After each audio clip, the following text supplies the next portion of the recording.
Okay, Shalom Israel. Hope everybody's doing well today. Shabbat Shalom. Shout out Kawakab and his congregation in Guatemala. And the brothers and sisters he teaches from California to Georgia. Hope y'all doing well today. Shout out Kazakia, SW Virginia, SW Houston Quatazop, and SW Virginia Zion. Hope y'all brothers doing well. Israel, the families, the camp, the sisters, everybody. Shalom and greetings to everybody. Shout out, SOT San Antonio also. We're going to get these prayers up, send our prayer to the Most High, and get ready for class. God.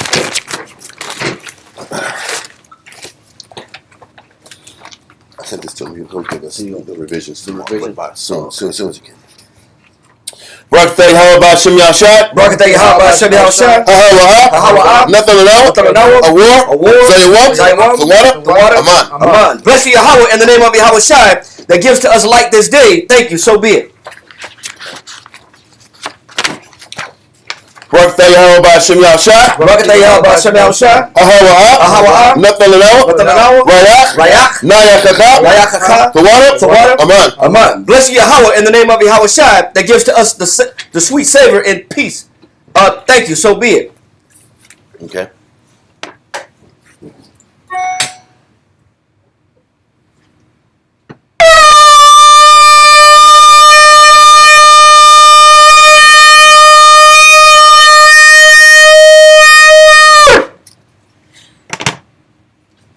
Amajim Waponya Yerushalayim. Stand and face Jerusalem.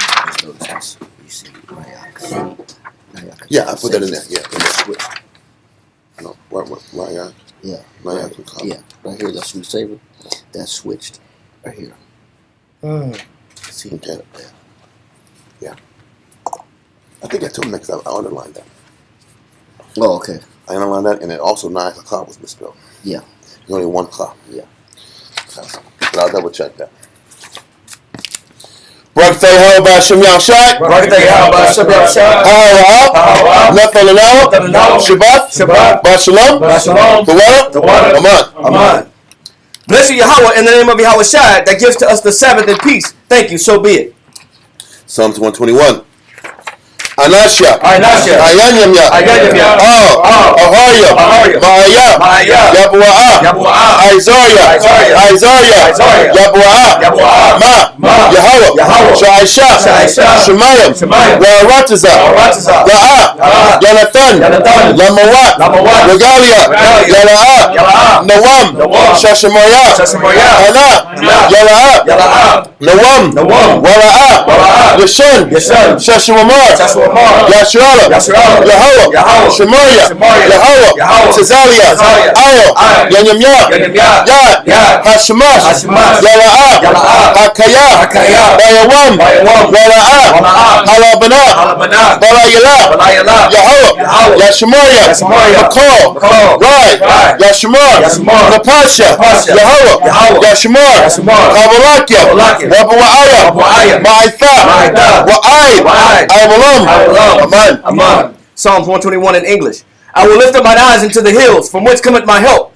My help cometh from Yahweh, which made heaven and earth. He will not suffer thy foot to be moved. He that keepeth thee will not slumber. Behold, he that keepeth Yasha'ala shall neither slumber nor sleep. Yahweh is thy keeper. Yahweh is thy shade upon thy right hand. The sun shall not smite thee by day, nor the moon by night. Yahweh shall preserve thee from all evil. He shall preserve thy soul. Yahweh shall preserve thy going out and thy coming in from this time forth, and even forevermore. Aman.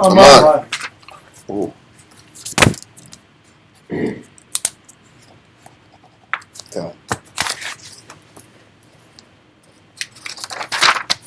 Israelite Credo. Shema Yasharala. Yahweh. Elohim. Yahweh. Echad. Shema Yasharala. Yahweh. Elohim. Yahweh. Echad. Shema Yasharala. Yahweh. Elohim. Yahweh. Echad. Deuteronomy chapter 6 verse 4. Hear, O Israel, the Lord our power is one Lord. Lord's Prayer. Abanawa, Shabbat Shemayim, Kodash, Hayah, Shemka, Yahweh, Malakwithka, Sabbath, Ratizaka, Hayah, Aisha, Ba'awatiza, Kawa, Hayah, Bashemayim, Natalano, Lacham, Ko, Yawam, Wasalachano, Chawatino, Kasalachano, Chawatino, Wala'ah, Tabiano, Banasawan, Abo, Hawashino, Mayan, Right, Kaya, Laka, Hamalakwa, Waha'ala, Wahatapara, La'awalamyam. Amen. Lord's Prayer in English. After this manner, therefore, pray ye. Our Father, which art in heaven, hallowed be thy name. Thy kingdom come, thy will be done in earth as it is in heaven. Give us this day our daily bread, and forgive us our debts, as we forgive our debtors. And lead us not into temptation, but deliver us from evil. For thine is the kingdom, and the power, and the glory forever. Amen. Amen. Ten Commandments. La'ah Yahaya, Laka, Alahaya, Achaya, Aya, Hanya. Thou shalt know of the powers before me. Number 2. La'ah, Tha'ina, Laka, Hasor, Wala'ah, Tha'ibadam. Thou shalt not make thee any graven images, nor serve them. Number 3. La'ah, Talach Sham, Yahweh, Bashawa. Thou shalt not take the name of the Lord thy power in vain. 4. Zakar, Hayawam, Hashabbat, La Kodashwa. Remember the Sabbath day too, keep it holy. Number 5. Kabad, Abaka, Amaka. Honor thy father, thy mother. Number 6. La'ah, Tarataza. Thou shalt not kill, murder. Number 7. La'ah, Tana'ah. Thou shalt not commit adultery. Number 8. La'ah, Taganah. Thou shalt not steal. Number 9. La'ah, Ta'ina, Shakur. Thou shalt not bear false witness against thy neighbor. Number 10. La'ah, Tachamat, Ko, Asherah, La Ra'aika. Thou shalt not covet anything which is thy neighbor's. Okay.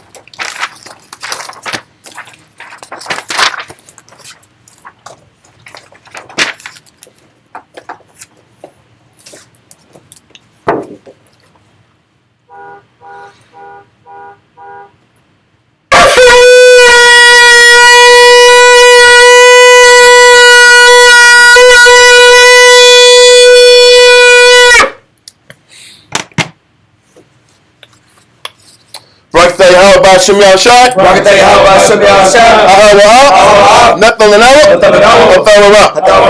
Bless you, Yahweh, in the name of Yahweh Shai that gives to us the law. Israel Yishabi. Everybody seated.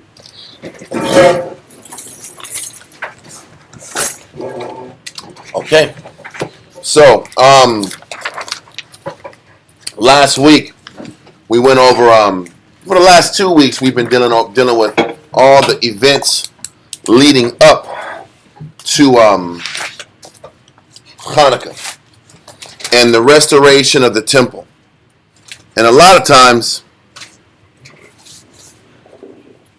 when we go over that historically, the idea is that everything is done. We made it. We got our temple back. We have our the temple was restored. The Levites were put back in the proper positions. Everything was a win. Everybody's smiling.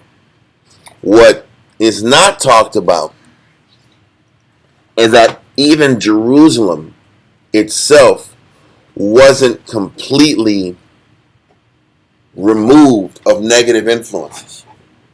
That's what's not taught. The temple was cleaned up and it was back operational. But what people aren't conscious of is that the citadel in Jerusalem is still full of pro-Greek Israelites. The city in Jerusalem is divided. And just because we won 3 or 4 battles, Jerusalem and Israel, I'm talking about Israel as a whole, is still being terrorized by the nations. But when you read 1 Maccabees 4:52, the thought is, hey, we won, everything's happy, everything's a victory, but we are far from done in regards to fighting and the wresting away of that negative influence from amongst Jerusalem and from amongst the entire, all the cities and areas where Israelites congregate. And it's a testament, and this message is a testament about when you fight a major victory in yourself, when you overcome something that's significant. There's the thinking that there should be a major celebration and happiness and rejoicing about that victory. But we forget that there's so many more victories that we have to accomplish. God. There's so much more that we have to overcome in ourselves. And there ends up in being a relaxation or a relaxing of your fight, a relaxing of your mentality. And that's something that we really can't give ourselves to. So the title of this class is "The Fight to Defend Israel Continues," but it never stops, because in the process of fighting Israel, it's a constant war. You're in constant war, and this is what Israel and people in general aren't comfortable with. This sentiment. Too many of us, we have it in the tank to fight for 6 months, 3 months, 6 months, maybe a year, but the notion that your entire life is a fight. It's scary. It's uncomfortable. It's unsettling. It's inconvenient. It's what, because it's inconvenient is why there's unhappiness there.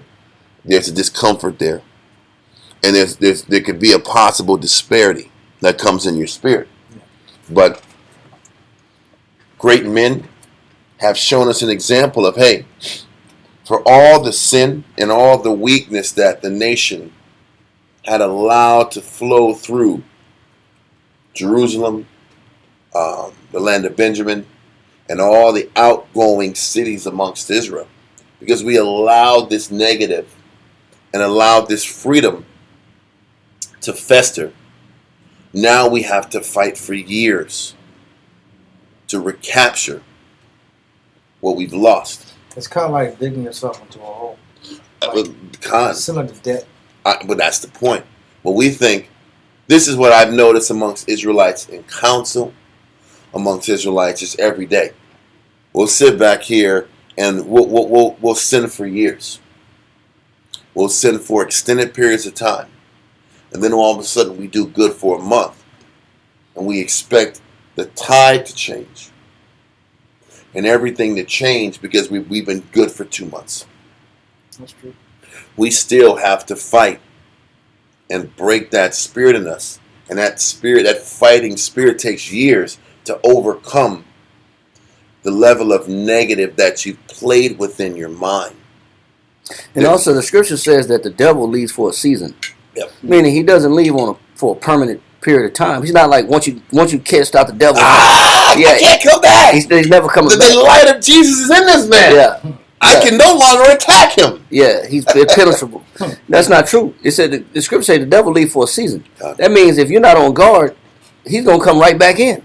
But to be on guard is all about having a fighting mindset. Yeah. The scripture says a little folding of the hands, A little sleep, a little slumber or sleep, and the whole house falls apart. What we're about to read in Judas, as soon as this 8-day celebration is complete, there's more wars. There's more problems. There's more chaos. There's a greater need after the wars. Now you got to go out and extend even further out. We just restored the temple. We haven't restored the Everybody should be happy. But no, the nation still is in need. The people are suffering. We have to sit back here and still rewrite all the wrongs we've wronged.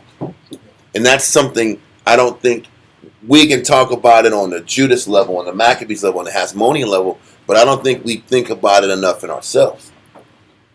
We have an entire lifetime to correct what's inside of us. Listen, we can sit back here and say, yeah, I sinned and I made these mistakes. Father, please forgive me for the mistakes I've made. But the question is this: how much negative have we thought on and meditated on and played with leading up to those mistakes? And then you think about, in order to really truly purge what's inside of you, how many man hours of work does it take to attack the hours of rudimenting on things. What I mean is this. We always focus on not sinning anymore. I'm not going to sin anymore. I'm not going to give myself to these major mistakes I've made in my life that's got me in these messed up situations. And that is a great start. But what isn't killed is all the thinking that we play with that eventually leads us to that sin. Which is the roots. It's like roots. cutting weeds. And that's the work. The work is in, we can sit back here and be afraid not to sin no more.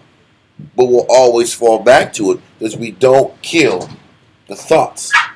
Right. We think about so much negative and we entertain so much negative. And then we're amazed that we act on the negative eventually. But we're thinking on the negative all day. If we're going to change, we have to attack the thinking and attack the feelings that we always play with that leads to the mistakes. And we've been playing with negative for decades and years at a time. That's what has to be broken. Because eventually, if you want your spirit to be clear and clean, it starts with the thoughts. Mm-hmm.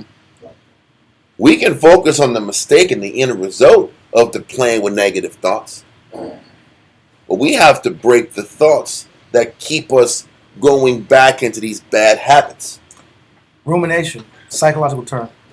Repetitive and obsessive thinking process which individuals dwell on negative thoughts, feelings, or past experiences without reaching a resolution. That's the point. And we constantly feed this negative, and we never find a way to eliminate that train of thinking. And that alone is why the battle continues and persists in our life. That's what Maccabees and Judas and all his brothers and these 6,000 to 10,000 men that are giving their life to this work, to regaining Israel, is an example of for our own spirits. Are we committed to attacking our thinking and how we process things and all the negative that we ruminate on? If you can do that, you can finally gain the victory over your quote-unquote spiritual territory. Because what we're going to go into is just show the maps and all the territories that Judas and his men have to fight to overcome. And it's a big stretch of land and territory and turf that we have to keep going and fighting. But think of that territory and turf as yourself. Yeah. And are you sitting back here and fighting every day to overcome that territory, that fallow ground we read about in Jeremiah many years ago? I think it was Jeremiah 4.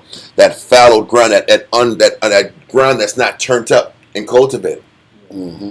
Are we breaking that land up, breaking those thoughts up, so the land and the soil can be salvaged? They are deeply ingrained because that land. It means when you're digging in the ground. Listen, bro, we did at the school. We were trying to get the school right. I thought it was gonna be easy, man.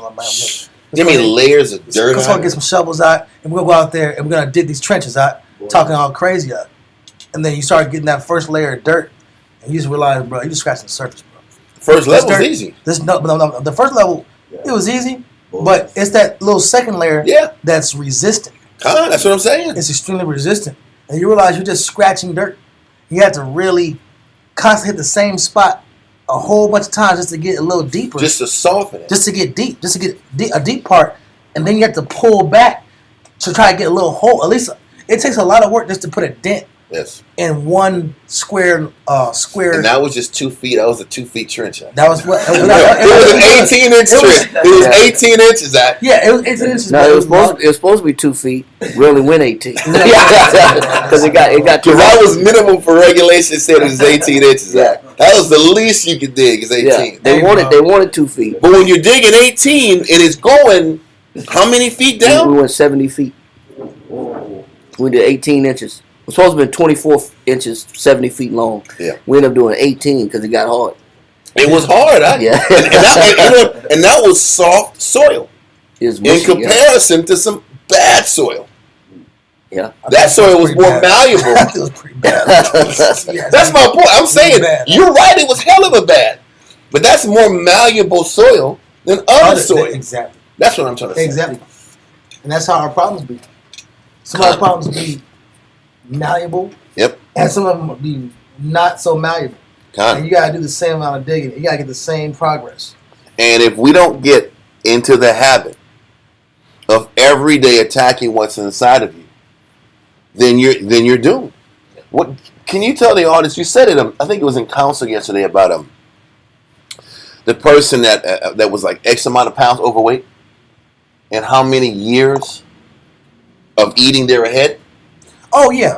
Explain that process. There was a doctor. It was kind of. People reference it like he was clowning, but he was serious. And the doctor said, we know a pound is 3,500 calories, right? Definitely. And the person was about 600 pounds, Biggest Loser type of show. And it was 3,500 calories. The person was 600 pounds, so that's technically 400 pounds over. So 400 pounds times 3,500, that's 1,400,000 calories in the future. He said, you've already eaten into the future. He said, you've eaten 4 years into the future. So he told the person. So yeah, you know, overwhelming that sounds. Yeah. I've eaten 4 years. I've eaten enough food to get me 4 years down the line in life. Because she was arguing about, I still want some fried chicken. He said, listen, man, you've already eaten 4 years. You've already eaten 4 years of fried chicken ahead of time, huh? But if you're looking I wanted to stop on that point for a second. Yeah. This lady ate 4.5 years of fried chicken ahead of time. We're 10 to 15 years ahead in the sin. We've done 10 to 15 years of a whole lifetime of sinning that we got to start shaving off with the remaining time we got in our life. Yeah, we're extra hard. We have enough sin to last us a whole lifetime. Just like this woman who's 600 pounds thinks she still got some room for some extra chicken. She wants to dark meat too. She was arguing, the worst, the most greasiest of all the meat. She's like, listen, they're on this diet. They're on these strict diets. And she's like, listen, I just want what I want. She wants the legs and thighs. He said, I said she wants the leg and thighs. That's what I'm saying. He said you already have what you want. That's the point. Based off the, if you're doing the numerical calculation of calorie surplus, and then she has a breakdown, you have about 1,400,000 calories ahead of time. You don't need no more food for 4 more years. You don't need no more food for no more years.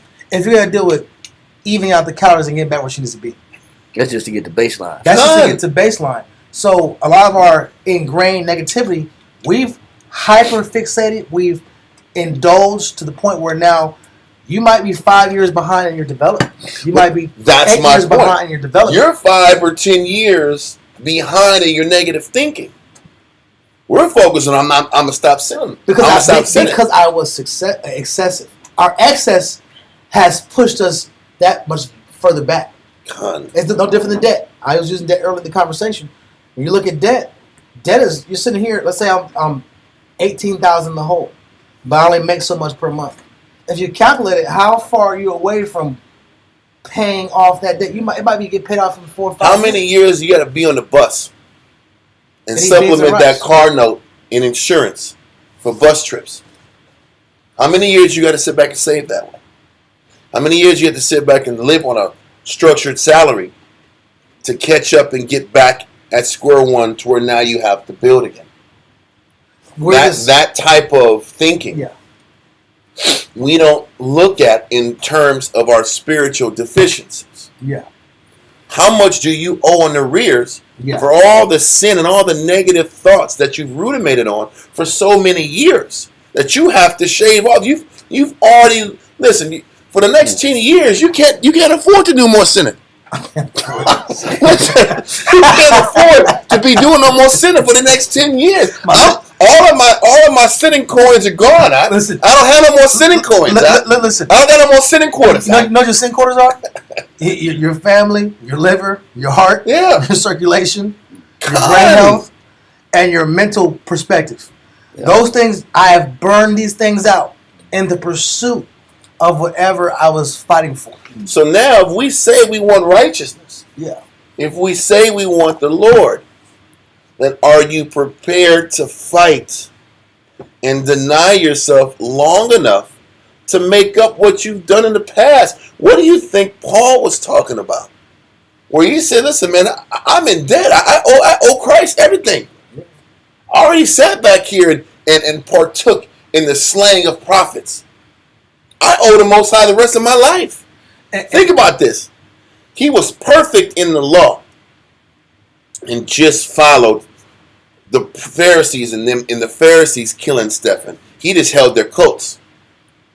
And he said for him sitting back here and holding the coats of Stephen, for all the Pharisees that stoned Stephen, I have a lifetime worth of debt that I owe to the Most High. He supported the negative. And because he supported the negative, but he was perfect in the law, he still knew he owed the Most High the rest of his life to be dedicated and to be pursuing fixing what's inside of him. To restore what the he negative messed up. debt. To restore the negative debt. We're not looking at what we don't do, and this is real. We don't look at what we have to restore. The body only heals at a certain rate. Relationships only heal at a certain rate. You might say, man, you should forgive me. That was a year ago. Yeah. Well, you might have. I'm off that narcotic now. Like, well, shit, okay. Matilda, I'm done. Matilda, what movie was that? Yeah, I'm off that narcotic. No, that was Ike and Tina. Yeah. But anyway, but that wound, that spiritual But wound. you still can't come in my house. that's what I'm saying. You still can't come back. That's the facts. So, because how many years is it going to take for that woman to trust this guy again? maybe 6. Maybe It's 5. a long Maybe time 4. of good works, and we don't want to look at things. I've had that way. y'all for 2 years straight, Matilda. Like, I've been clean for 7 months. 7? You say 7? Yeah. 7 months. What's that got to do with 5 years of being a maniac? But compared to the damage I've done, Ton. living like a rock star, I'm in this hole, this debt that I have to restore. We forget that we also have to restore the pledge. Now, listen, this is what I'm trying to say. We're not considerate of the ramifications of our negative. How much we've sinned, how much we're in debt. And if we consider that, it should eventually, after we get past the frustration and initial sadness that comes from the reality of your condition, once you get past that, then you have to accept that you have a long way to go. I have work to do, and I owe. So I have to sit back here and start fixing all of these things in me, and I can't put a table or a time limit on how long it's going to take. Can we pull Proverbs 6 and 31 real quick? Yeah. It's a light point, but it's on the same vein. Proverbs 6 and 31. Let's get Karias. I'm saluting him.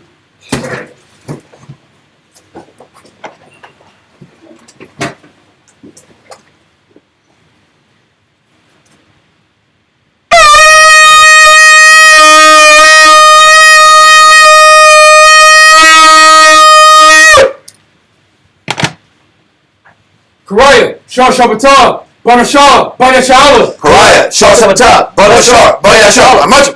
What? Yahweh Shem Yahshua. Yahweh Shem Yahshua. Proverbs 6 and 31. Proverbs chapter 6 and verse 31. But if he be found, he shall restore sevenfold. So what's it talking about? Go to verse 30 real quick. Verse 30. Men, do not despise a thief if he steal to satisfy his soul when he is hungry. So we're dealing with the spirit just stealing, right? Basic stealing. Read. But if he be found, But if he be what? if he be If found, he found. Read on. he shall restore sevenfold. He shall restore sevenfold. What's the word Perfect, 7 exactly. to mean? What's the number 7? Complete. A complete amount. We get angry because how come I've gone to church for so many days? Why am I not accepted? I told my rib I'm sorry. I bought her a bag. Why is she still tripping? Make a bag. I bought her a bag. Why you tripping? I gave you a bag, girl. We made love. Why you tripping? Yeah. Or she made a mistake and she expects me tomorrow to Get over it. Give her whatever she wants. Yeah. Like you violated. You, Let me get a kiss. Yeah, no,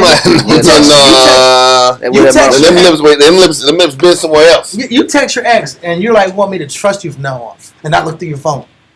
Like people still have that energy of I gotta see what she's doing. I don't trust you. Well, why don't you trust me? I said I'm sorry. The apology doesn't restore sevenfold whatever was taken.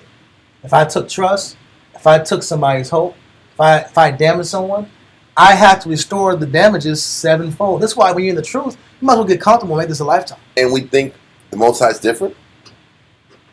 Is the Most High jealous? Yeah, God, for sure. And his jealousy is predicated on us choosing other things over him. Yeah. Every time we sin, we're choosing ourselves over him. So we're in debt. And why am I explaining it this way? And this is not about doom and gloom. This is about, like Dawiyad said, getting used to just fighting an uphill battle. And can you accept that our life is going to be fighting uphill and that there's no break? Because look at the reality of the Maccabees. I'm going to tie it back into the topic. The Maccabees have been fighting. They fought 4 massive wars. And they're just now getting somewhat settled in the city. But even then, they're not really settled because there's a citadel that's right next to the temple. The citadel is right next to the temple, and the enemy is right there, waiting. We're good as equals present. Literally right on your hips. Right there next to the temple. These guys can come out any day of the week that they choose and go to war with us. That's crazy. But once again, what is the purpose of us being in those situations? We can't get comfortable because we've done well for a period of time. That's the whole point. We don't have the spiritual currency to get comfortable after we've shown some patterns of good works. We have to constantly be in a mindset that I haven't done enough. That there's more to give. Because there's a scale. The Most High weighs everything on scale. He said he hates a false balance. If you're weighing our good works versus our bad works on a scale, which one's going to weigh more than the other? And we have to live our life to where my good works actually outweigh my bad works. And that's going to take a lifetime. The thing is, that's going to take a lifetime. And whether we even it out or not, the knowledge of the fact that we're in a deficiency of negative works to good works should keep me what? Pushing. Yes. The point of even the reality of this concept, is it about perfection or is it about not resting on your laurels? Because this woman that was told you already ate enough chicken for 4 to 5 damn years. So that should get in her mind every time she wants to smack her mouth on some Wayne's wings or some food. It'll be 4 years from now. I am in a deficiency. Yeah. I can't eat this. I have to keep disciplining myself because I'm behind. Same thing for us. We got to keep fighting ourselves. Just because we've done good for a period of time doesn't let us off the hook. Yep. I want to get a verse on that too. It's Ecclesiastes 11 verse 11. Because, like you said, just because I've been on point for a week or two, I ate good for 3 days straight, salads and fruits and vegetables. I had to cleanse. I got to cleanse. I'm drinking water again. Not soda. I cut the sodas back. I ain't drink soda for a couple of days. But we think that no more Dr. Pepper, man. No more Mountain Dew. I'm good. I'm good now, man. I'm on the right path. Read that, Ecclesiastes 11:11. Ecclesiastes chapter 11 verse 11. To cuss, right? Ecclesiastes. Mm-hmm. All right. There's one that laboreth. It said there's one that's labor means to work. Yeah, I'm working. I'm back on track. Read on. And taketh pains. And I'm taking pains, meaning I'm withdrawing myself. I'm suffering. I'm keeping myself back from certain things. I'm trying to be conscious about what I'm doing. Read. And maketh haste. And I'm working fast. I'm making sure I'm meal prepping. I'm meal prepping now. I got my Your little plastic containers, my man. plastic Tupperware. I got all my Tupperware. If you want to real life, you gotta get the glass makers because the plastic at the BPA in there is gonna mess with you, man. Yeah. You go get in the glass containers. Then you got every square, you got the little square. Accounted You got for. the little square. Like for sauces, you got your little sauces. But it's fat-free sauces, though. Yeah. Fat-free sauces. Then you got your raisins. You got the pack of raisins in there. Oh my god! And then I'm doing all this work, and I'm cutting back on certain things, and I'm preparing. Read on. And it's so much the more behind. And I'm still what? Behind. Why is that? Because people think because I've been good for 3 days, but I've been living a life of foolishness and unaccountability for all this time, that just because I've been good for 3 days, I'm ahead now. No, you're still behind. And that's the whole concept, is that we don't count for that deficit that we've been in for so long. Okay. We don't account for that. Yes, sir. I have an expectation that I'm already caught up because of these little good works or this little consistency that I have. There's a little bit. I think I'm caught up. And that's why Ecclesiastes 43 and 30 says you can never what? Go far enough. That's because you know why? Because your sin. You're 10 years behind on. You're 10 years behind on sin. You know a good example of that? You're 10 years ahead of sin. You ain't got no more sin credits. That's what I'm saying. A good example of that as a nation is the civil rights movement. Listen, we busted our tail in the 60s. Brothers really came through. Lost it all in the 70s, late 70s, bro. Listen, brothers go to war for many years. 1920s, 1930s. Look at all of a sudden, I'm your mama, I'm your daddy, I'm in the alley. That came in the 70s. Brothers went to war. Listen. It was over at that point. That generation of men. Get civil rights. That generation of men they got bit by dogs, shot, killed, lynched, everything, got things accomplished. Listen, I know the Mac came out. Esau was manipulative, but brothers and sisters did put a lot of work in to change our situation. God. And then after that era of living strict and suffering, there was an area of that 70s. You got that fantasy in your head about getting out the life. It went to vanity. It went from structure for the nation thinking to vanity. Me coming up, hitting licks, winning. Yeah. Blaxploitation. Rudy Ray Moore. And then from there to addiction. Yeah. And then to gangbang. And then to skinny jeans. And then to, I don't know, I'm a man, I'm a woman, I don't know what's going on. It's been a slow deterioration. But you would think as a nation. Oh, wide open Satan worship. Wide open Satan worship, bro. What you would think as a nation we were progressing because we did live, we loved each other.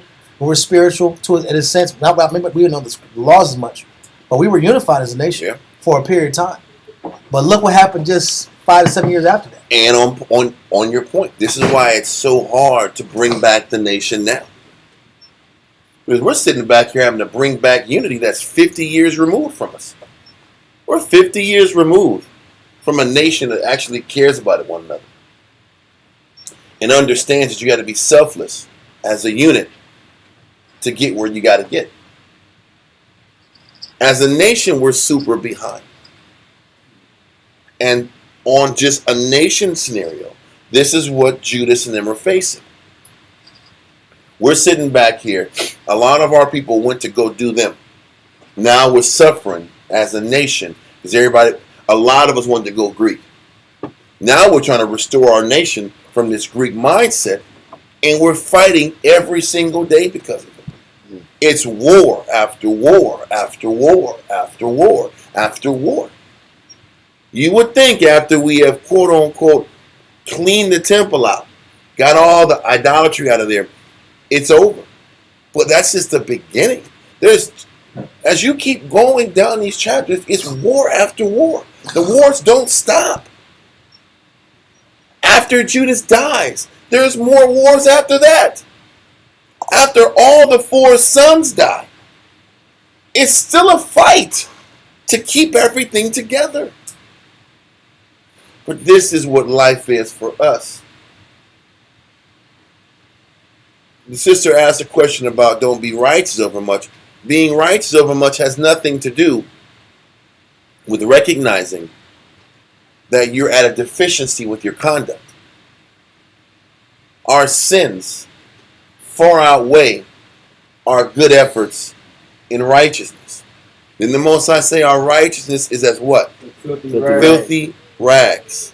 Why would our righteousness be like filthy rags?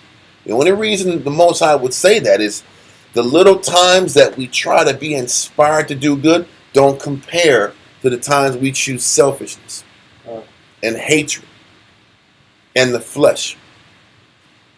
And if we can understand that, the purpose of understanding that is not to be dejected and to quit, but it's to understand that we have to immerse ourselves to the thinking that every day is a fight.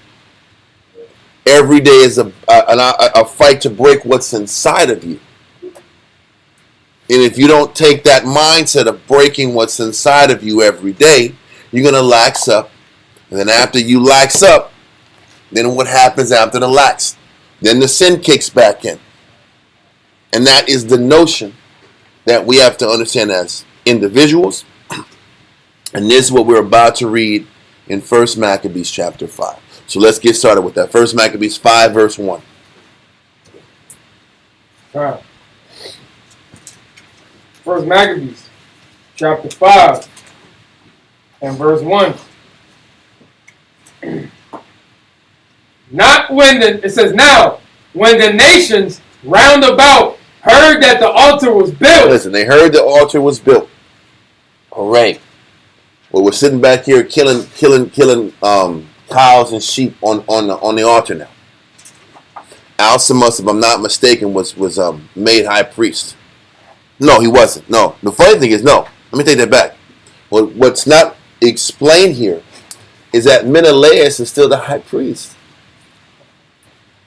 Menelaus, remember the guy that sat back here and went all in with the negativity and the shutting down the temple and walked the Greeks into the temple? Yes, this guy is still the high priest. The swamp is still controlled. Listen, it's hypothetical when it talks about when Biden's the president and Trump comes in, he's like, got to drain the swamp.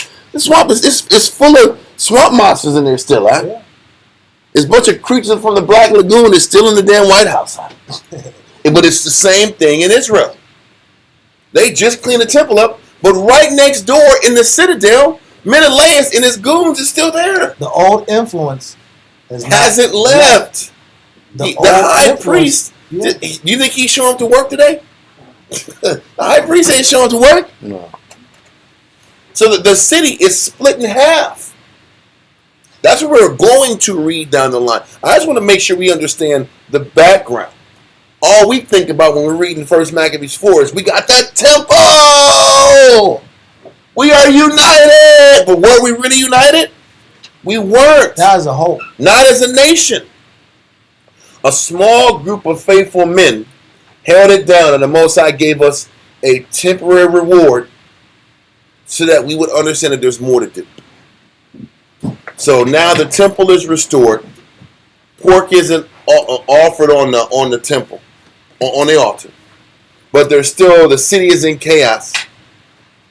And now the nations are hearing about our small victory. Now I'll continue. All right. 1 Maccabees chapter 5 verse 1.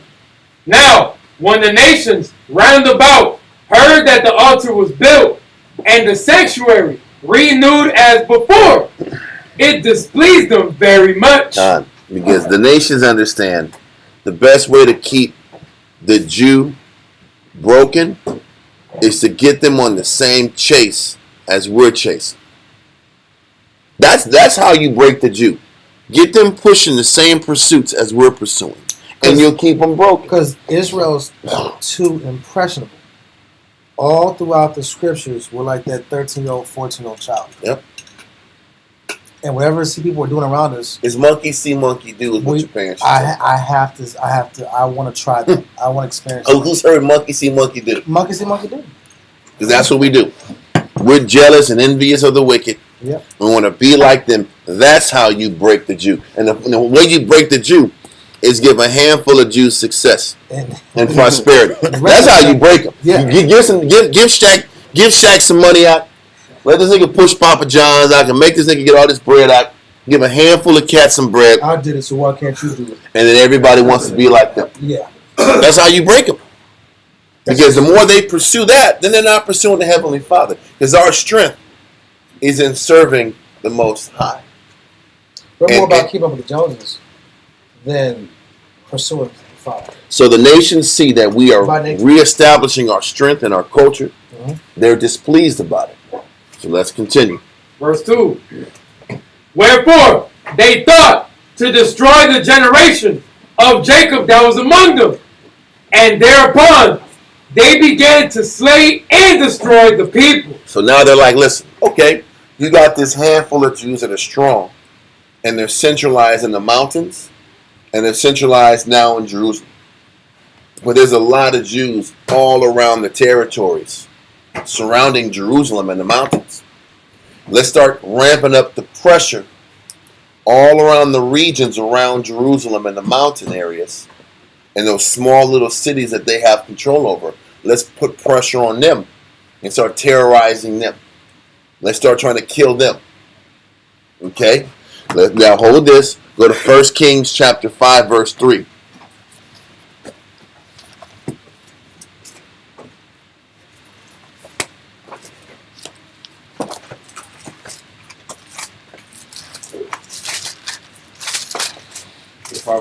Yep. 1 Kings chapter 5 and verse 3. Thou knowest how that David, my father, could not build an house unto the name of the Most High his power, for the wars which were about him on every side, until the Most High put them under the soles of his feet. This is the thinking we have to learn. Yeah, we got the temple, but can you really enjoy the temple? They can't enjoy the temple until all the enemies surrounding him. He says, for the wars which are about him on every side, until the Lord put them under the soles of his feet. We properly can't enjoy the work we do for the Most High until you destroy all those enemies around you. Whether it's the physical enemies that the nations are raising up against us, or we properly can't connect to the Most High until we destroy that enemy that's in us. Yep. Until we have subjugated our impulses and the evil that's inside of us, then we can properly serve the Most High the way we need to. It'll always be a thorn in our side. And there's always going to be a distortion of seeing things. You're never going to see things clearly because that sin and evil has jurisdiction over you. So just what we're seeing from David in the past, and his whole life was war. But his life had to be war in order for Solomon to focus on the spirit. That's something. But then the flip side, but Solomon not having to fight wars is one of the reasons why he won. Got weak. Went left. It's almost like you have to be in a fighting spirit to stay on top of yourself. Have you ever noticed when things are too quiet and too calm, what ends up happening right behind it? Sin. Follow. Sin comes from the opportunity of leisure.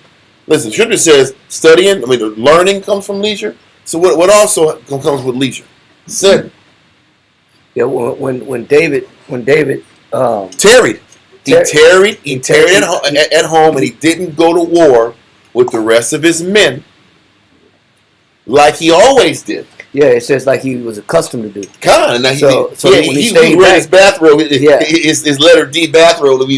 Silk shirt. It was a silk bathrobe with the letter dot on it, like this. His Laverne and Shirley dot. His Laverne and Shirley dot. You know they always wear the shirts with the L's on it, and the S's out. Embroidered out. Yes, yeah. But he stayed back, and he shouldn't have stayed back. And when he stayed back, he was on a rooftop just watching. End up catching eyes. Why are you on a rooftop? What's you on a rooftop for? You looking at your kingdom out? Everything you got that's yours? You know, you're sniffing in the morning there. You looking at it. You looking at everything is yours. You looking at everything is yours. Yeah. Why you got to be at the top? Yeah. On top of the house. But when he saw Bathsheba bathing, he didn't stop. He played with that idea. I know. Yeah. But the idea came from the not fighting his spirit, not fighting himself. The opportunity of leisure is what brings the sin. That's the point. Idle hands teaches much wickedness. Idle hands. That's the word. Because wisdom, you get Comes from leisure opportunity too. of leisure, but there's two leisures. But it's the same leisure. It's just a choice that you use. No, it's the same leisure. It's the same damn thing. What do you do with your time? Yeah. The thing is, do you make your leisure work, Productive. or do you make leisure? Because studying, you think studying ain't work? That's hard ass work. That's concentration. I was laughing with the brothers because it takes me like on a regular walk day. I have to walk like 7 miles to burn 2,000 calories, right? 7 miles. But the funny thing, on Saturdays, I tell Brother Sabbath, I keep my watch on to kind of check my calories when I teach. I leave class after a 4-hour class with like 2,000 calories burned out. Like, how the hell do you burn calories by teaching? It's thinking, it's pushing, there's effort in teaching and studying and thinking. I blew my mind. Like, what the hell is this? Yeah, they say that 80% of your calories are burned by your brain. That's why your brain's so much fat around there. The brain is burning calories with all the different synapses firing. It's still a processor. It's work. That engine's running. Yeah. Why am I saying this? So that it's when you get leisure and free time, what are you doing with it? Are you studying? Because you're still working. For some people, it's easier to lift bricks than study. To stay focused. We're right or wrong. Hell yeah. Yeah. Some guys would rather lift goddamn bricks out in the 100-degree sun than sit back here and face yourself and read 7 chapters His brain goes and get some real work in. This is why some brothers' books is full of drool spots. I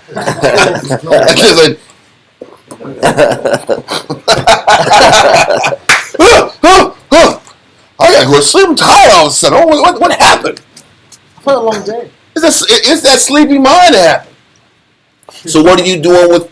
Do you make leisure productive, or do you make leisure to feed your flesh? What do you do with your time? So once again, what we're reading about it, David's whole life was about wars, so that there can be peace. But if you don't understand that the war has to be constant to keep you what? Sharp. Strong. That is a necessary thing. Is to keep your sense and your spirit sharp. And your sense and spirit can only be sharp if you feel like you're still behind the 8 ball. So you almost have to use the fact that you have more sin than the good you've done. Use it as motivation to keep you pushing because you need that motivation. And you see it in sports. It's an advantage to think that you're behind. Yes. It is an advantage to think that way. To think that you made it is a curse. To think that you done enough is a curse. You don't ever want to be in that space. Sorry. No, you see it. There's 2 good areas you can see it in sports. One area is let's say the Spurs. Whenever they were the underdogs, they were successful. Whenever they won, the year after that, they couldn't win. They always won the year after they lost. Like 2 years after they won, they always won in 2s. They never won back-to-back championships. They never won back-to-back because their posture that made them successful was that we're not respected. We're the underdogs. People don't like us because we're quote-unquote boring. And we play boring basketball. So when they're fundamental and they're the underdogs, they go to war, they win games, they beat people, and they're successful. Whenever they're quote-unquote on top and they're defending champions, they've ascended, people fall. Same thing in boxing. And boxing is a hungry man's sport. The man who has the perception that I'm fighting for more. Yep. That where I'm at is not enough. Normally he wins. The one that says I'm the champion, I've succeeded, a lot of times they lose.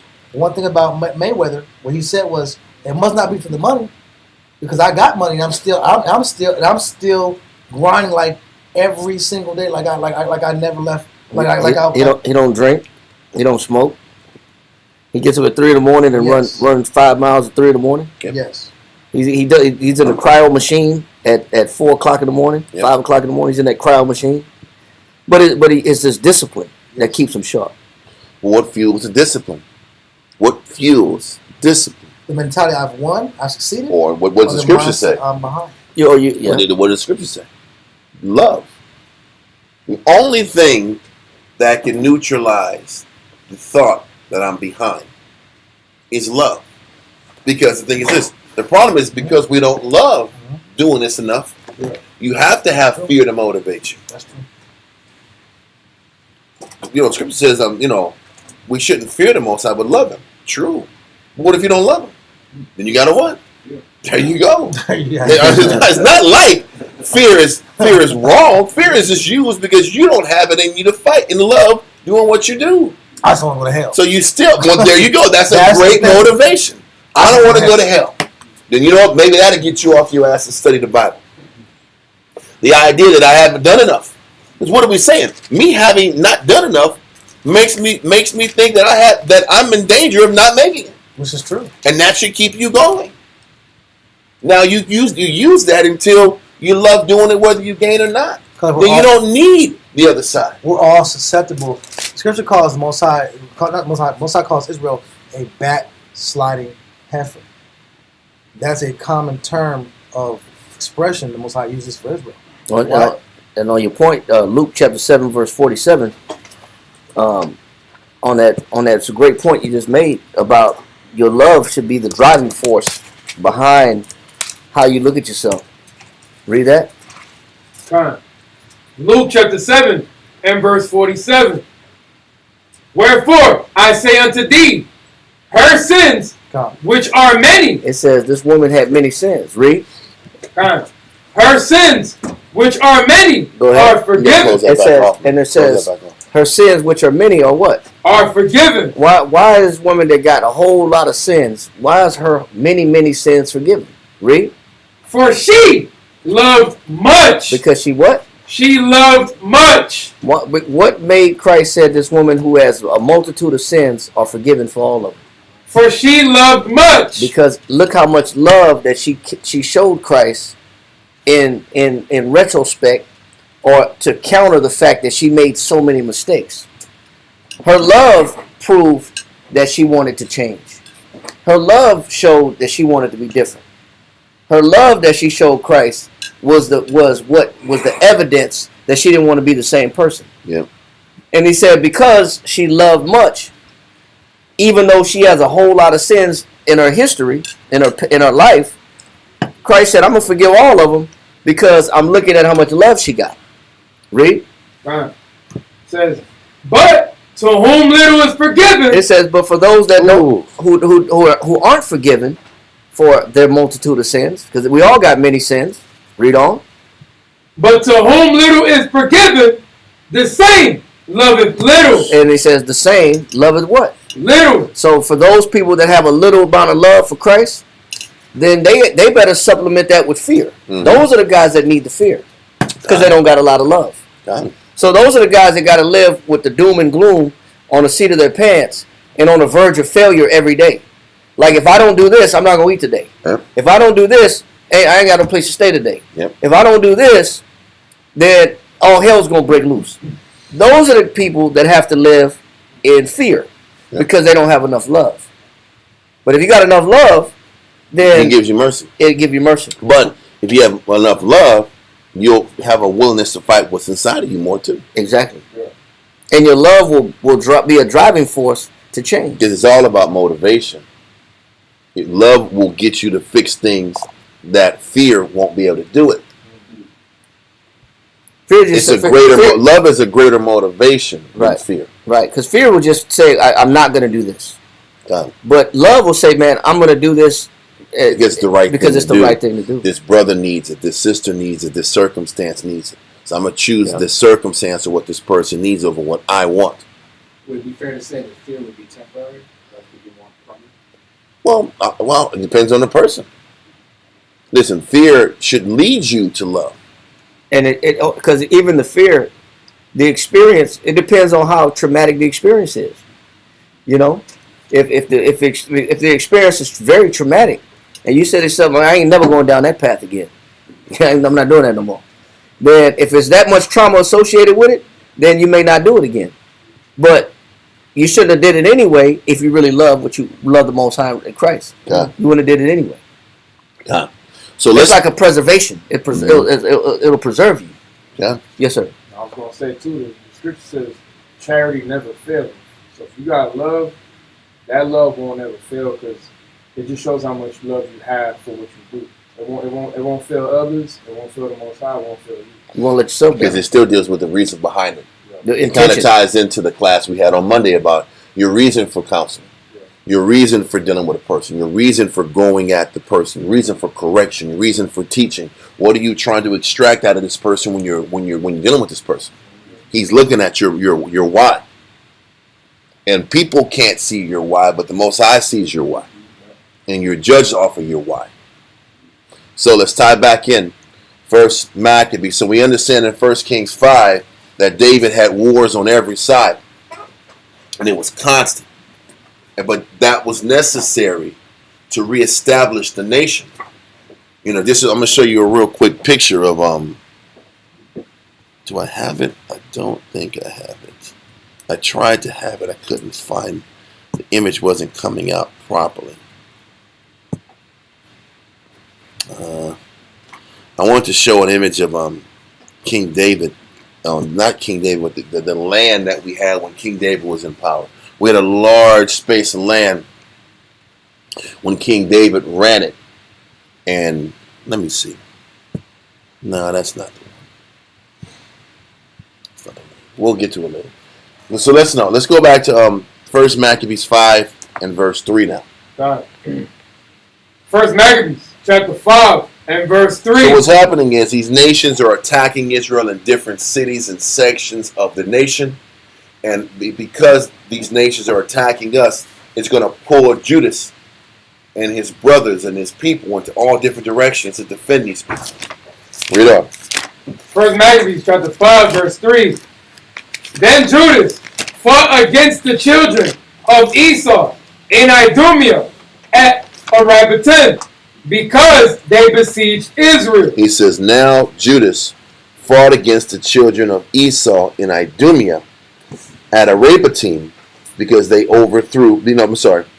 because they besieged Israel. What's happening now, Edom is on our heels. Edom's on our head. They're not giving us any breaks. I want to show you a picture real quick. This is what I want to show you. You look online, you will see Judah. You'll see Dan to the west. This is early. This is before the Philistines start whipping our ass. So Dan, Judah, Simeon and Judah. Then you see across Jordan, you'll see Gad and Reuben. Then you see Moab below Reuben. Then you'll see Edom on the other side of the mountains, really in the mountainous region. They're in the mountainous region on the east of the Dead Sea. Do y'all see that? Or do y'all know that? The bottom right. Bottom right-hand corner is where Edom was. And they're near the wilderness of Zin. This is important because Esau was there before we fell in 586 BC. Okay? Now, I want to show y'all this other image. Where is Esau now? Esau took Simeon's land and took portions of Judah. Look how small Judah is now in comparison to what Judah was then. We got our land practically cut in half. Compromise. Now listen, Benjamin is right above Judah, so that all that pink isn't Judah. You have Benjamin and portions of Ephraim and Dan at the top of Judah when we had things initially established during the time of Joshua. Now, we also conquered all this space in between Dan and Egypt was Judah's also. That was because of Caleb's zeal. Caleb was one of the only men who ended up extending his nation's land and his people's land with his courage. He carved out some land for his daughter. He carved out some land for his people. Now that was way in the time of Joshua. Now we look at this is right after time of Jeremiah. Esau took all of that land. Yeah, Hebron too. Con, they took Hebron. Hebron was David's homeland. That's where David was from. Esau took all of that. So now we're going to read Psalms 137, chapter 137, verse 1 through 9. It explains when Esau said, raise it to the foundation thereof. They wanted all the land. They came in and took a half of it. And the funny thing is, if you look at this land, they say Judah, but it's really Judah and Benjamin. Where's Benjamin's land? They don't have it. So it's really a mixture. It's half and half of Judah and Benjamin. That's how much we diminished after we fell in 586 BC. Edom got twice the land we got. So what we're about to read now in 1 Maccabees 5 and 3 is Esau once more. And they keep giving Israelites that are in that region hell. It's like, you know, Edom has the power, but the Israelites are scattered in these Idumean provinces.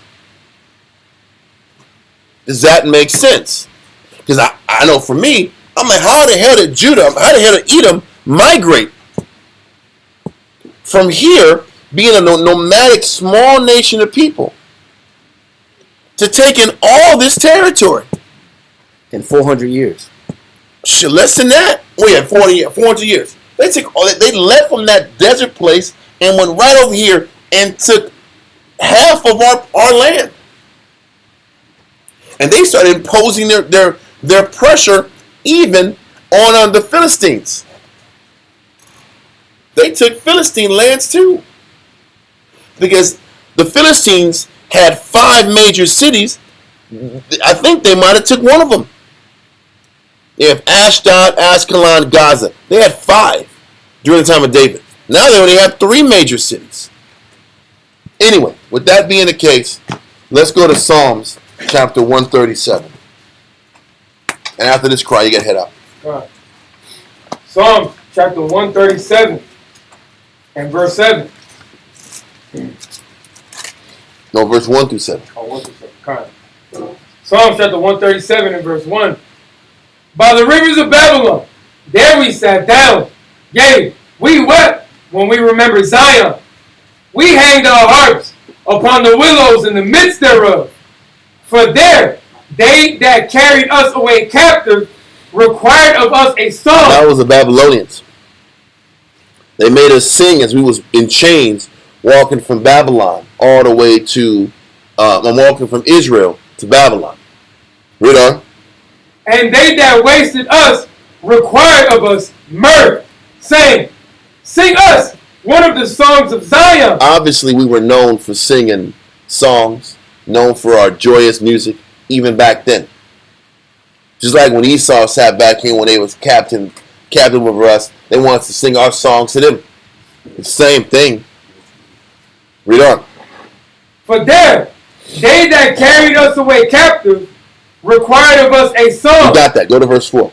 God, how shall we sing the Lord's song in a strange land?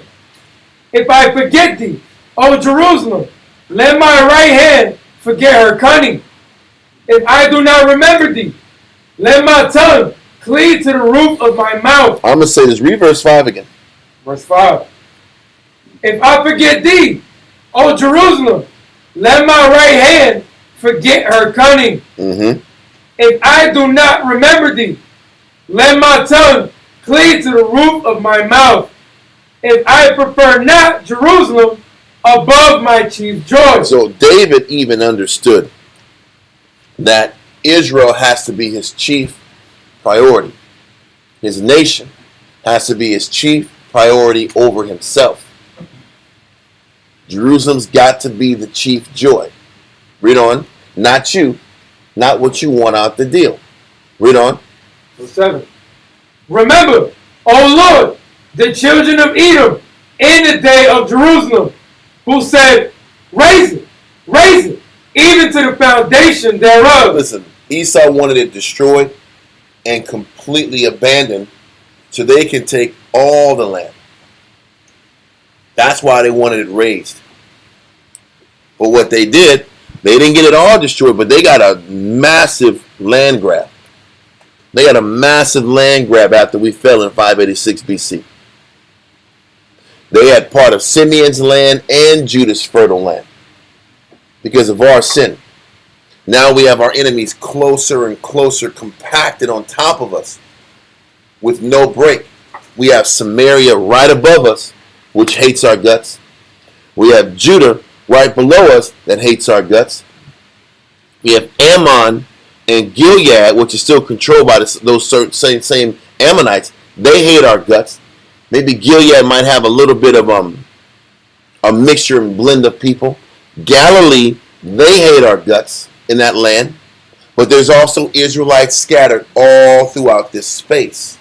What we're about to read is that there's Israelites in Gilead that are being persecuted, Israelites in Galilee that are being persecuted, Israelites in Edom that are being persecuted.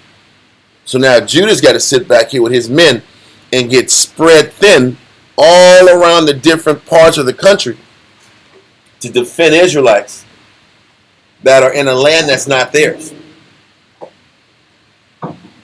being persecuted by the governors of these provinces, because all these governors are trying to get tied in and brought with good favor to eat that narrow. So they're trying to get accepted and brought in good favor by Antiochus and Lysias and all these heads that they serve. So this is why they're giving us problems. Like, okay, this is a chance for me to gain some power and glory. We could persecute these Jews and gain favor with Antiochus, because they knew Antiochus was all about bargains and deals anyway. So just keep that in mind with Idumea. Yeah, Idumea was wicked, but we opened the door for them to take our land. We screwed that up. So let's continue. Not let go of Psalms. Let's go back to 1 Maccabees. Now, I'm going to get you saluted in. Yes, sir.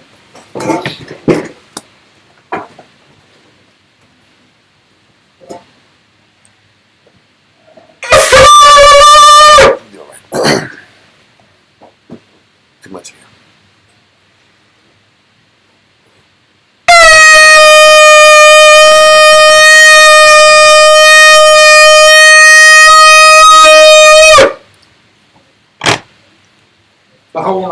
Shabbatah, Banashar, Bayashal. Thou Makah, Shashavata, Parashah, Bayashah, Amaji. What? Yahweh Hashem Yashavakata. Yahweh Hashem Yahweh.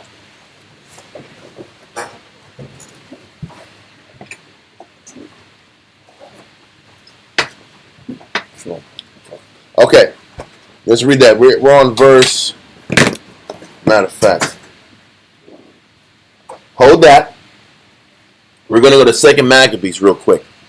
Chapter 10 and verse 15.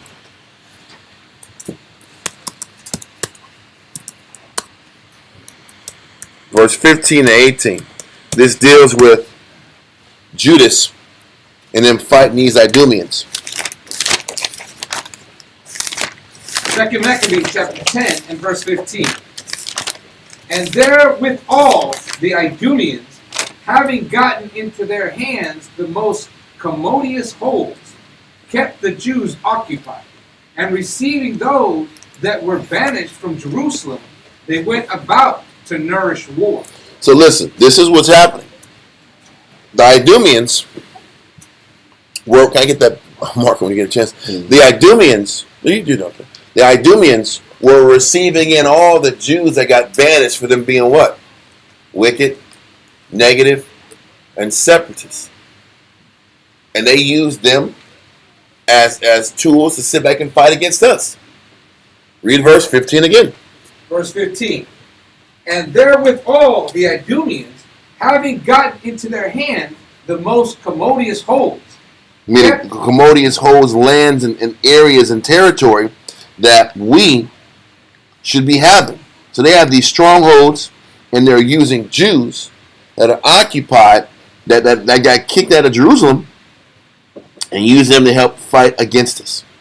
Some more renegade Jews. Read again.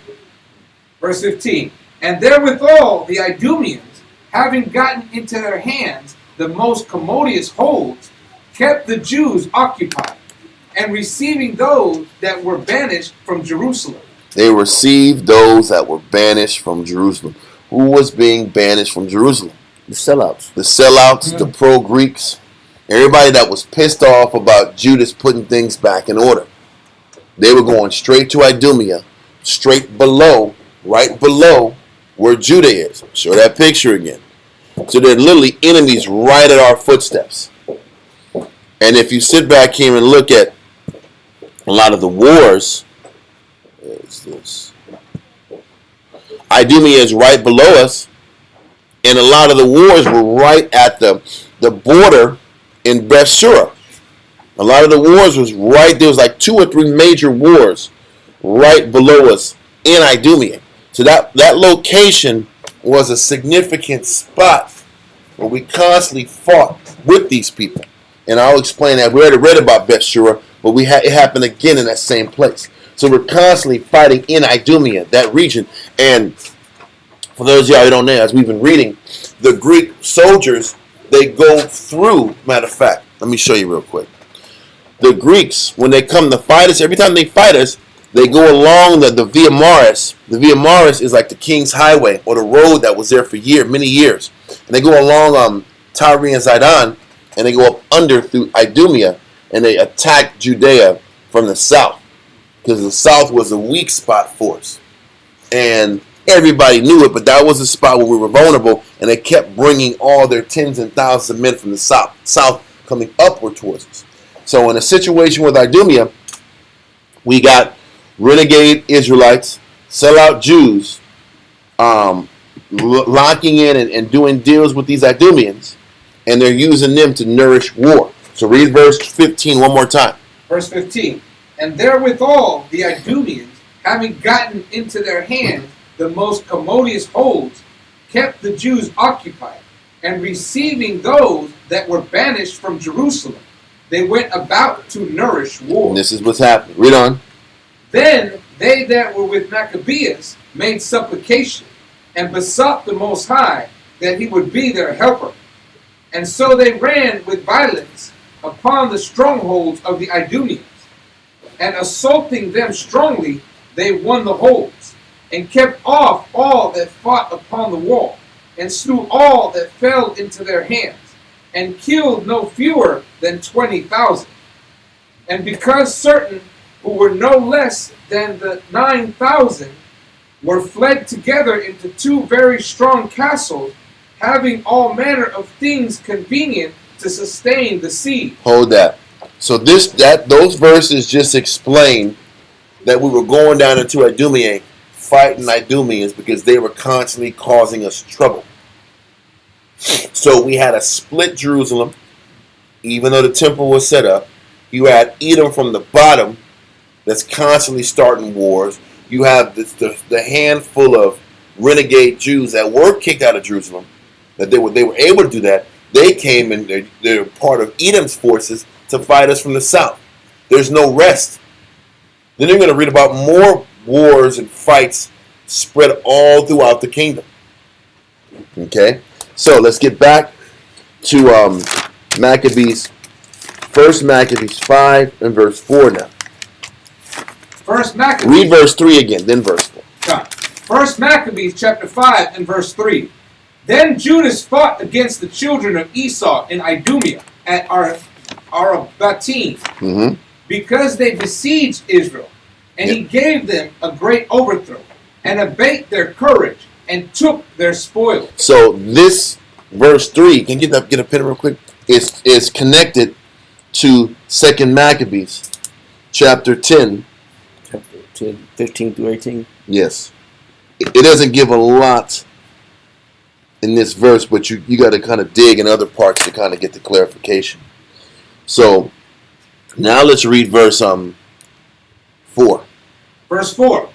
Also he remembered the inquiry of the children of Beam, who had been a No. It says also he remembered the injury of the children of Bean. Read on. Also he remembered the injury of the children of Bean, who had been a snare and an offense unto the people, in that they lay in wait for them in the way. So, read on. I'm going to show you where Bean is. Matter of fact, I'll show you where Bean is first. Look online. Look on the screen. Bean, B-E-A-N, is really Beon, B-E-O-N. And Beon is in the old territory of Reuben. You can look online on the screen, you'll see it.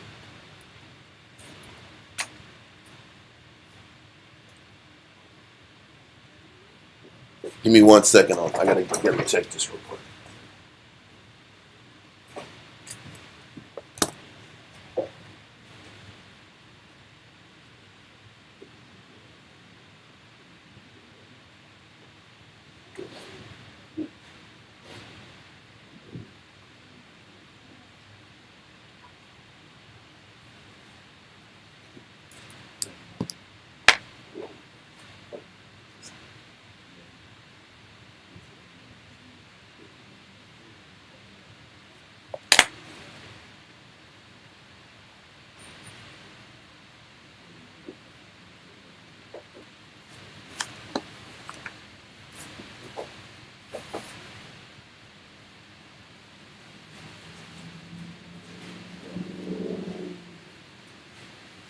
Super.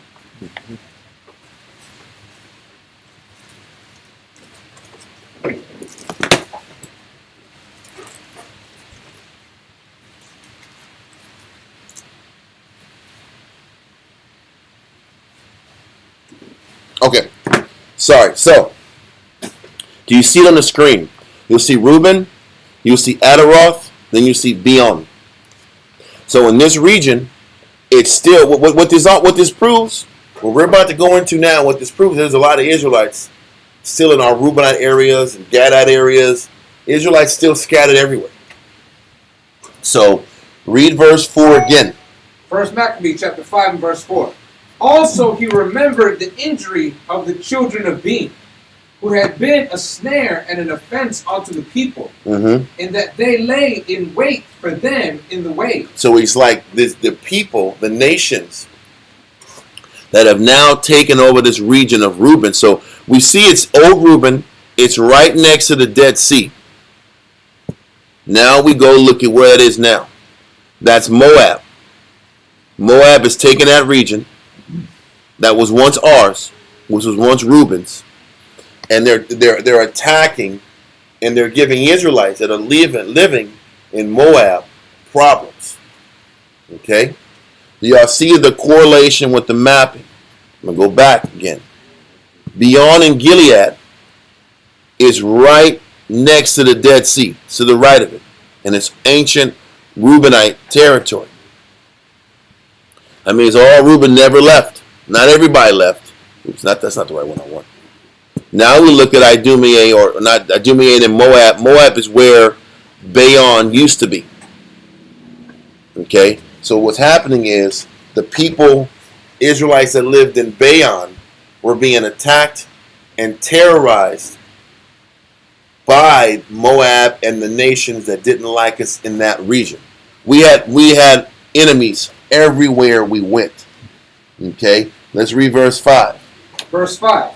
He shut them up, therefore, in the towers, and encamped against them, and destroyed them utterly, and burned the towers of that place with fire, and all that were therein. Afterward, he passed over to the children of Ammon, where he found a mighty power, and much people, with Timotheus their captain. Timotheus is going to be a guy you hear about over time. Okay, so now they're in Ammon. So once again, what Maccabees does, they leave Judah, they leave Jerusalem, they go down and fight Idumea. They get a victory over Idumea. Then they go all the way to Moab in Beon, and they fight Moab in Beon that's attacking and terrorizing Israelites. Then they go from Beon in the land of Moab, then they go and fight Ammon who Timotheus is the ringleader or the head of the movement that's giving the Jews problems in Ammon. So what you're seeing is all the territories are coming against us. All the territories are attacking us with the intent to destroy and break us down. Okay? So read that verse again, verse 6 and 7 again. Verse 6. Afterwards he passed over to the children of Ammon, where he found a mighty power and much people, with Timotheus their captain. So Judas finds a group that's strong and powerful, and Timotheus is leading this group. Read on. So he fought many battles with them, till at the length they were discomfited before him, and he smote them. So listen, he fought many battles. So all Judas is doing is fighting in territories all around the area. He's taking the war to them. Well, yes, but he's taking one of them because they are terrorizing Israelites in those regions. They're terrorizing Israelites in the Moab territory and Ammonite. You're going to read later on, Timothy is sitting back here and giving the Jews problems in that region. This is why he's going up there. He's not conquesting for the hell of conquest. He's conquesting because these are regions where the Jews are getting terrorized at. You got strongholds, or the strongholds in the spiritual sense. Well, it wasn't. Israel is suffering. Israel is asking for help. Yeah. And like David said, Jerusalem got to be the joy, number one joy. So they're getting up and fighting because their nation needs it. Yeah. And there's only a handful of people that's out here that can fight off these nations and groups that are destroying the people. So this is happening right after the temple gets reestablished. So it never, like, the war never There's no stops. break. That's my point. There's no break. It's just constant fighting. There's a temporary reprieve. We celebrated. It was 8 days, man. An 8-day party, huh? And now you're back at the grind again. Yeah. 8 days really ain't no party, huh? Because you got to get back up and you got to exhale and go fight again. I kind of felt that watching that movie. What's the movie called? 300. When they killed all these guys that came, they in that little square, that little area. Yeah. They killed a whole bunch of them. Like, man, okay, they did it. And I'm like, That's okay. the beginning, bro. I look up, and it's like, I'm not a big movie guy, but I looked up in the movie. I guess it had another drove of people. Coming. Yeah. I was like, wow. And this is war. This is fighting in general. But you had a major, success. Time. But there's still more. That's the whole point of the theme of the class. It's constantly wars. Because there's constantly a need. There's constantly a need. There's constantly a spiritual need when it comes to us. There's constantly something that needs to be addressed.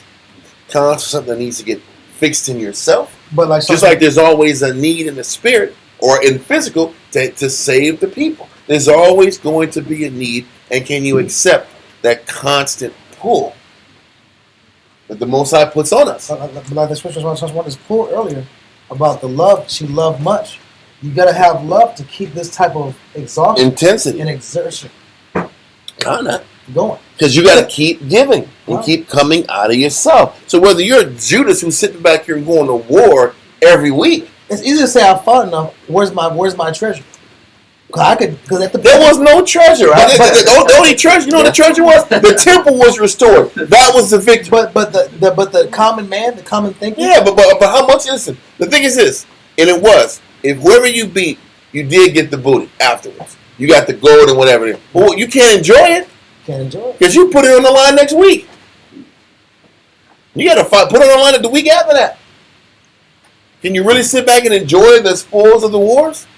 No. You really can't enjoy it. You back at it again. Yeah, we got to go kill an Idumea. Oh, you're great. Y'all won that great fight. Yeah, man, we got to go fight in Moab. We got to kill the kid in Moab. Great job. Y'all won against Moab. Yeah, we got to go fight in Ammon now. It's like, damn, it's nonstop. But that is the life to restore the nation. And that's the fight to restore your spirit. It's constant. Once you break one thing, there's another thing you got to fix. You have one negative outlook in this arena that's weakened you. Once you break that, guess there's another thing. Lust is waiting for you. Yeah. And after you control that, then what's the next thing? Hate is the next thing. it keeps bouncing. There's more to fix. There's always something to fix. And can you accept that reality? There's always a new city to overcome. There's always a new battle that has to be destroyed. You understand that with vehicles.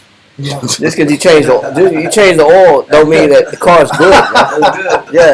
You change the oil. That's great job. The oil was overdue anyway. You actually went double time on the oil. The oil's super black. Yeah, but sludgy. Yeah, just because you change the oil don't mean there's nothing What else. about that transmission though? Transmission neglected. Power steering fluid neglected. Yep. Now you're turning the wheel like How this. about those brakes? How about those? Oh my God! Power steering. You got the highway. You gotta start turning ahead of time before you get to the corner. Before you get to the curve, you turn in the Oh my God! You ain't got no power steering. Same thing with them brakes. You gotta start working them brakes early. Yeah. They ain't gonna stop. They ain't gonna stop the way you anticipated it. No, but everybody that neglect, they got tricks to everything.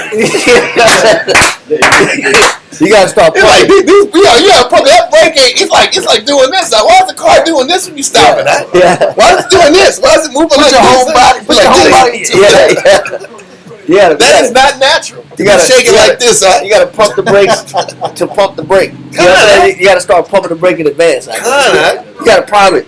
You gotta prime it before you can stop. You gotta prime it. And then when you get to the light, you gotta put it in park. Yeah. You gotta keep it running. That's real. So it don't keep shut it idle. out. So it don't idle out. Yeah. Oh my God. But that's what people do when they neglect Yeah. that things that need to be taken care of. God. You don't take initiative out. And so this is what's happening with Judas and them. All of these months and years of not doing things the right way. Now somebody had to sit back here and liberate everybody around them. All these regions.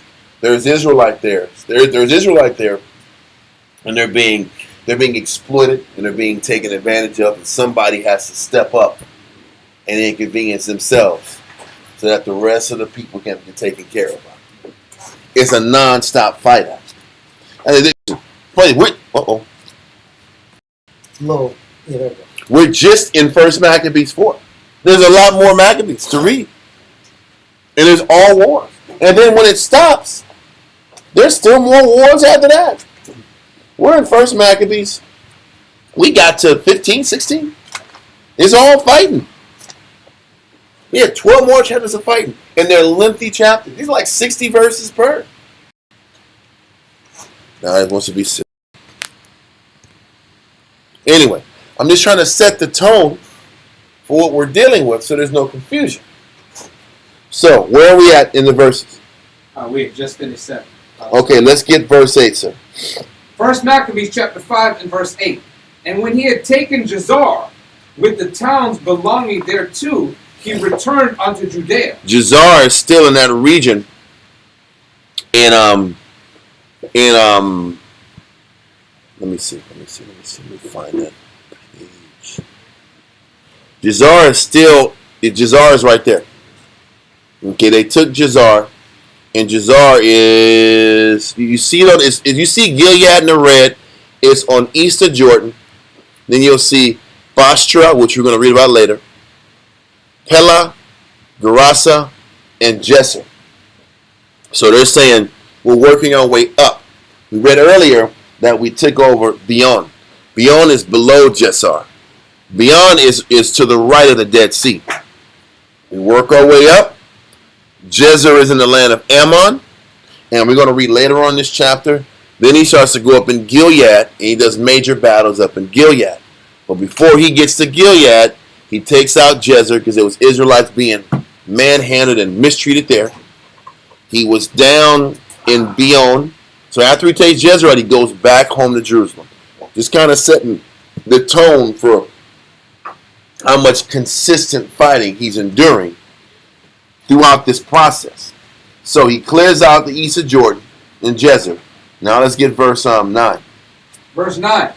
Then the heathen that were at Gilad. Stop. The heathen that were in Gilad. Gilad is Gilead. Gilad is Gilead. This is how you pronounce it differently? Because this is the Apocrypha. It has that Greek kind of tone. So there's a lot of it's Greek. There's a lot of words that are kind of spelled weird in the Apocrypha. But Gilad is Gilead. Okay. So Once again, looking up here in the map, the next set of wars happened in Gilead, which is northeast of Jordan. And what we're going to read is Gilead is right in that area where you see those red marks. Those red marks are where the wars started. All the red marks. This is Gilead. This is Gilad. Okay. This is where the wars were happening. The major escalations started happening around Gilad or Gilead. Okay? So let's continue. Verse 9. Then the heathen that were at Gilead assembled themselves together against the Israelites that were in their quarters. It keeps showing us the same concept. That these nations start coming up against Israel in their quarters, in their homes. They're making life miserable for Israelites in these different regions. They keep putting pressure on them. Okay? Just like they were giving us pressure and giving us problems in Bayonne and in Jazer, which is in Ammon. Read on. To destroy them. But they fled to the fortress of Dathema. So they said they fled to the fortress of Dathema, and that's where we're at right here on the map. Dathema is on that red line that's above Gilead. Directly above the word Gilead is Dathema. And this is where we sat back here and fled to. We fled to Dathema, to a fortress in Dathema. Obviously, whether it was our people living there and we had our own fortress, or whoever was running that area, let us stay there. We went in and found refuge in this fortress because they were out to destroy us. Okay, read on. And sent letters unto Judas and his brethren. The heathen that are round about us are assembled together against us to destroy us. So they're sending letters saying, listen, man, these guys are out, they're trying to kill us. We're in this fortress. There's only so long we can kind of last in this fortress. With the supplies we have, they're coming to kill us. Please come and save us. Read on. And they are preparing to come and take the fortress whereunto we are fled. Timotheus being captain of their host. Don't forget, Timotheus was also giving us problems where? He was giving us problems in Ammon, which is right south of Gilead. And he was the governor. He is the governor of Ammon. And he's sitting back here and putting pressure on us after Judas fought him in multiple battles and won Jazer. That didn't stop Timotheus from going up north and giving us pressure in Gilead. So this Timotheus dude is really putting pressure on us on a massive level. Okay?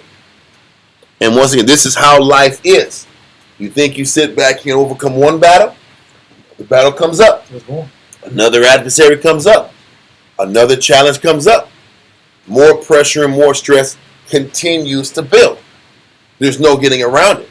This is why the theme of the class is about you got to accept war is going to be everywhere. Yeah. And if you can accept that there's never going to be a break, you can find strength and solace in that. When you keep looking for breaks is when the anxiety comes. You think Judas is sitting back here? Listen, listen, think about this.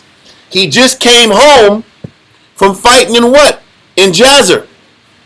Now he's getting left. He's got to go back up to that same region. Because this same guy that you whipped up on 3 or 4 times, he ain't quit. They ain't get enough. So that means if Timothy didn't get enough, then he can't get enough. There's no break.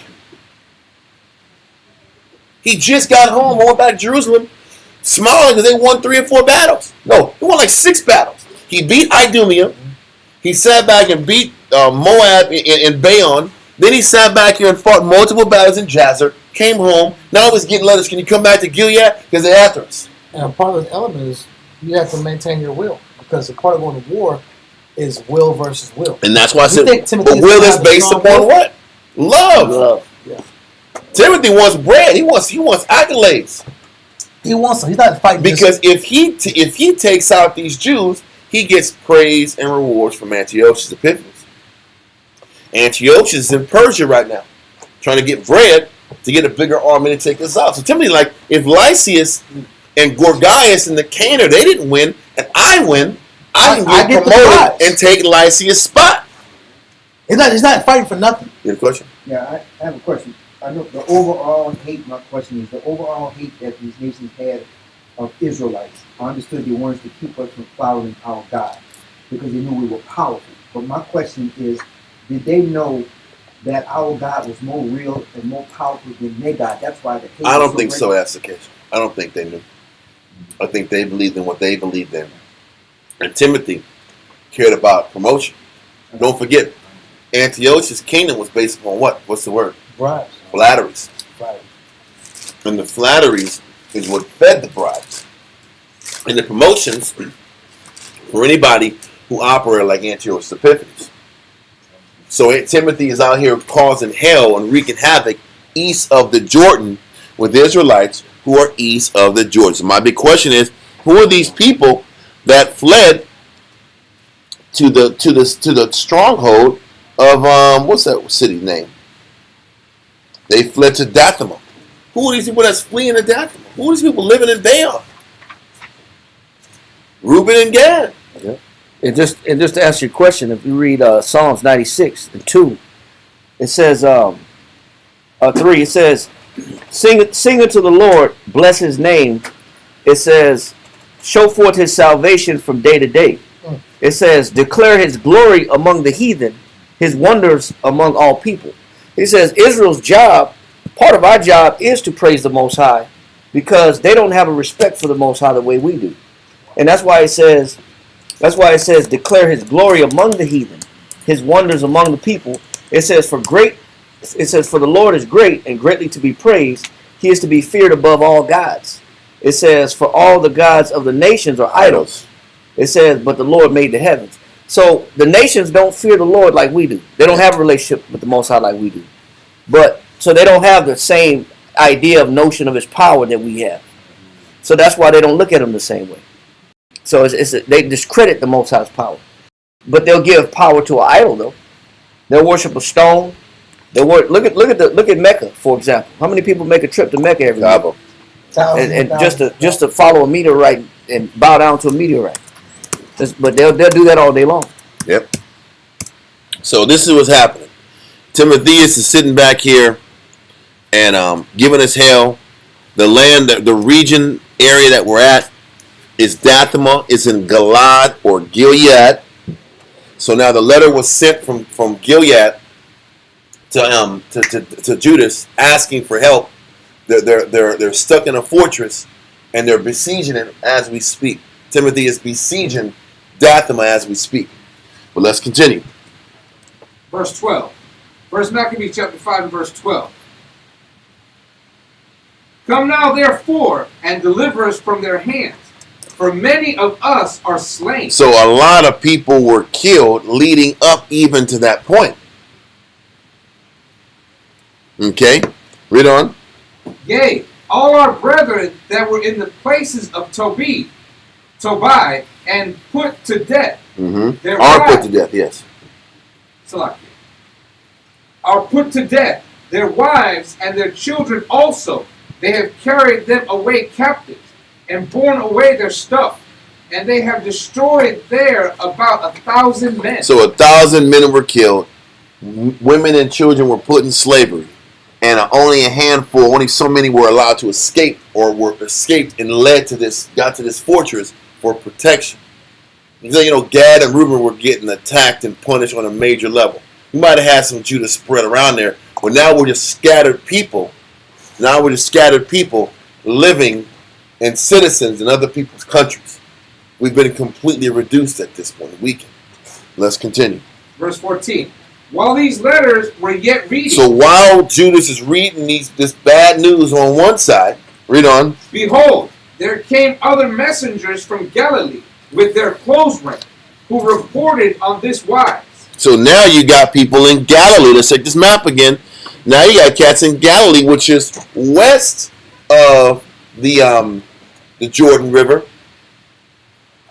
They're sitting back here and they have bad news to tell Judas, and they need assistance in Galilee, and they need assistance in Gilead. Now they got to split their forces two ways to help out Israel that's being stressed out and attacked on both on two opposite sides of the countryside. Read on. And said, They of Ptolemais and of Tyrus and Sidon and all Galilee of the Gentiles are assembled together against us to consume us. Hold that. Now listen. He says the people of Ptolemais. Let's get this. Let's get this space. Ptolemais is a city. Look at this new map. Ptolemais is also called Acco. Acco, Ptolemais. It's the nations and the Tyrians, Zidonians, and the Phoenicians, and the Philistines. That's their region. All on the coastal cities. So they said, listen. They said the people of Ptolemais, which is the coastal city, Tyre and Zidon, which is coastal cities that we know of, and all of Galilee of the Gentiles are assembled together against us to consume us. So now you got that whole western coast region of the land of Israel, or Canaan, are coming against Israel to attack the Jews in Galilee. Ancient Philistines. Yeah, so it's the Philistines and those Canaanites. Because you got Tyre and Zidon is right there. Then you go a little further down is where you're going to find Acco. It's not on this map. Acco is on this map. It's on this map. I'm just trying to make sure. See that lip? Lip? So the lip is right there. That's the lip. It's right near Tyre. So I think it's right on the coast. The Ptolemais, the city, Acco is right on top of the lip. So Acco is literally right where Tyre and Zidon is. So it's the northern area. It's not the Phoenicians as much. It's not Ashdod. It's not that area. It's Tyre and Dor. This area is given, well, to be specific, it's right there. You see where the word Tyre is, and you see that lip that's going up. The little peninsula sticking out. That peninsula. And it's right above that peninsula sticking out in the orange. That region in the orange and the people, the Gentiles of Galilee, are coming against the Jews that are living in that region. So they're all coming against Israel and Galilee from all the way from the sea area eastward, are coming against the Jews living in Galilee, giving them problems. Simultaneously as Timothy and the nations east of Jordan are giving us problems in I'm not going to say Bethsur, it's Dathema, when we're all tied up in that fortress. So you can pretty much say we're completely surrounded. We're surrounded on both ends. And the bottom. And the bottom. So we're exactly. And in Idumea, which we just talked about. And on the east and on the west, where everybody's converging against us. And the Samaritans can't stand our guts. We know that from history. So we have enemies everywhere, and now Jesus got to sit back here and spread himself three directions at the same time. So let's continue. Verse 16. Now when Judas and the people heard these words, there assembled a great congregation together to consult what they should do for their brethren that were in trouble and assaulted of them. So now they're trying to figure out what the heck are we going to do. Backs against the wall and spread out so many different directions. What's going to be done next? Before we go into what's going to be done next, let's get the recap that the Josephus gives us. Josephus, book 12, chapter 8, paragraph 1. Let me use the restroom while y'all get that and read that. I'll be right back. This gives us a breakdown of all the wars leading up to this point. You said Josephus, book 12, 8, chapter 8, paragraph 1. Yep. You got it? What page is that on? That's page 328.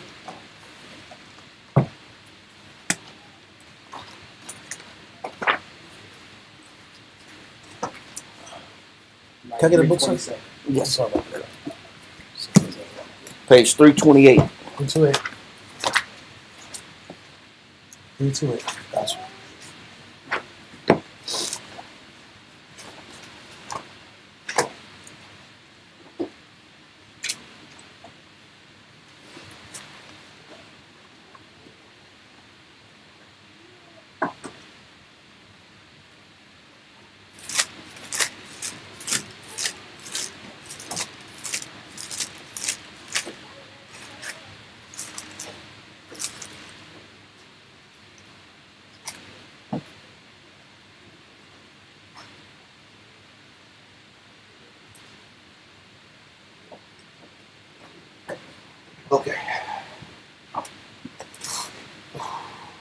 So let's do this. Slakia. Let's read this. Page 328. Josephus, Antiquity of the Jews, Book 12, Chapter 8, Paragraph 1, line 327. Then these things were over. The nations round about the Jews were very uneasy at the revival of their power, and rose up together, and destroyed many of them. The crazy is the nations can come together. We cannot. All the nations. I'm going to go back on this map. Everybody. Idumea in the light blue, the baby blue. Moab in the green. Ammon in the purple. Gilead in the hot pink. Galilee in the darker blue. Tyre in the orange. Samaria in the darker green. Everybody understood who their common enemy was, and they came together and bonded and united. But you got to get black men to come together. You can't get it done. Not even in prison, barely in jail. Barely in jail. Yeah. That's true. They can't come together. Israel can't come together because all we're hearing about is rebel Jews leaving Judea and hanging out with these white boys and fighting with them. It's always That's what history is telling you. Yeah. And our city is split in half. The enemy's within. The enemies within and without. That's the problem. Both. But especially even to this day, the dynamics is the same. God, the enemy is within first and without also. It's even worse. It's worse when it's your own people, man. Because you would expect your own people at least to ride for you or understand your plight, your poverty, your condition, your situation, your circumstance. But it's understandable to expect your enemy to hate you and kick you while you're down. Kinda. But this is what's going on. Yeah. And this makes the battle double. So let's continue.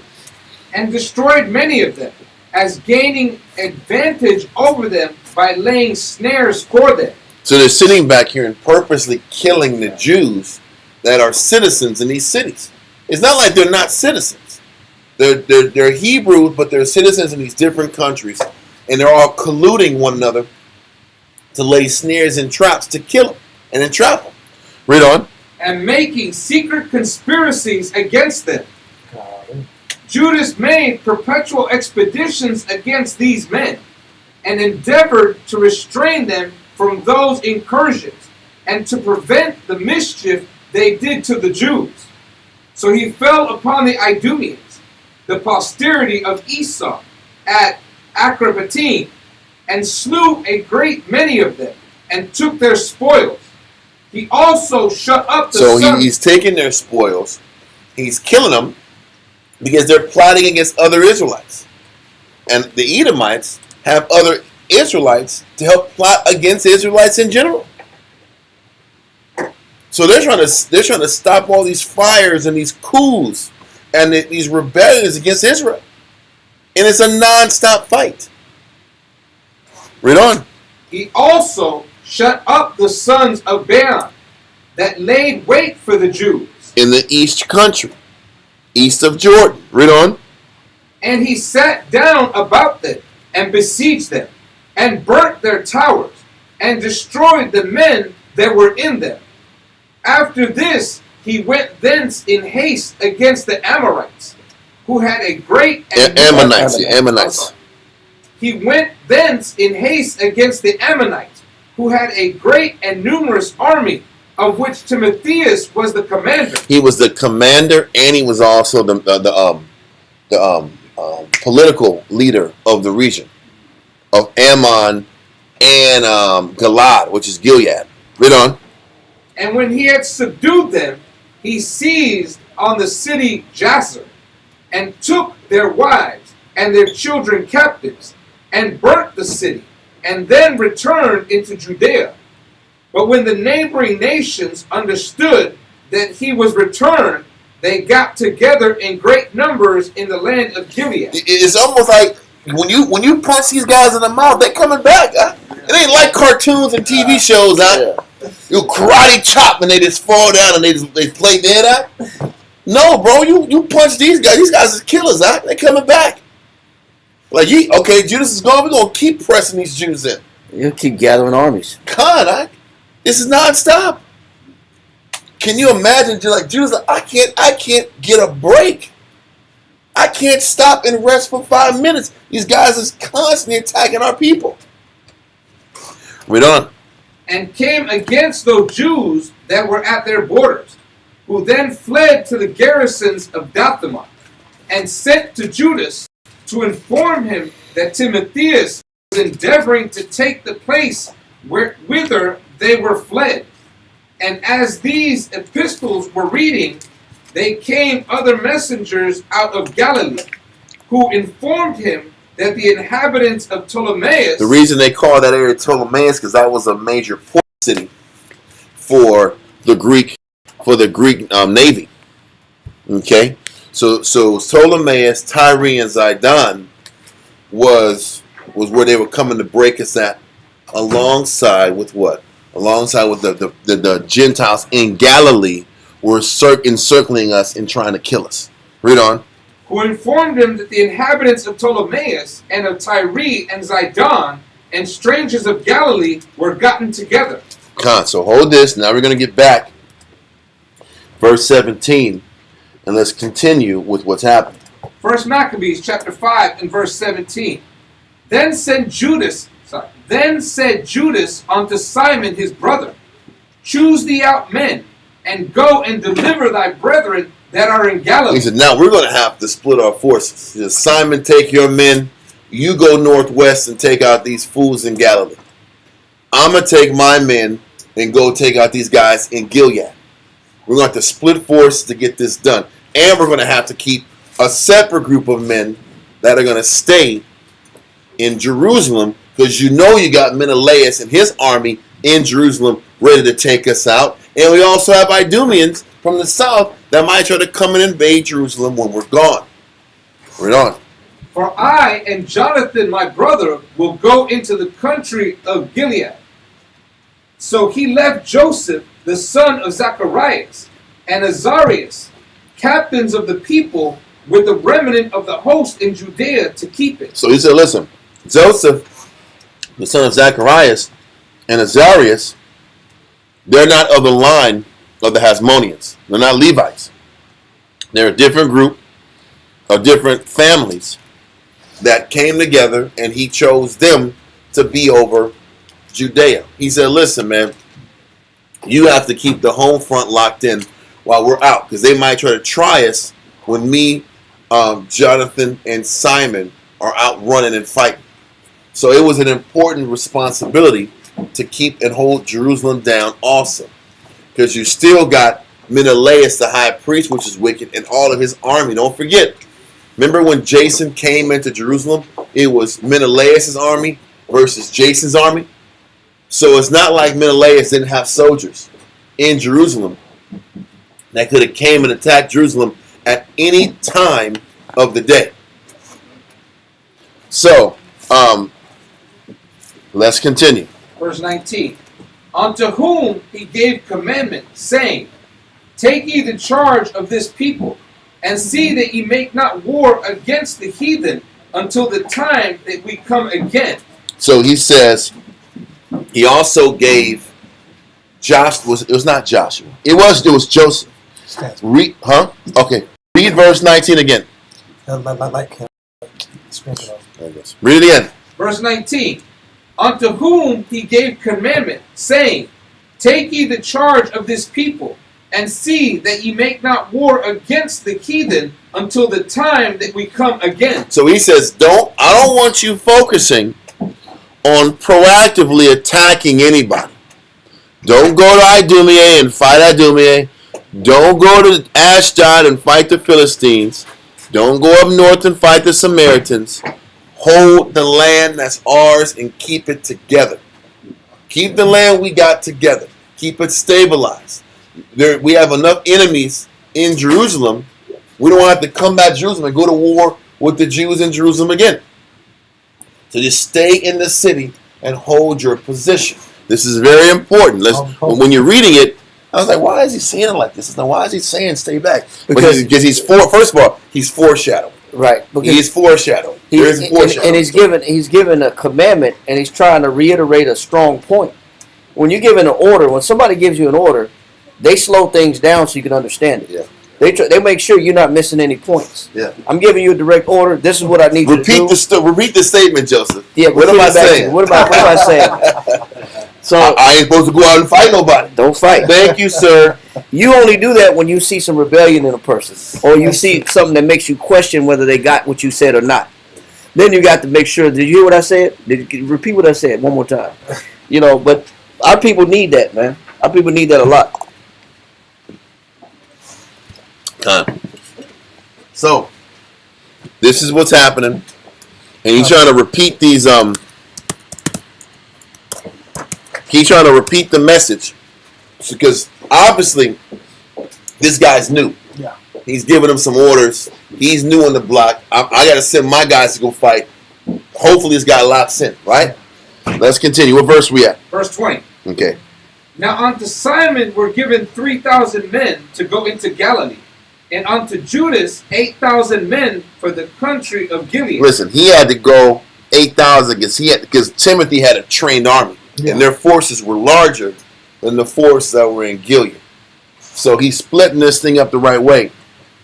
This is what they're doing. 3,000 to Gilead, Galilee. 3,000 to Galilee, 8,000 to Gilead. Let's continue. Then went Simon into Galilee, where he fought many battles with the heathen, so that the heathen were discomfited by him. And he pursued them into the gate of Ptolemais. And there were slain of the heathen about 3,000 men, whose spoil he took. So Simon went to Galilee, and they discomfited the heathen with efficiency. And he says they killed 3,000 men, they took spoils, they claimed the victory, and the people and the Israelites in the region had peace. They did it. Listen, don't forget, they're not going here to these countries to claim territory. We don't have territorial power at this point. We don't have the armies to kill them and keep them there to have jurisdiction over the region. We're just going to war to make sure that the perpetrators stop killing our people and attacking our people. That's the only reason we're doing it. Killing them so that the Tyrians, Zidonians will think twice before doing it again. Judas is going over here to fight this damn Timotheus multiple times just so that the leadership will learn to stop afflicting Israel. On. Verse 23. And those that were in Galilee and in Arbatis with their wives and their children and all that they had took he away with him and brought them into Judea with joy, right? With great joy. So what's happening is, what Simon is realizing and accepting is, we are not going to be able to keep doing this time after time after time after time. For your safety, all these Israelites in Galilee got to get the hell out of here. You're going to have to relocate. The men, the women, and the children are going to have to relocate to Judea if there's going to be any chance of getting protected long term. Yeah. Now, we can't keep spreading our military so thin after these nations are showing us that they don't want us here. So let's win this battle and bring everybody else back to Judea and protect you here. At least we can centralize the protection. Makes sense? Yeah. This is what Simon did in Galilee. Now let's keep going. Verse 24. Judas No. I don't want to do 24. Let's let's go to Josephus, book 12, chapter 8, paragraph 2. It's going to give us his rendition of what we just read. Antiquity of the Jews, book 12, chapter 8, paragraph 2, line 332. Accordingly, Judas, upon considering what was fit to be done with relation to the necessity both these cases required, gave order that Simon his brother should take 3,000 chosen men and go to the assistance of the Jews in Galilee, while he and another of his brothers, Jonathan, made haste into the land of Galilee with 8,000 soldiers.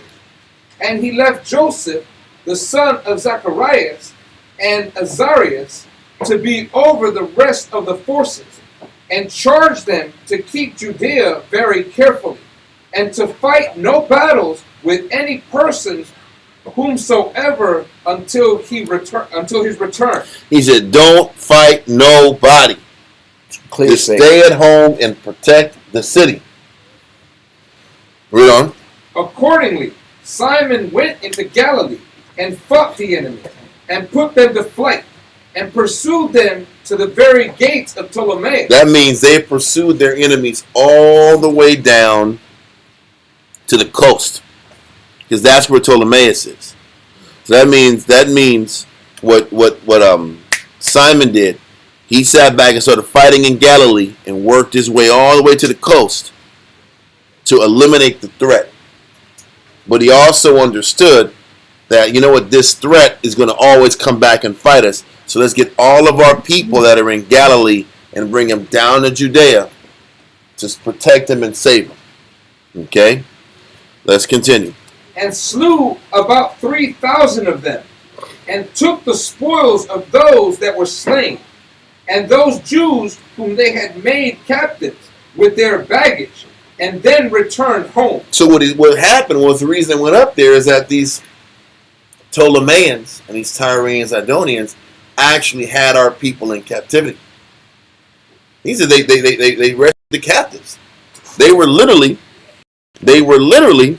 captives and prisoners by these nations.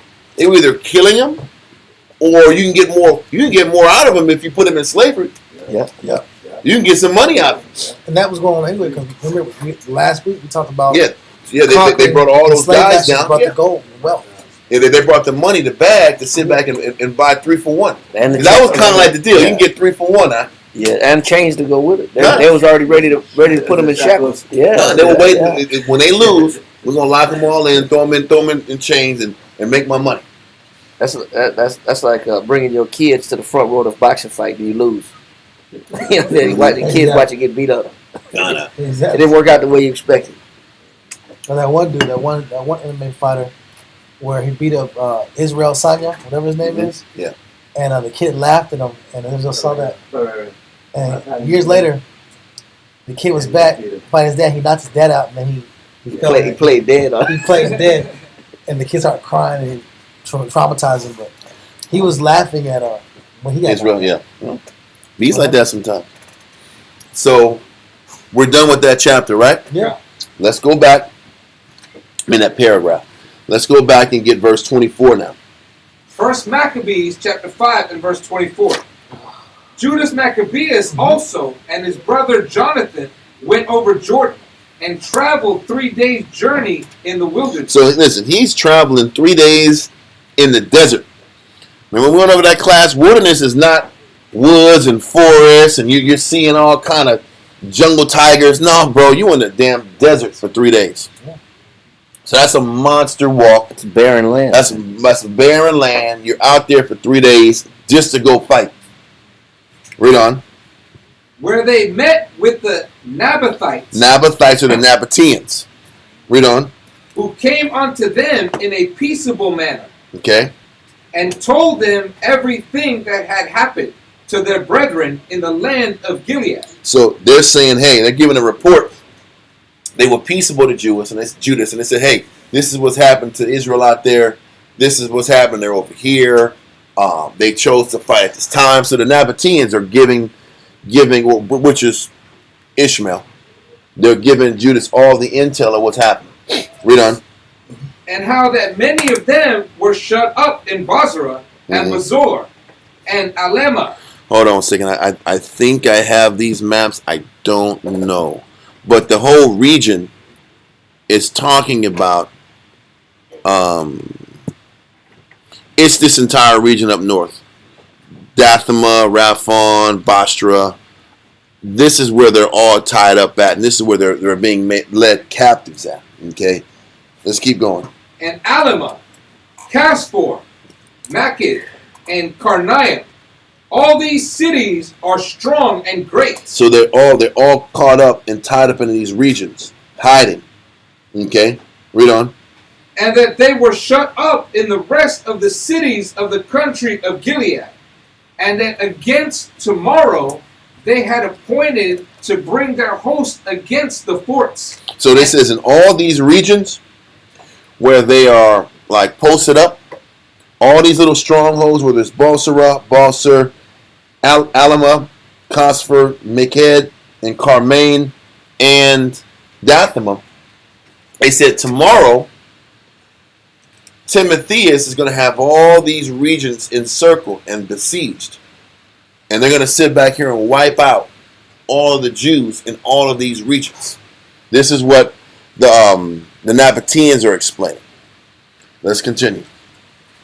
And that against tomorrow they had appointed to bring their host against the forts, and to take them, and to destroy them all in one day. Done.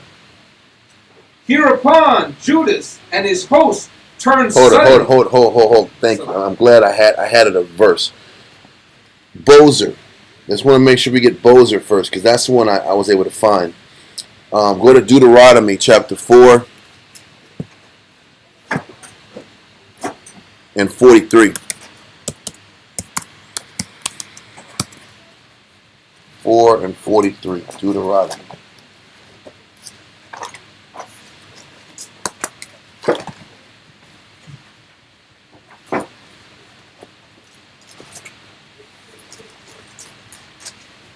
So they're saying that many of Israelites were shut up in Basra, Bozer, Alima, Casfor, all those little regions. Let's read Deuteronomy 4 and 34. 4 and 43. Salakia. Deuteronomy chapter 4 and verse 43. Namely, Bezer in the wilderness, Bezer is Bozer. Okay, read on. in the plain country of the Reubenites. Of the Reubenites. So Bezer and Bozer, it's the entire region that Timotheus is attacking. So that's why it's all these spread out cities. Basora and Bozer. Because you see Basora and Bozer. That region is where Reuben was in the plain cities. So if we look at this region, they're saying there's Israelites in Bozer still, which is in the Moabite territory. There's cities in Gilead, and there's cities in Ammon. That's what they're saying when it says Bozer, Alima, Kasorfa, Casfor, Maked, and Carmine. That entire region has Israelite stronghold cities that Timotheus and his military are encircling with the intent to destroy. Obviously, if Timotheus is in control of Ammon, he got the authorization from Gilead and Moab, the leaders of those countries, to have an all-out assault into all those outer cities where Israelites were scattered. So they're being cornered and surrounded in all of these regions, Gilead, Ammon, and Moab. It's a united front. It's a united front to wipe us out. It's really a multinational army Yes. against us. It's very similar to when Persia was about to sit back here and kill all the Israelites in the 127 provinces all around the nation. The story of Esther. That was the story of Esther and the Purim.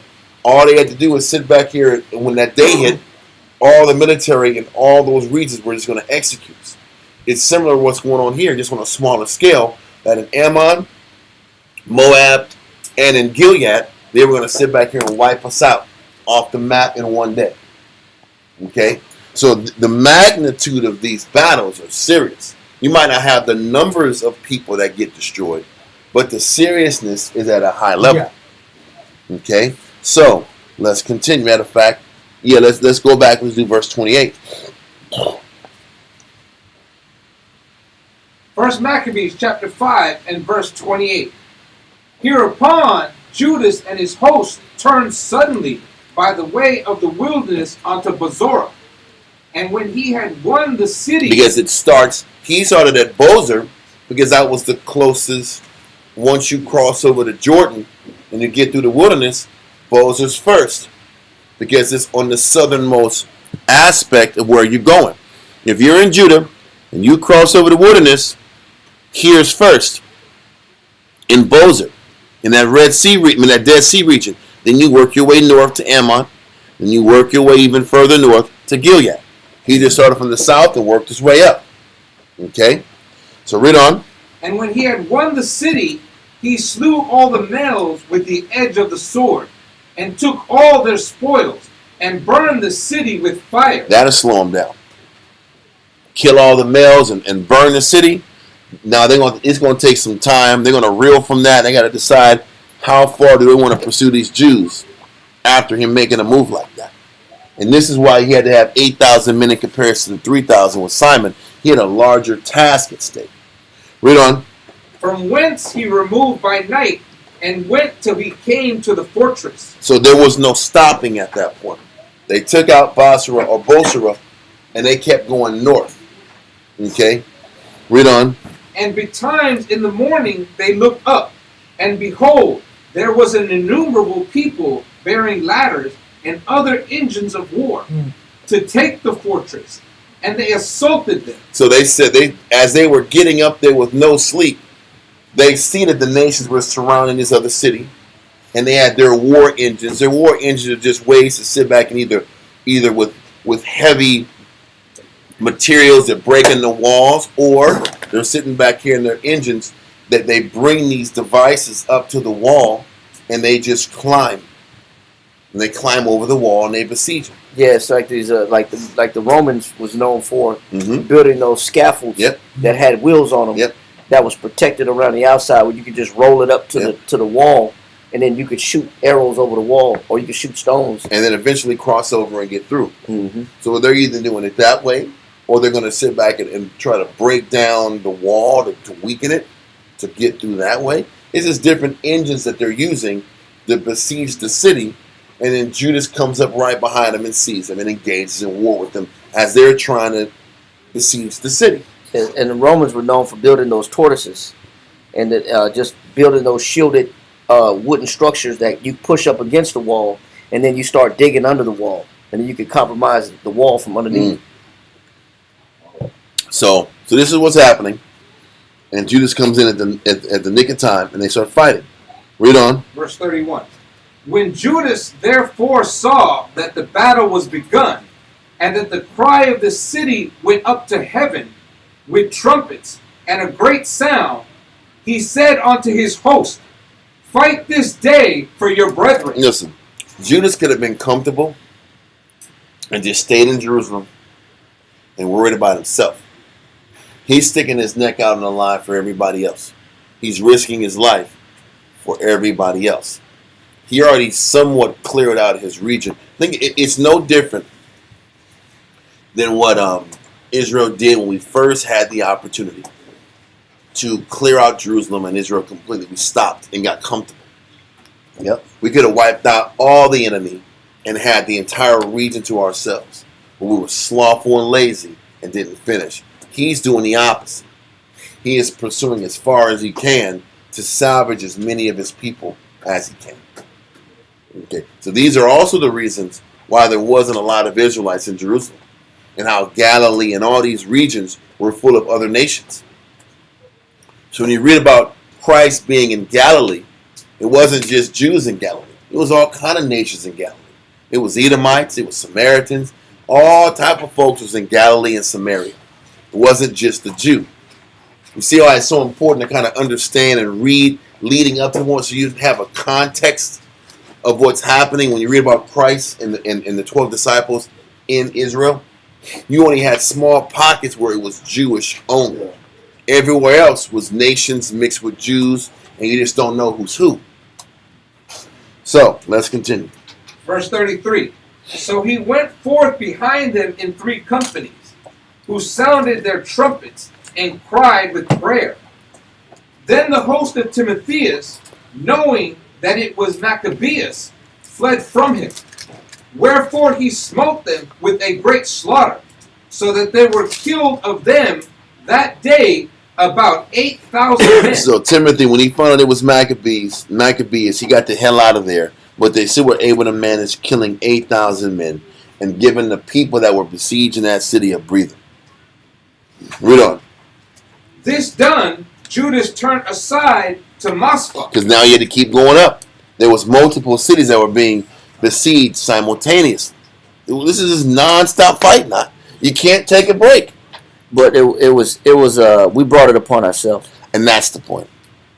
Our negative and our The debt desire to serve this world Yeah. is why we had to do it.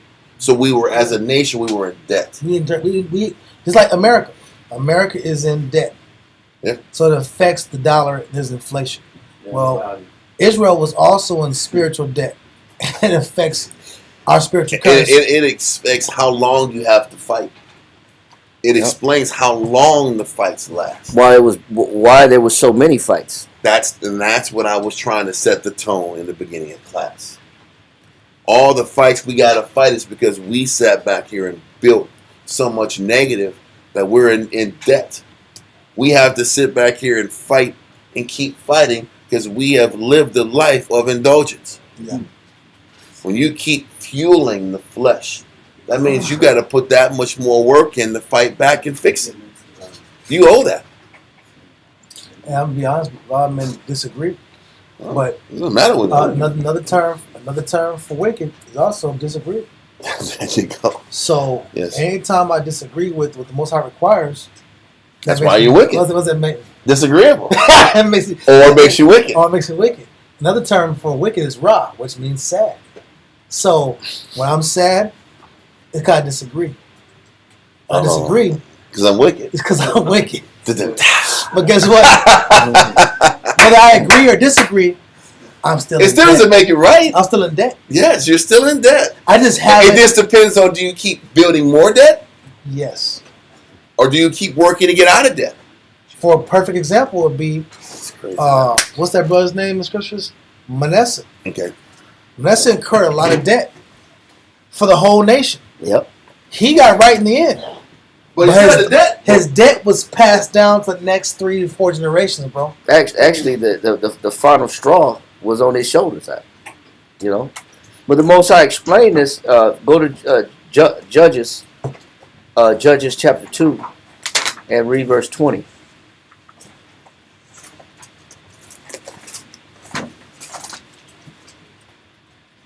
Chapter 2, verse 20. Yes, sir.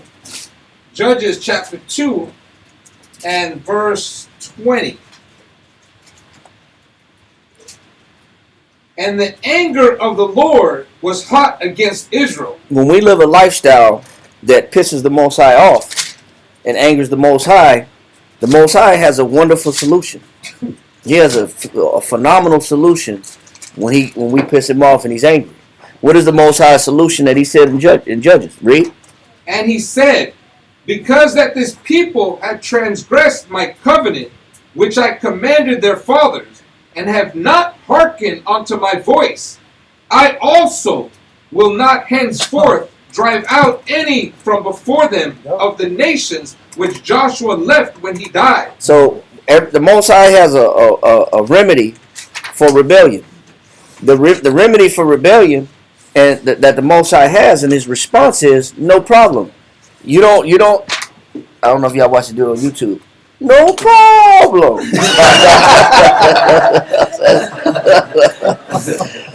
but the Most High said, okay, no problem. You don't want to follow directions. You don't want to follow instructions. I already laid the law down. Hey, I got somebody set up for you. Who and what is the way the Most High rationalizes with us when we get out of order with Him? He has the other nations set up as an enemy, as a thorn in our side, as a damn problem. They become a problem to us because we activated the Most High's anger. Read on. It says, Salakia, I also will not henceforth drive out any from before them of the nations which Joshua left when he died, that through them I may prove Israel. It says, the Most High said, every time you get rebellious, we wanted the Greek culture. That's what we wanted. We wanted the Greek way of life. Yep. We wanted the Greek customs, the Greek food. We wanted the Greek dress code. We wanted the Greek laws. We wanted the Greek celebrations. Gyros at? Well, we do, right? We want do. gyros, we want the art. We want the art. Yeah, we want the statues. We want the art and the statues, naked baby statues. We wanted all that. We want the religion. We wanted everything. So he said, okay, this is what you want? I got something for you. Read on. Whether they will keep the way of the Lord to walk therein, as their fathers did keep it, or not. Go ahead. Therefore, the Lord left those nations. Why do the Most High got these nations in every mountain and every hill, every valley, every coastline, every valley, river? Everywhere we go, we're surrounded by nations that are against us. Yeah. It's because of the lifestyle that we wanted. So the Most High turns the nations against us. Read. Without driving them out hastily. We always want to make it like, oh, these wicked Edomites and these wicked Ammonites and these they're so wicked. Why they're so wicked? They're so evil. Just the world is wicked. It is wicked. Wicked. Everything's wicked, huh? Yeah. We don't want to sit back and realize we're wicked magnets. How about that? We're magnets to wickedness. How about our wickedness brings more wickedness to us? But we don't look at it like that. We don't know. Hell, it's the wicked Edomites. It's these nations that are so evil. They just can't stand it. They just got to see us fall. It's that white man. It's just this white man just want to see us fall. White man never goes away. They just can't stand us. He never goes away. Listen, Most High got it that way. He's got it that way because we're magnets to wickedness. Because he knows that he needs something to be left behind to keep us in check. Because we're not going to keep ourselves because in check. We're in you know the Most High used these nations to keep checking us to remind us we're in spiritual debt still. Yep. You're in debt. You're in debt and you're paying for it by the hell these people are putting on you. That's how you know you're in debt. What else does a carnal man know? To know he's out. He's off from the spirit. He's out of the spirit. How does a carnal man that doesn't want to see the spirit know he's out the spirit? When negative people are after him. That's how you know you're out the spirit. Because if you ain't doing no negative, ain't nobody after you. And pray on my downfall. Why? Because you're doing negative, and that's the signal that you're doing a negative. Down the corner, slanging rocks. Oh, give him a crooked ass car. Watch out! These cops is after me. They're so crooked. They want to take my dope stash and my money. Yeah. They're after me. Why are they after you? Because you're slanging rocks. That's why they're after you. It's very simple. What's that? I got 2 rock wallets in my bed. I'll feed them later. What? Yeah, that's big. That's smart. Yeah, I know. He I thought about the Kim like was like, yeah, he got 2 rock wallets by his bed, feeds him later. I'm like, okay. I'm like, why is he living like that? Why is he so stressed out? Why do you have to have 2 rock wallets to go to sleep? You're gonna have 2 pit bulls and rock wallets, and you're gonna have 2 guns. But why are people after you like this? Yeah. I gotta come to grips with being written on my enemy's walls. Why do you have everybody looking for you? Yes. Obviously, I'm doing something I shouldn't be doing. And that's how you know the enemies are everywhere against you, as a reminder that you're off. You know, I hate. Because listen. What was one of the major things the Most High promised us for our obedience? Mm-hmm. What was the number one thing He promised us? One word. Peace. Peace. Yeah. Peace is what He promised us. The problem is we want money and riches and accolades and respect. He promised us peace. But peace is not enough for us. Like I mentioned earlier, when we got peace, we want to do more wicked. We want to get into something. Peace is boring. Yeah. That's my point. Yeah. But see, the thing is this. We can say that as men. But when our women say that, we don't like that. Because they'll say peace is boring too. Oh, you just wicked. You Jezebel. I see Jezebel in you. What a Jezebel. Well, it's the same thing with women. They don't like peace. Just like we don't like peace. And this is why we're evil. And the Most High keeps bringing stressful scenarios. This is what not having peace really looks like. I think it's almost as if like I'm gonna keep stimulating you with chaos until you're tired of chaos. Let me keep giving you want chaos here. Oh, I don't want no more. I'm gonna keep giving you this chaos. You want this, right? But you know why? Because we don't like work, servitude, dedication, go home, sleep, repeat it again. We don't like that. We don't like go to work, dedicate, do the right thing, and in return there's peace in your home. Now you're unhappy with that. Because it's oatmeal. It's the same thing over and over again. It's just sacrificing, grind, and dedication. We don't like that. When the Most High gives us stress and chaos and hell everywhere, I don't want that either. Then what do you want? What do you want? No, you want it. We want it. The truth is, we want the chaos. Yeah, we we do. want the stress. We do want it. That's the problem. But Yeah, that's you know, we want the nation. We want to have all these people fighting and we ducking and dodging. We hiding. We say we don't, but we like it. As I said, we want it. We say we don't like it, but we like it. Our actions do. So what? We choose chaos. And when we don't like chaos, when chaos is bad. We like chaos when it's fun. This was an unexpected night. I didn't expect this to happen to me. This was a great night. I had a great time today. Oh, We like that kind of I chaos. was a high-speed chase. We had, but I got away with it. But I got away with it. It's cool. We like that chaos. It's cool. I did some dirt. Yeah. I didn't know how it was going to work out, but it worked out in my favor. But look, That was a great night. it was cool until it started shooting at you. Huh? It was cool them chasing you and you were playing. No, it was cool till you got shot. Till you got It's shot. one thing to do. Oh, this is crazy. This is crazy. But I'm okay. I'm breathing. Yeah. But when you see somebody get shot, It's not that's not fun no more. Or your leg get blown off. You're amputated. Or you're in a wheelchair. You're paralyzed. And you're pooping out of a bag. Why they jumping Yeah. out of cars doing like this? Like I said. Change their mind. Now it's not fun when you got to get pushed up a hill. But this is the point. That's a fact. But we like the freedom that chaos brings. The thrill. It's the thrill. That's what we crave. But there's a cost to that. It's no different than a man sleeping with a married woman. Yep. It's the thrill of it. You know, it's secret. It's naughty. Secret bread. You know, it's sweet. Secret. Stolen bread is sweet. Yeah.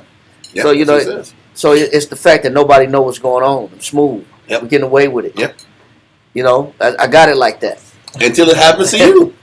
Listen, Then all of a sudden, that's not fun no more. I heard this Not crazy funny. story. I got to tell this one story. This customer, right, was telling me, she said, like, yeah, man, my husband went out of town, and you know, I went to the club and I brought somebody back home, and he was out of town. He said the dude she brought to the club invited somebody else in the house, and they tied her up out. And they stole Your daughter side up in your Brooklyn they Basin. tied her up out and stole all her furniture. How about that? And then How when her about man came back, he came back to an empty house, and she didn't tell him what happened. Crazy story. What she gets. I Let's hope say he left. I hope he left. I don't know what happened. That's a crazy story. It went from exciting. Jokes on you though. All they did was like, yeah, we got you. They just tied her up and just robbed her. Oh, you blind. kinky, huh? You like I'm still tied up. I'm waiting, and all the jewelry's gone, clothes gone, shoes gone. They moved everything out. She lost everything out, and she had to explain why is there no furniture in this house.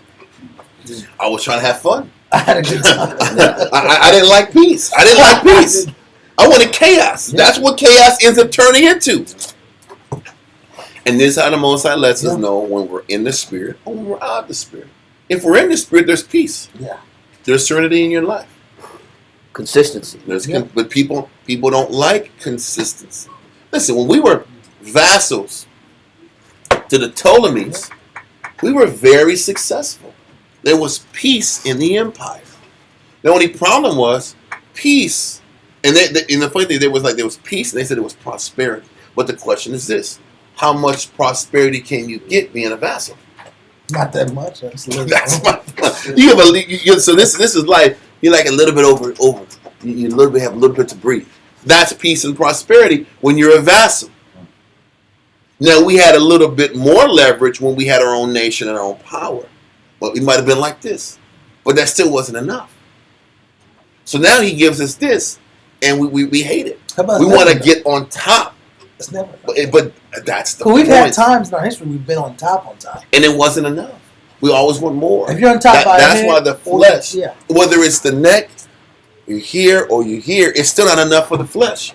Yeah. And we can never learn. We haven't learned to be at peace with what the Lord gives us.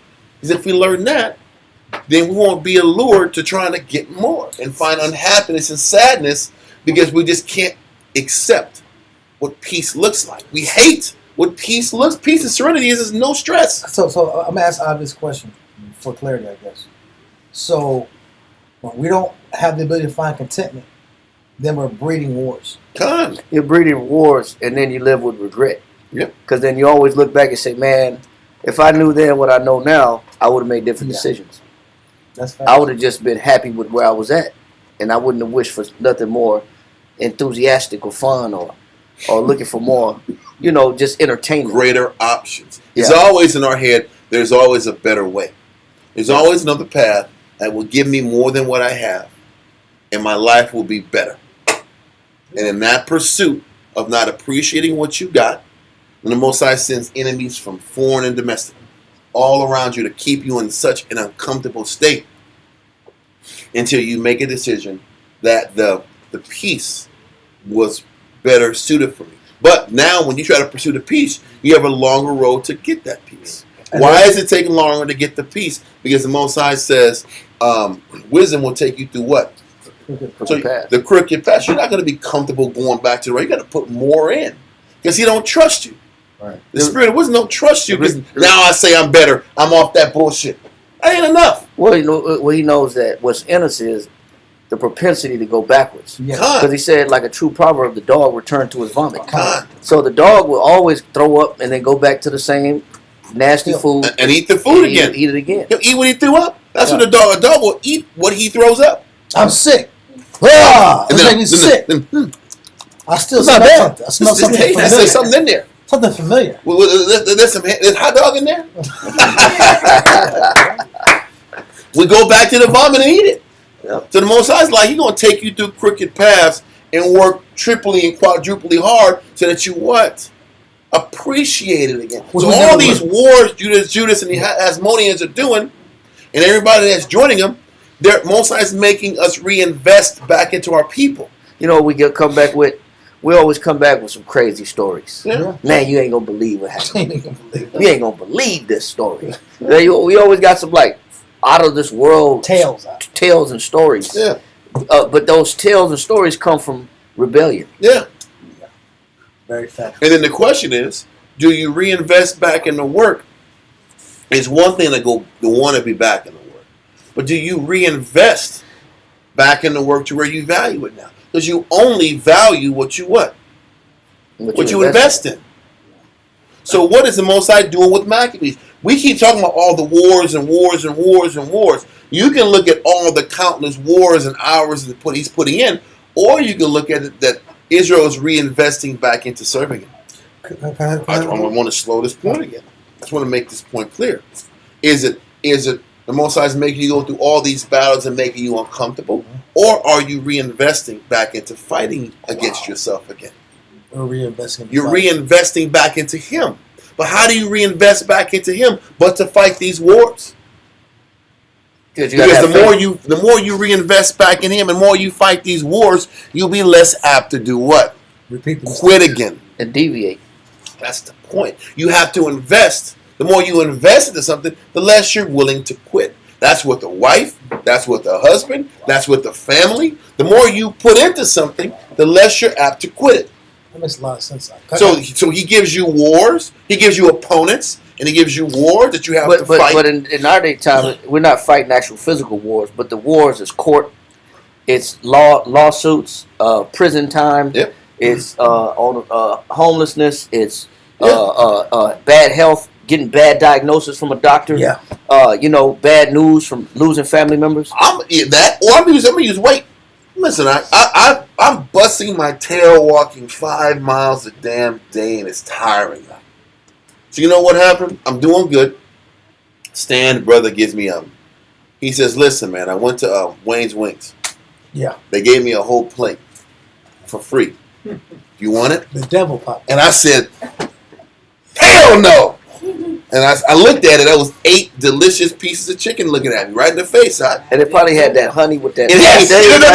Listen. He said, this is a honey one with the jerk. Yes, it was the jerk and honey. He said, this is one. But he didn't know. He said, this is the one with the honey and, I don't know, honey and the spices. And I was like, God damn, that's the one I like. That's the one we like. That's the one I like. I said, got to be more careful. Then I'm sitting back here like, you can eat all of them. This is me and him. And now I was resting. No, let's hear the story. This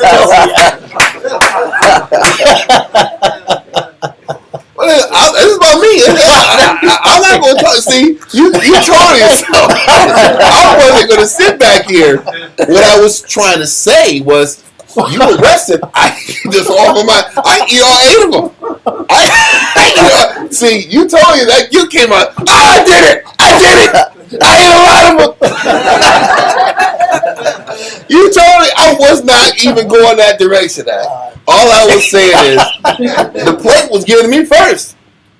And I was like, I just kept thinking about all these miles I'm walking on. And my joints is hurting. One day it's my left knee. Yeah. Next day is my ankle. The next day it's my shin. I'm like, bro, this is fire, bro. And I smashed this. I'm back on Chicken Street again. I just eat chicken. Going left. Yeah. How many more weeks do I got to keep doing this at this rate? If I make a dumb move and go crazy. I said, bro, listen, I'm going to eat 2 pieces of chicken. And that's it. And that's insanity to eat 2 of those pieces of chicken. If you ain't eating the whole box, I'm not eating that unless I get a whole box. I tease myself with 2 pieces of chicken. You're gonna lick your fingers after you. That don't make sense. Yeah. If I'm gonna eat it, let me eat the whole damn thing. And if you give me this 2 pieces, I'm gonna go across the street and finish the job out. I'm gonna finish the assignment out. I'm gonna go ahead and get 10. You can't just eat one. That's my point. And I said, you know what, man? But the only thing that kept me honest is, damn, bro, I can't keep doing this. And if I eat this, am I prepared to kill myself in this walking for another 3 months? I'm scared. I'm scared of going back because of what I put in. That's the message. All this work I put in, I'm scared to go back and have to start over again. Then I'm saying, like, it couldn't be but 300 calories for these 2 pieces. That's it. I ain't eating. And I went home and ate fruit at night. I said, forget this. I am not rewarding myself with a goddamn meal. I'm gonna eat a 50 calorie something. And I'm shutting it down. And maybe I'll eat a rice cake and I'm out of here. But the brother I had to neutralize it. Well, I'm not trying to say I got to neutralize this 2-piece decision. If not, I'm going backwards. And I'm afraid of going backwards. Because if I'm going to eat fried, let's eat fried chicken. If I'm going to eat fried chicken, if I'm going to go left, there's a lot of bad spots down the street. 8 piece over there is like $25 too. It ain't even cheap. It's not cheap, But I'm going to say this. I think they might have kept the price low because the meat, the sizes are so small. The wings are like super small. It's like going to Wingstop now.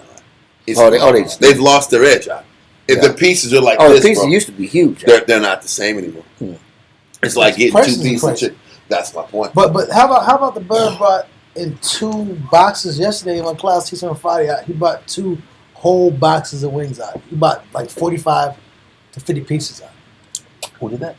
The new brother. Oh, okay. He brought. Now he was gonna get to the whole camp, and then he ended up leaving class, and he forgot to get to everybody. Which is like so everybody forgot it. There's only like a couple people in the back. Well, brothers was like some brothers was like, what happened? Some was like happy. I was like this. It's you better give it to the body. You better give it to the young brothers. The 20-year-old brothers, they burn that off. Because you're getting your 40s, you ain't burning that stuff off no more. It ain't leaving. Most High is not allowing the easy loss. I guess what am I trying to say? I just want to bring it back to the point because we got to finish the class up. It's hard. You're less willing to go and get weak because of what you've invested. Now, if it was in May, I would have smashed the whole box. It don't even matter. That box would have been out of here. But now, when I put it out, I'm afraid to go backwards. But this is how the Most High trains us. You're right.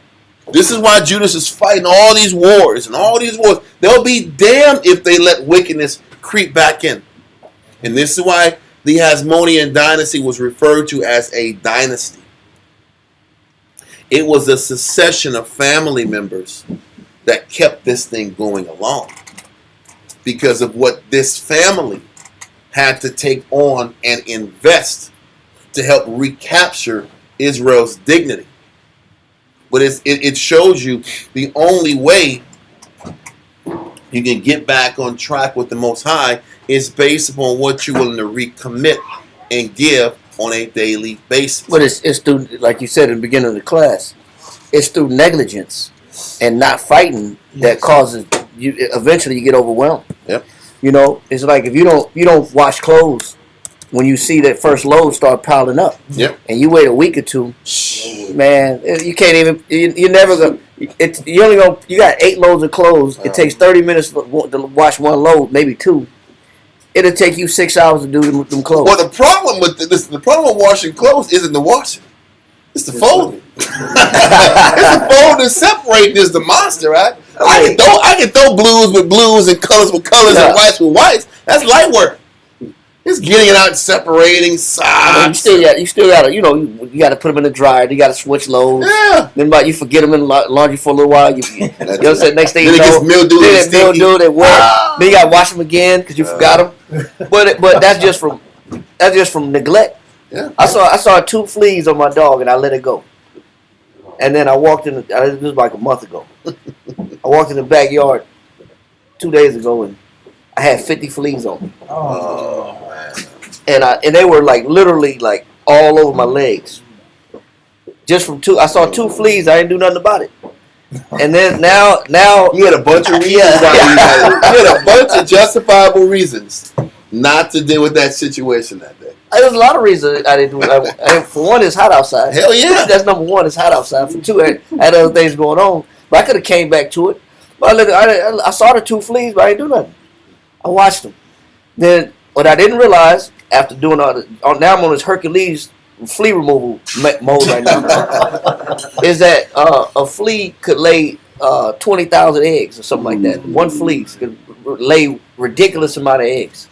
And I had 50 fleas on me, head to toe. And then now I'm doing all kind of research. Now I'm like, oh man. Then I got dimetacious earth. I spread around the whole. It looked like it's snowing in the yard. I threw all the dimetacious earth all over the yard. I mixed up oils. I had essential oils mixed. I put lemon juice. Essential oils. Yeah, That's essential so oils. funny. I got lemon juice, vinegar. I got salt. I bought 8 cans of salt. You buy that can of salt from Walmart, like the iodine. With the white one with the white board, the little umbrella. I bought 8 cans of salt, man. I got salt everywhere. I got salt in the yard. The whole yard is salted. Everything's salted and snowed. It's snow powder everywhere. And I'm like, man, I gotta get rid of these fleas. And then coming to class today, I'm driving and a flea just jump off my arm. It's not over, right? The war is not over. It's not over, right? But it's neglect. If you don't fight when you see the problem, you set yourself up for a bigger problem later. A lifetime of fighting. And then you're gonna be fighting even harder later on. And it don't stop. It never stops. And then maybe if you fight like hell and you get to the end of it, you will appreciate what it takes to keep up on things. You won't let it go back. The maintenance is way better than the fight to get back to baseline. Mm-hmm. You know. That diatomaceous earth will kill your dog. Yeah, I know. I just wanted to let you know. I know. I read that too. I killed my friend's dog right there. With diatomaceous earth, too much. The fleas was just everywhere. Yeah. I put too much diatomaceous earth down. Killed my friend's dog. Yeah, they said it. What they said it. I realized that after I did it. So I'm not gonna go back and pick it up. And then the damage is done. Yeah. You gotta put some water on it. Like, you gotta water the grass a little bit over there. I realized it late too. Yeah, it was after I read it. I know what you said. I read it. That's why I went to do the salt method afterwards. Yeah, neutralize the salt with the other try to stuff. offset it. But then they said it increased the potency of it. So they said the salt increased the potency. tough. So but it's through neglect. What I'm saying is the maintenance of it is better suited than you trying to overcome a battle now, and then just to get back to regular where you had it before, when you didn't appreciate where you had it before. Now you got to go this uphill climb, just to get back to where things should be. But that's the only way you'll appreciate it. Yeah, The only way you'll appreciate it is the uphill climb, and that's what we don't realize. you appreciate the uphill, peace. the up, and you'll appreciate the Lord. Yes. You'll appreciate the Lord because of the uphill climb if you take it the right way. Mm-hmm. So what Judas and them is going through, this uphill climb of fighting war after war after war, is building appreciation. And it's what it does, it makes you not want to go backwards again. Yeah. That's the thing. You invest and you invest and you invest. You don't want to go back anymore. You don't want to make the same mistakes you made because you've invested so much going forward. So he makes the situations that you go through so astronomically harder so that you fight, so you never want to go fall back again. That what else can remedy you from wanting to go back? It's what you invest moving forward. I lost the only too much. thing. I did this. I did that. I had to do this. I had to do that. Hell, there's no way I'm going back. But that's the only remedy. That's what else can be done to keep a person from falling backwards again. The measures have to be extreme at that point. You know, the scriptures talk about like a man that doesn't have diligence. It says his poverty shall come as a man, Armed traveler, armed man that traveling. Mm-hmm. What that means is that because I wasn't diligent, now I'm desperate. Yep. Right. And the desperation comes from not being diligent. Yep. And so now I got to fight my butt off just to sustain myself, when I should have just been diligent, and it would have never had to. This big fight wouldn't be. It would be unnecessary. Yep. But now we realize that Israel, now we reading it, they have to fight now because of all the things that we neglected in the spirit. Yep. And then once again, the positive from the fight is that we appreciate getting back to this spot. We don't want to go back anymore. So don't run from the amount of work you have to do to get salvaged again. Don't get overwhelmed from the amount of work you have to do to get back what you lost. To restore yourself. Because the work you put into restoring yourself is what keeps you from backsliding. That makes sense. Does that make sense?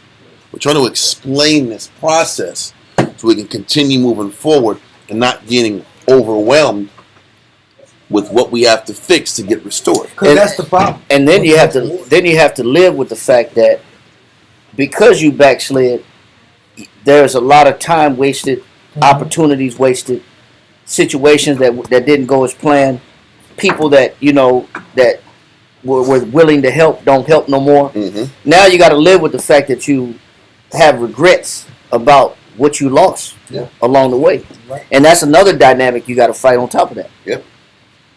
You want to say something? That's a major dynamic. Like you said, just iterating the same point that all these elements are motivating factors. Your losses should be your motivations. I lost all these things in my life. I can't go back to that. That's that condition of losing because of my darkness or my ignorance. And then the Most High constantly challenging me should be a motivating factor then, because the Most High is showing me He believes it. Because He wouldn't put the challenge in front of you if the option of victory wasn't there. He's not putting you in impossible scenarios. The scripture is true. The Most High is not a liar. He won't give a man more than he can handle. So if He keeps putting you in these constant scenarios of warfare, it's not because He's trying to destroy you. Because the Esau has a certain word for it. It's an N word though. It's for like a dark way of thinking, not defeatist. Pessimistic. Pessimistic. It's an even darker word than that. There's defeatist, there's pessimistic, and there's I've popped up. So I pop my hand driving a car, something like that. But there's a certain part where people go into this native state of mind where everything is grim, because all I do is look up and I see I have to suffer, and we equate our fighting to this incessant, constant suffering, when that's just a native scheme of thinking. Mm-hmm. Really, the constant fighting is the Most High bringing you back to life. Because when you deal with your body, you deal with rigor mortis. What's rigor mortis? The lack of circulation and the deadening of all the muscle fibers in your body, because there's no circulation. So what do you do to get the circulation back? You have to start exercising and moving your body to reanimate yourself. So what are the warfares for? The warfares are to reanimate your spirit. Because you have to get the circulation back in different parts of your spirit. Get back to focusing. Get back to praying. Get back to fasting. Reinvesting. Get back to reinvesting. You have to go in that reanimation process. Because the scripture says, it says that they were a valley of dry bones. And then He said the word came out. And then the sinews came back on the bones. But you think it's going to not be painful and uncomfortable to reattach to those bones? Yeah. It's painful and uncomfortable to reattach to structure. Living a structured, disciplined, regimented, repetitive, repetitious life. That's not comfortable for a person like freedom. And the inner beast within us wants that freedom. So I can look at this as a motivate. It motivates me, and the Most High is bringing me to life, or this is the Most High trying to kill me, and I don't know how long I can do this. You have to pick the frame of mind you want. One frame of mind leads to death, And one frame of mind leads to restoration. Nihilistic. Nihilistic, that's the term. That's an important term to look at. Yeah. When people become nihilistic, that's one of the darkest frames of mind you can have. Because the nihilistic thinking pattern is coming from the spirit of what? Despair. Despair is not depression. It's every time I look around, I don't feel like I can do it. It's the I can't do it mindset. And this is beyond me and it's too much for me. Then everything's too much. Taking care of my kids is too much. Going to work is too much. I go to sleep. Loving my husband's too much. Loving my husband's too much. That's when you're in counsel and everything. The basic theme of the counsel is it's all too much. So the next idea is, well, if it's all too much, I might as well quit and give up. And then people go up headway into their vices. After nihilistic thinking and despair-based thinking, you're gonna jump into vices to make cope. you feel good, to balance out all the discomfort and stress. So you're pushing yourself back into addiction. You're pushing yourself back into pleasure chases. You're pushing yourself back into subhuman activity, where you have that guilt and that self-hatred and self-loathing. You're pushing yourself back in there by not accepting the battle in front of you, or by looking at the battle in the wrong way. So what saves us from addiction and deep nihilistic thinking is learning how to appreciate what God's given us, even if it's tough, even if it's uncomfortable, even if it's stressful, even if it's exhausting. If I can appreciate it, I can sustain my reanimation. I can sustain my journey to growth. I can sustain my restoration. A lot of times we just don't have the ability to sustain it because we can't keep our mind positive long enough to sustain it. And the way to sustain it is Hebrews chapter 12, verse 3.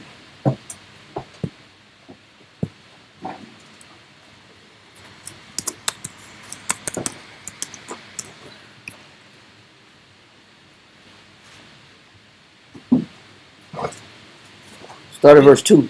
Hebrews chapter 12 and verse 2. Looking unto Yahushua, the author and finisher of our faith. That's why in order to sustain and maintain yourself in a diligent fighting state of mind, you got to keep focusing and putting your eyes on Christ.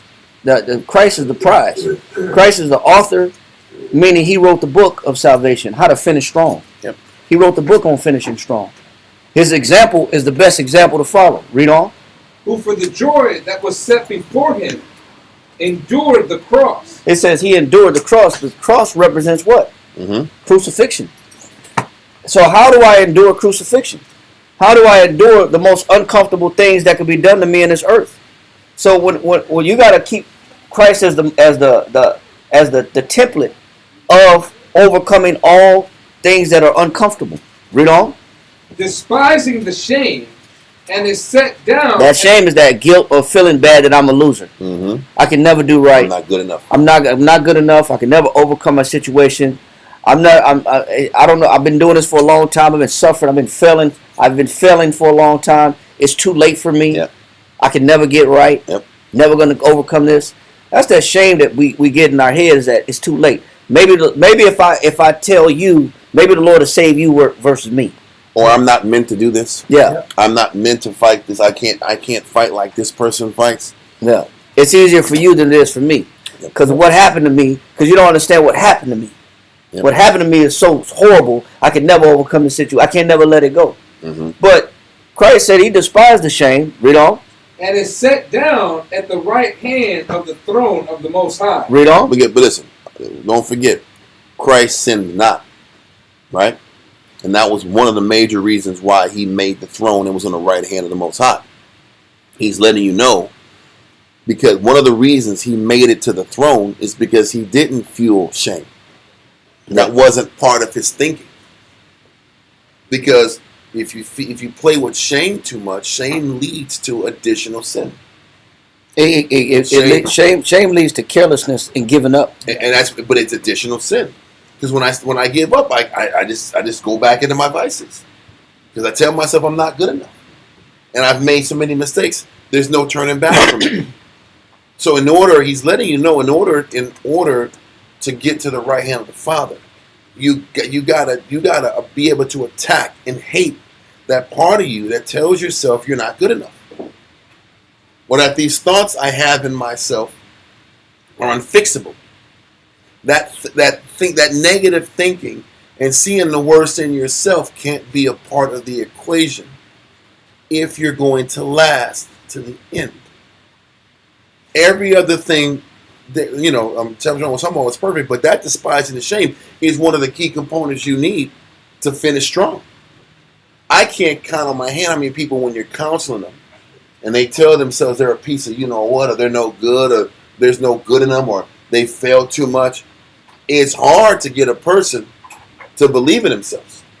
And it's not good enough if I say, no, there is good in you and you still can't fight. It doesn't matter unless you believe it.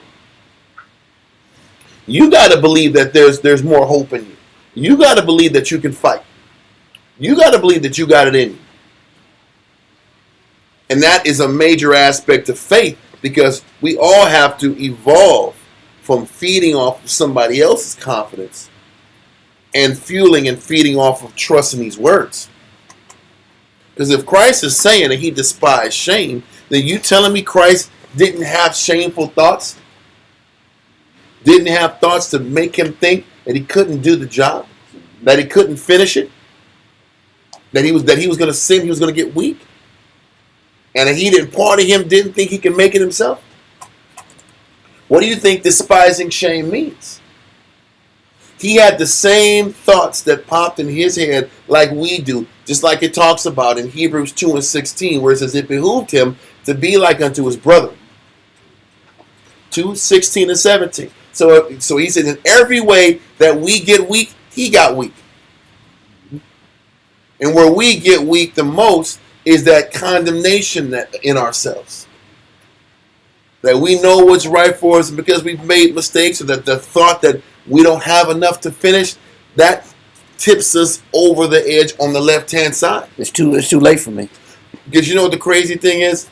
Trying to convince Israel that just because you feel that way doesn't mean that is you. It's hard to convince them.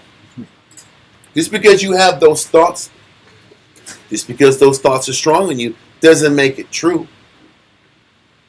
It's a lie. And trying to convince Israel that self-condemnating spirit in themselves is a lie, is hard to break. And that's why it says that with man it is impossible. Yes. Because man will never, if you leave it up to man himself, he'll never give himself the food necessary to keep going. And they'll self-destruct. He'll always give an excuse to quit and say, this is too much. I let myself go too far. I've lost so many things. I've invested too much. I'm just a loser. I'm a 3-time loser. Yeah. Yep. It says with man it's impossible. With the Most High, everything's possible. So we got to get out of the way a man thinks, because a man will not feed himself with what's necessary to stay strong. And a beautiful example of that is Christ. Christ is saying that, hey, he went through it too, and he overcame it, and that didn't become him. He wasn't measured just because he had some condemning thoughts, some thoughts that might have been weakening. That's right. That he didn't give in to the thoughts and make it a reality just because he felt strongly about something. Just because you feel strongly, one of the keys to staying tapped into Christ, just because you feel strong about something, don't mean it's true. Just because your mind tells you something is true, don't mean it's true. And Christ had those same thoughts.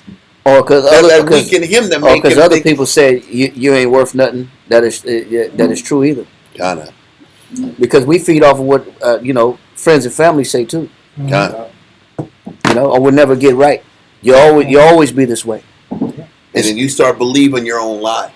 Yeah. Or lies people tell you. And you can't do that. And he's saying Christ had thoughts that were negative and shameful.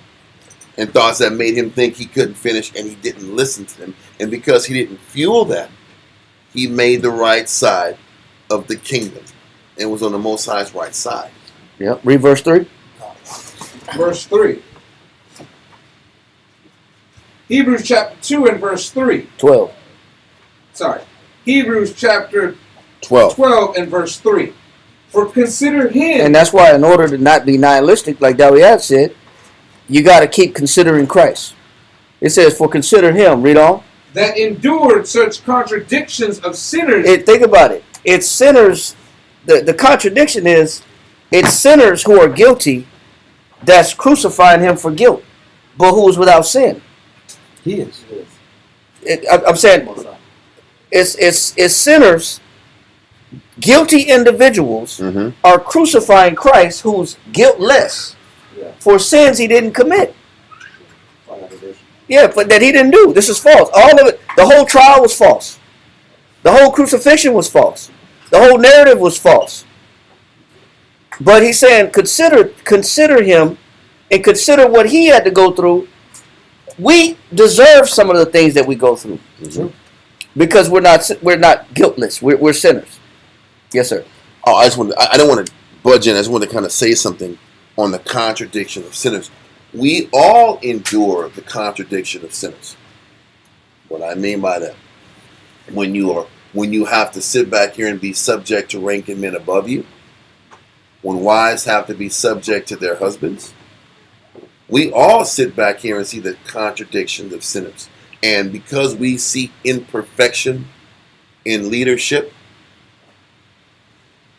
just like Christ saw imperfection of the people that were putting him to trial. Christ knew all the thoughts of everybody that set him up for death. Mm-hmm. He knew how wicked they were. He knew the wickedness of their intention. And he still had to endure the contradiction of sinners. They're blaming me for sitting back here and rebelling against the authority of Jerusalem and Rome, when this is what all of you guys do in your hearts. You're rebelling against the Most High in your hearts, and you're punishing me because really I'm exposing what's inside of you. And enduring the contradiction of sinners is what we do every single day as brothers. You know how many times brothers will tell you to do something and do something different? You know how many times brothers will counsel you about one way and they're weak in a similar way? Or they're weak in a different way. It's just I'm strong in this and I'm not strong in this, and I'm checking you on what you're not doing. And don't you realize how that can affect you in a negative way? Mm-hmm. Seeing hypocrisy can affect you in a negative way. But how many people that see hypocrisy end up failing because of their own hypocrisy? And why am I going to let another person's contradiction of sin in themselves take my crown from me? Because what we'll do is we'll sit back and see the affliction and the negative of somebody else, and that justifies my what? My evil. My evil, my quit. My wickedness. My desire to quit. And that's when the Most High stings you. Because isn't it true to say we all see through a glass what? Darkly. We all are trying our best to be leaders and examples. But why do we sit back here and once we can see the contradiction in somebody else, then that justifies my rebellion? This is what Christ is seeing in mankind. Christ just saw all the hypocrisy and the contradiction of sinners, but he still sinned not. And that's why he was awarded the kingdom. This is something we all have to face. Imperfection, inconsistency with the people that we are amongst. He didn't let the inconsistency of the people he worked around and all the punishment that he had to go through for other people's wickedness, he didn't let that corrupt him. Because we let it corrupt us. How many of us, when we've seen the fall of somebody over us, or had our second thoughts about serving the Most High now? It's not Every single one of us had the thought to do our own thing when we saw a flaw in the people that we looked up to. Yep. Every single one of us, in the back of our mind, is justified to go left because you saw a flaw in somebody that you respected. Just ran into a old brother this morning that said, I ain't been around because I've been mad at the Most High. That's what he said this first thing this morning. But it's reflected in their disappointment in the person that they saw flawed. But the problem is, we are built. Our nation, our people are built to see the worst in people. Yeah. That's what the scorning is. Yep. The scorning spirit. All we know how to do is see the worst. So we're built to see the worst of somebody. And when we see the worst of somebody, that's our justification and our in order with the Lord. It's fuel for rebellion against God. And I'm just trying to bring it back home. Christ endured the contradiction of sinners, and he didn't let that make him become a scorner. Yeah. He endured it. Yeah. Meaning he endured the hypocrisy and stayed right with himself, with the Lord. Something that we fall short on. What you got? Come to the point. And what Then both let of me take you, this one. what both of you are saying, This is all the same thing. it's conceptually fading into nihilism. I'm explaining what the word means. I didn't get to explain it earlier because, I get to find out the proper definition. First explain. Nihilism is the belief that all values are baseless and that nothing can be known or communicated. It is often associated with extreme pessimism and radical skepticism that condemns existence. A true nihilist would believe in nothing, have no loyalties, and no purpose other than perhaps the impulse to destroy. So when a person gets to the point where they stop believing, the next impulse is to destroy themselves or the people around them. And this is why when men lose their faith, their households and their relations and their mental interior, they destroy and pollute themselves because they fade into nihilism. You're just using other people's weaknesses as your springboard to further convince you to go into being a nihilist. Now, another definition of nihilism. Nihilism is the belief that all values are baseless and nothing can be communicated or known. Well, that's the same thing I just said earlier. Slocky. I'm not going to keep going, but the point is this. A nihilist has completely given up on everything and themselves. And that's why they're destructive. It takes a lot of love. It's the opposite of love. When you love, you're going to fight. When you stop loving, you become the nihilist. And the nihilist gives up on everything around him and himself. And that's a great point. I just want to add a scripture on that. 2 Corinthians chapter 13, verse 5.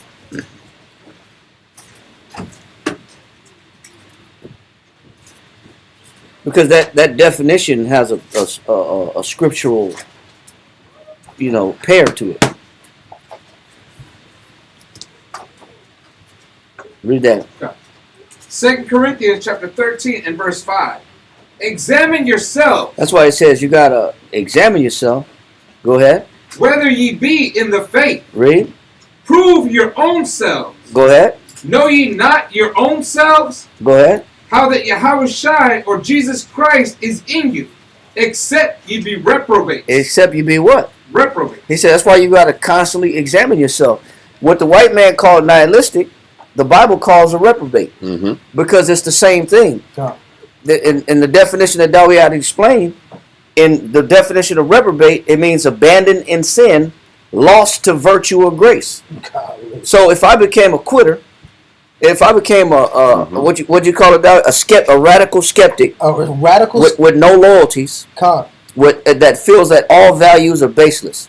So what does that mean? That means that I'm abandoned in sin. Integrity is baseless. There's no reason to fight for anything, and I'm lost to virtue or grace. That definition of nihilistic is the same definition of reprobate. He says that's why you got to constantly examine yourself to make sure that you're in the faith, so that you don't have that nihilistic, aka reprobate spirit. Because so many of our people come into serving the Lord with good intentions, and they justify their backsliding because of experiences they had with people who sinned.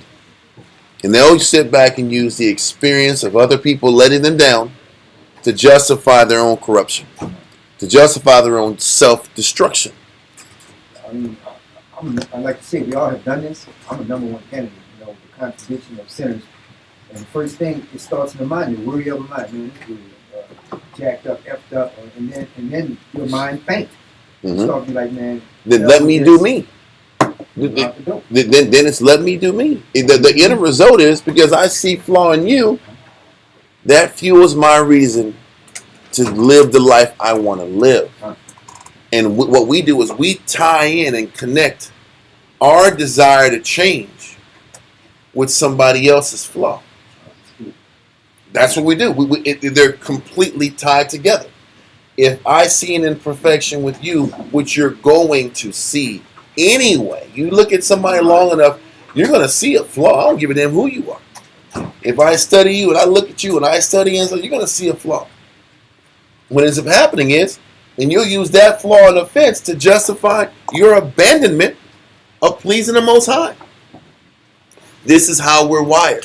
Yep. We're really justifying our rebelliousness because we really don't, this is hard, and we don't like the fact that this life is hard. And Christ still made it about serving the Most High, even though he saw all of this contradiction around him. I can't count on my hands how many times I've heard about Israelites and hypocrisy, and they say this and mean this. And they out here smoking cigars, smoking dope, womanizing, living the life they want to live, and they choose this life because they see a flaw. And they say Christ didn't fall prey to that. And that's why he was awarded to be on the right-hand side of the Most High. Whether it was personal shame, whether it was how he looked bad because of the standards he stuck to, and people hated him for it. There's a level of shame that comes from people hating you for doing the right thing. There's also a shame that comes from the idea that, can you finish this path on your own? Is this too hard? One second. And then it's overcoming shame and overcoming the contradiction of sinners, the flaw in men, because it's okay to deal and see men's flaws. What affects Israel is when men have flaws, and their flaws affects my life. That's what men can't handle. When your flaw can destroy my life. Now I hate you. Now I don't want to do this no more. That's what we can't handle, because that's what Christ had to deal with. These Pharisees' flaws. Now my life has to be in danger because of you. That's why I gotta lose because of you. That's why Christ told his disciples, "Do as they say, not as they do." Done. Because he said, obviously you could see the flaws. He said, just don't reproduce them. But the problem is, now that their flaws are affecting my life, now is my perspective pure towards the Most High and what I do for him? He says he didn't let the contradiction of sinners, and obviously when he said the contradiction of sinners, he's talking about all the repercussions that come from the sinner. When this person sins, I'm losing because we're so interconnected. When this person makes bad business decisions, I gotta suffer. When this person is slothful in his lust, I gotta suffer. And can I deal with suffering because of his sickness and still have a pure outlook towards serving the Most High Christ? Christ was able to do that. Many times we can't. These are the obstacles that keep us from getting on the right-hand side of the Father. And the one that say made bad business decisions that's causing me to suffer, they still get judged because they put a stumbling block in another man's way. So then you get judged because you received it the wrong way. Because you took it the wrong way and you diminished in your fight and your faith. So the question is, are both of y'all going to fall, or is this the person who provides the stumbling block going to fall? Both. That's the only question. The only question is, how hard or how good are you going to take the loss? And can you take it as a lesson for you to learn so you can keep doing right by the Lord? Or is that justify you to quit and not dedicate your life to the Most High? Now you both stumble. But he's letting you know that if Christ went through it and we have to follow Christ's example, then we got to go through it. What he's letting you know in Hebrews 12 is that we all going to get let down by men in the work. And then can you sit back here and survive it and not have bitterness so you have a chance of your soul being salvaged? Because that's what Christ had to go through. And we have to walk the same path Christ went through to attain or have a chance to get to the kingdom. You have more on the verse? But he had his hand up. Yeah, because what I was thinking, I know, like you say, they say it really becomes for honor, right? Cool. And the stumbling block could be the person during the message and how his approach is. Sometimes we gotta go through the journey situation. I know, I speak on my behalf, keep it short. But sometimes it's always got to come back. Now it's up to be, you're going to be 40, 80 years old, but a person willing before the time goes, guess what? You got to take accountability and be like, you know what? I wanted this little life I have in me. The way you know when we got an EOSD. We all got to go 6 feet regardless. Soon, when how we going, nobody knows. Mm-hmm. You feel me? All I'm trying to say is the approach that I read in the book, the approach and the Sabbath, the approach of, before I even open the book, okay, the Holy Bible. Where certain stuff, before I met the truth, I didn't even know it was there. Like, the thing that caught my attention was the becoming the one with Cain. Mm-hmm. Yeah. At the beginning. He said, I knew who you would before you even did that to your brother. Mm-hmm. Yeah. I'm going to spare you because I'm going to be at your blood. If anybody touch him, because it's going to be blood for blood. I'm going to spare that situation, but the curse is going to be on you because now everybody's going to be like, okay, if I overdo it, not this in the Most High, and he knows what we do before we even do it, you're going to be cursed. And then whatever you land is going to be cursed. So your blood is going to, whatever you try to grow, remember he says, like, try to grow some good fruits and desert storm. It's impossible. It's gonna be thorns. Thorns. Right. The Most High gonna curse everything you touch. Everything you touch. So that's why he says that read verse 6 in that 2 Corinthians 13. 2 Corinthians chapter 13 and verse 6. But I trust that ye shall know that we are not reprobates. He said, but it's hard to tell people that they're not reprobates. It's hard to convince people that they're not, like Dawiyah brought out, nihilistic. That definition of nihilistic. That it's I'm gonna quit everything. Why try? Nothing's ever gonna work. Mm-hmm. I'm abandoned to sin, or everything that has value is baseless. What's the benefit of living righteous? What's the benefits? What are the benefits of trying when everybody around me is crooked anyway? Mm-hmm. I might as well fall in line with everybody else. Yep. He said, but I trust that you're not this way. The reason why we're not left to be abandoned in sin is because we have an example in Christ that can be followed so that we don't be abandoned in sin. Because we as believers have an option to either have that radical skepticism, that unbelieving mind, or we have Christ. That's our option. Either you're gonna have your mind, which will bring you to believing in nothing, and what you say, Dawiyah, you destroy everything around you. Yeah, it says right here. That definition you had. It says the nihilism is the belief that all values are baseless and that nothing can be known or communicated. That's why brothers stop communicating. And when it says nothing can be known and communicated, that means nobody can get convinced one way or the other. They're going to sit back and be who they are. Yeah. And there's no convincing in the world is going to change a person and rehabilitate somebody. They're saying that nobody changes. A nihilistic thought pattern is nobody changes, nobody gets rehabilitated. But that also means you can't change me either. That's the point. If I can convince myself nobody else changes, then I'm okay with accepting that I'm not going to change. Yeah. And there's no hope for nothing. Nothing can be known or communicated. It is often associated with extreme pessimism. Yeah. Extreme negative outlooks. Yeah. I can't see the good in anything. And radical skepticism. It's a dark conscience. Radical skepticism. I don't believe nothing. Yeah, but people's minds can go down that rabbit hole if you let it. Yeah, but that's why he said in Hebrews 12:3, finish that in 12:3. Hebrews chapter 12 and verse 3. Yep. For consider him that endured such contradictions of sinners against himself, Go ahead. lest ye be wearied and faint in your mind. That's how you know seeing those bad examples can make you weak and take away your zeal to change. And that's what happened to so many Israelites in the 90s, early 2000s. There's a lot of Israelites that washed out because they saw weakness, and it gave them permission to do what? Quit. To be weak and quit. And it made their efforts and their servitude faint. And that's why it's so critical that you keep your mind on Christ. And don't forget how many people, remember the parable, not the parable, the story about Christ sitting back here and healing somebody? And he patched their eyes up and gave them vision. He said, don't tell nobody that I did it. You telling me he didn't know he was going to sit back and sell them out before he did it? Before I did, you know. Listen, he could read his mind anyway. He knew his intentions. Yeah. So he healed him knowing he was going to disobey. That's like us. Isn't that dealing with the contradictions of sinners? Yeah. If I sat back here knowing a person's thoughts, knowing this person was going to not lock in and turn on me and be an enemy, would I give to a person that I knew that was going to turn on me?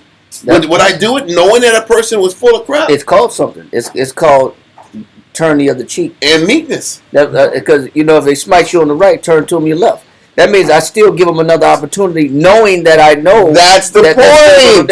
And that's what following Christ is about. Is dealing with people knowing you're going to get damaged. That's why I said you borrow your coat, give them your cloak also, because eventually they're gonna take that too. God. But the goal is not necessarily whatever substance you're giving or investing, is that you're preserved through the process. We're not focusing on the fact that we're preserved through the process. But in the process, This is a natural, that fading into nihilism and dealing with the contradiction of sinners and takers and backbiters, it's important. This is just another wall, obstacle, course that man must go through to get to prove to the Heavenly Father that He truly loves the Most High. and that's why we are fools for Christ. Because to do that for somebody is not pragmatic, it's not prudent, but it's wise. How about that? It's wise unto salvation. But that's what wisdom is. Listen, we've been going over wisdom. We went over wisdom on Monday. Yeah. But wisdom is about sitting back here and doing the things necessary to get the attention of the Spirit. Not wise as far as a smart guy. Wise as far as what it takes to get the Spirit to connect to you. So a lot of decisions that don't make logical sense is absolutely necessary to do in order to get the Spirit on your side. Because the wisdom is to attain the Spirit. When you read about wisdom and wisdom of Solomon, that's not talking about smartness and intelligence. It's spiritual connection. So the word wisdom transformed into the Spirit when you get to Matthew, Mark, Luke, and John. So to gain the Spirit, you have to sit back here and do things for your brother knowing he's not going to appreciate it. If you're going to be in the spirit of wisdom, you have to be able to give knowing you're going to be taken advantage of. In the spirit of Serve knowing the person is not perfect in the spirit. Lock in knowing that the person don't appreciate you. And that's how you you're awarded the Spirit. But to be awarded the Spirit also means you're doing some foolish stuff. Because you're sticking your neck out, and that's not smart. But it's spiritually smart. And that's the difference. Or you're forgiving somebody that you feel like previously they didn't deserve forgiveness. And that's not smart. That's wise. That's not pragmatic. That's spiritual. And that's the difference between the smart guy and the spiritual person in which the Spirit flows through. The person that operates in the Spirit doesn't make the necessarily intelligent, pragmatic decision. He does what it takes to allow the Spirit to flow through you. So whether it's the person the Most High calls mean or average, or the person who is the noble, they're both out the Spirit. That's why the Pharisee was out the Spirit, because they didn't have enough love to abase themselves and give themselves to people that weren't going to listen anyway. Because what did the Most High keep saying about the Pharisee? Why don't you go to the publicans and sinners? Because you know why? The publican and sinners, the Pharisee said, that's not wise. That's not smart. I'm going to waste all this time for people who aren't going to listen. And that's the reason. And the Pharisee's right. I'm going to go all the way on the hood and teach a bunch of people that are never going to figure it out. He's right. But you're also cutting off that connection to the Spirit. Christ did the same thing. Christ did the thing that didn't make sense. Why are you going and rapping with career criminals where you might get one person out of 1,000 who changes? Exactly. That's a waste of time from a pragmatic approach. But that's the spiritual way to get the Most High on your side. And the scripture says that they shut the kingdom of heaven. So the kingdom of heaven is that you have the spiritual ability to. The scripture says that the kingdom is within you. And it says the Pharisees shut the kingdom of heaven. They shut the kingdom of heaven from the people that they don't work with. Because they didn't extend past their comfort zone and their intelligence. I want to make sure I'm dealing with intelligence and pragmatic. It wasn't the Pharisees didn't go to the publican sinners. It was one because of comfort and they wanted to be around their own kind, but it was two because it wasn't smart to do that. It wasn't intelligent to go down there and waste your time with a bunch of people who weren't going to change. And that's why Christ had to hit him with the parable and said, which one of you having 99 sheep, if you lose one, will not leave the 99 to go get that one. And that's the point. He was talking to the Pharisees. So you know what he's telling you? The one out of a thousand ratio is a better way to operate than not to give it all. But for us in our carnal mind, wasting my life force to find one guy out of 1,000 is a waste of time. I can get a lot more things done in my life than arguing with Jake on the corner, begging him to get off the drugs. I can get more suited making money and doing business deals with these guys. He kept dealing with the educated Pharisees and their over-intelligence and their over-cerebral nature. And so listen, stop being the smart guy in the back of the corner and get your ass with the people and lose for a little bit. And lose for the rest of your life. And do the thing that's not pragmatic. Then the Spirit can be with you. Neither does the hustler feel like the $7 an hour job is pragmatic. Bingo. Bingo. I can do so much more, but I can lay up and get on I can get my sleep. No, you know how much Instead of hustling, you know how much I can hustle and sleep how much and do I my can life. make? They only give me $7 an hour. I'd rather try to figure it out legal or illegal.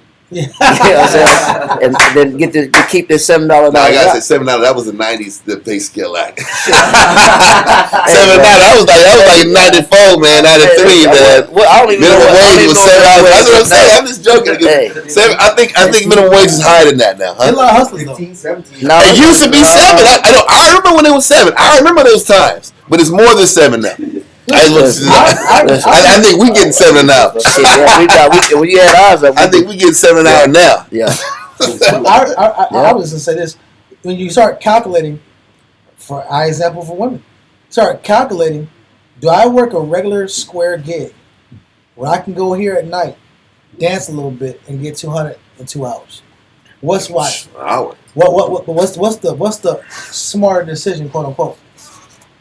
Well, you know what? Then I'm gonna have to detract my morality. Oh, you make 300 a night. Yeah. Getting tips. Yeah, there's tips. Why sit here and go to this square gig and fight traffic and then he listen to this boss and do this job, do it disrespectful customers, when I can be here, get my 3, and I'm straight. That's pragmatic, but it's wicked. It's pragmatic, but I'm selling my faith out. Yeah. There's a trade-off. Yeah. I'm exchanging I'm exchanging my faith in the Most High. I'm displeasing the Father. But that's when you're ultimately too pragmatic, and then For your own spiritual for your good. own spiritual good. And that's what we're saying. And Christ understood there were certain key elements that we had to operate in to gain the Most High's favor. Let's go back to Hebrews chapter 12. Let's do 2 and 3 real quick. I don't want to. We're already here, so let's just go here and cap off this topic, and then we'll finish off on set First Maccabees next week. Let's read that. Hebrews chapter 12 and verse 2. Looking unto Yahushua, the author and finisher of our faith. Meaning Christ wrote the script on how to start your path to the Most High and how to finish your path to the Most High. Christ, and also, that also means he's the author and finisher from Genesis all the way down to Revelation. He's letting you know he has given us the template of what it takes to finish. Read on. Who for the joy that was set before him endured the cross. What it lets you know is, he says, for the joy that was set before him endured the cross, endured the affliction. What is he telling us to finish in faith? You have to enjoy the suffering that you go through. You have to learn how to see the good in the affliction that you are experiencing. That was one of the key things the key components of your character that you have to learn in order to finish this path of serving the Most High. Can I find joy in my personal affliction that I'm going through in serving the Heavenly Father? One of the major things Israelites come across when they start to serve the Most High is sadness. Israelites experience sadness about the things they can't get. The life of the rigidness of life, the discipline of life now, the expectations and demands that are constantly put on Israel. Israel fights unhappiness and sadness all the time. He said one of the first things you got to tap into is to learn how to find joy in the cross. Joy in the afflictions that the Most High presents in front of you, living this life. That's one of the first things, character-wise, you got to have. On top of the laws and the statutes, the commandments, all that good stuff, you got to have joy in these afflictions. And this is what Christ's life has painted out to us for us to learn that you might not have learned from Genesis to Malachi and from First Esdras to Second Maccabees. You might not have picked up on that in that process, but for damn sure, Christ showed us that you got to have happiness and joy in the afflictions he puts you in for serving him. Read on. Despising the shame. Despising the shame. Because once you start to serve the Most High, there is an abasement that comes from serving the Most High. He is going to abase you when you come to serve him. It's the truth. So, in the process of being abased, in the process of putting yourself last, can you accept can you learn how not to let how you feel about yourself and how difficult of a path you got to go? Can you make sure that doesn't stifle you in working forward? All of the emotional ups and downs, all the feelings, all the loss, all the times of feeling low, all the times of feeling that you're not good enough or you have enough in the tank to finish. Do you have it in you to despise that? You have to hate that part of you. You have to hate that part of you that wants to quit. You have to hate that part of you that wants to feel sorry for himself or herself. You have to hate that part of you that don't think you have enough in the tank to complete the process the Most High has for you. Or hate the part of you that emulates, envies other people and their flaws to say, this is why I got to quit, because I can see flaw in this person. Because that's where the next part goes into. Say, you have to hate that part of you facts. that envies the wicked. And you have to hate that part of you that wants to justify seeing other people's weakness to fuel your weakness. Yep. Because listen, when you start serving the Most High and you're with a body of people and a camp of people, and we're all in here, sitting here every day denying ourselves. Yeah. And then you sit back here and you see somebody else in your eyes denying themselves less than what you're denying yourself, then you're angry. They have nothing to do with you. I want to say it again. We get angry at other Israelites because they're denying themselves less than you. And now you're mad that they're getting away with murder. And one of the major things we have to learn is, am I God's servant or that person's servant? It doesn't matter what they're getting away with or how comfortable their life is in comparison to how challenging my life is. You have to have tunnel vision. But that's the point. It's the detaching from, can I learn to do my job for the Lord the way He wants me to do my job for Him? I'm sorry. No. I want you to continue saying, but you made a great point when you said it right now. You said we get angry when other people deny themselves less than what we deny themselves. That is a major thing. They're denying themselves. They're just doing a little less than you. Right. But what we forfeiting is something that the Most High said. There's only one way you can get with. There's a spiritual reward out of, but not looking at it that way. Go to Romans chapter 5 verse 3. And so if I get angry at what, like you said, if I get angry because other people ain't denying themselves like I'm denying myself, so I'm gonna quit, then I'm gonna lose something that's real valuable, that's spiritual. Read that. Romans chapter 5 and verse 3. And not only so, but we glory in tribulation. That's why I can't get angry. Yeah. That's why I gotta be happy. Read on. But we glory in tribulations also, knowing that tribulation worketh patience. So if instead of getting angry at what I feel is unfair or unjust, what is the Most High teaching me instead? Patience. There's spirit. Do you value the fruit of the Spirit or not? There's a spiritual reward to gain by not letting myself give in to these negative thoughts. So I got something. There's a positive on the other side of of emulation or comparing myself and saying, "Damn, this person ain't working like I'm working. This person ain't doing what I'm doing. This person ain't sacrificing. Why are they getting this opportunity? I'm not." Because the Most High is trying to implant something in you.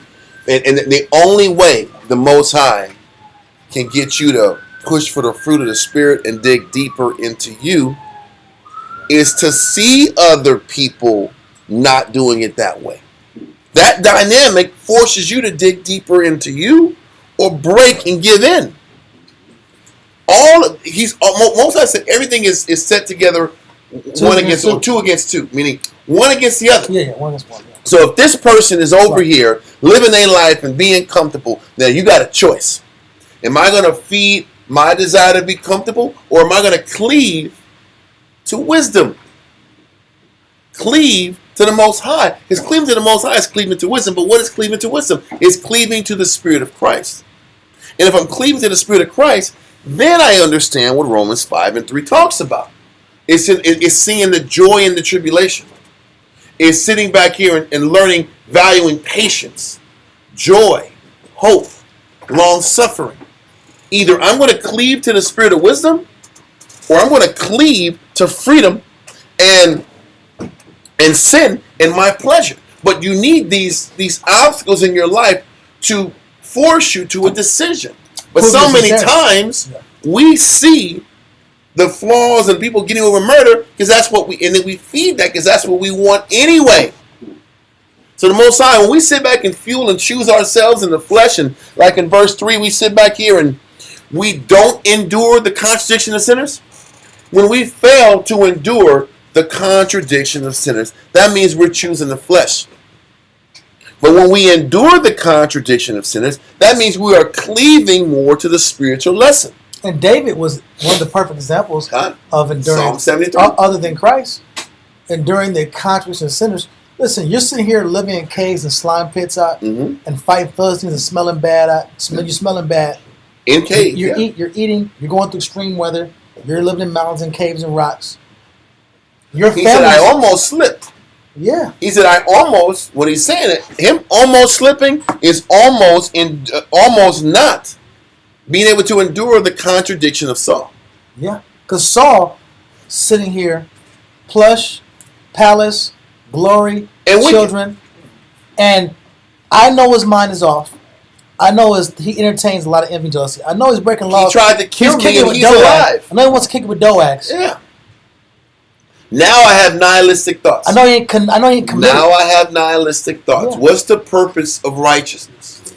What's the value of doing good when evil sits back here and thrives? And I know Saul was committed. I know Saul. What they said is Saul. They said he is Saul amongst the prophets. Is he one of the prophets? Because at one point, Saul was breaking the scriptures down. He was breaking down scriptures down. He was prophesying. Look, Saul was prophesying at one time. People were acting like Saul wasn't doing nothing. Saul was fired, and he was a great warrior. He had good talents. But he hit a point. He climaxed and slowly faded into Bolivia. But I'm gonna say that's I know, but that's He slowly faded. Yeah. But it was a long time. It was slow. It took years. Mm-hmm. And then David could have easily took a nihilistic approach. What's the benefit of doing righteousness? This is stupid. It's almost. You know how many times I've heard ribs like, "Why do righteous?" Because the one that's operating negatively, she gets all the attention. Yeah. That's nihilistic. I'll get more attention being disrespectful than getting attention being on point. Yeah. That's no different. That's no different than a brother's like, "What's the purpose of being on point?" When the person that's on point gets treated the worst. They get more I have to work longer hours. Yeah. I have to sit back and be pushed more. What's the purpose of being on point?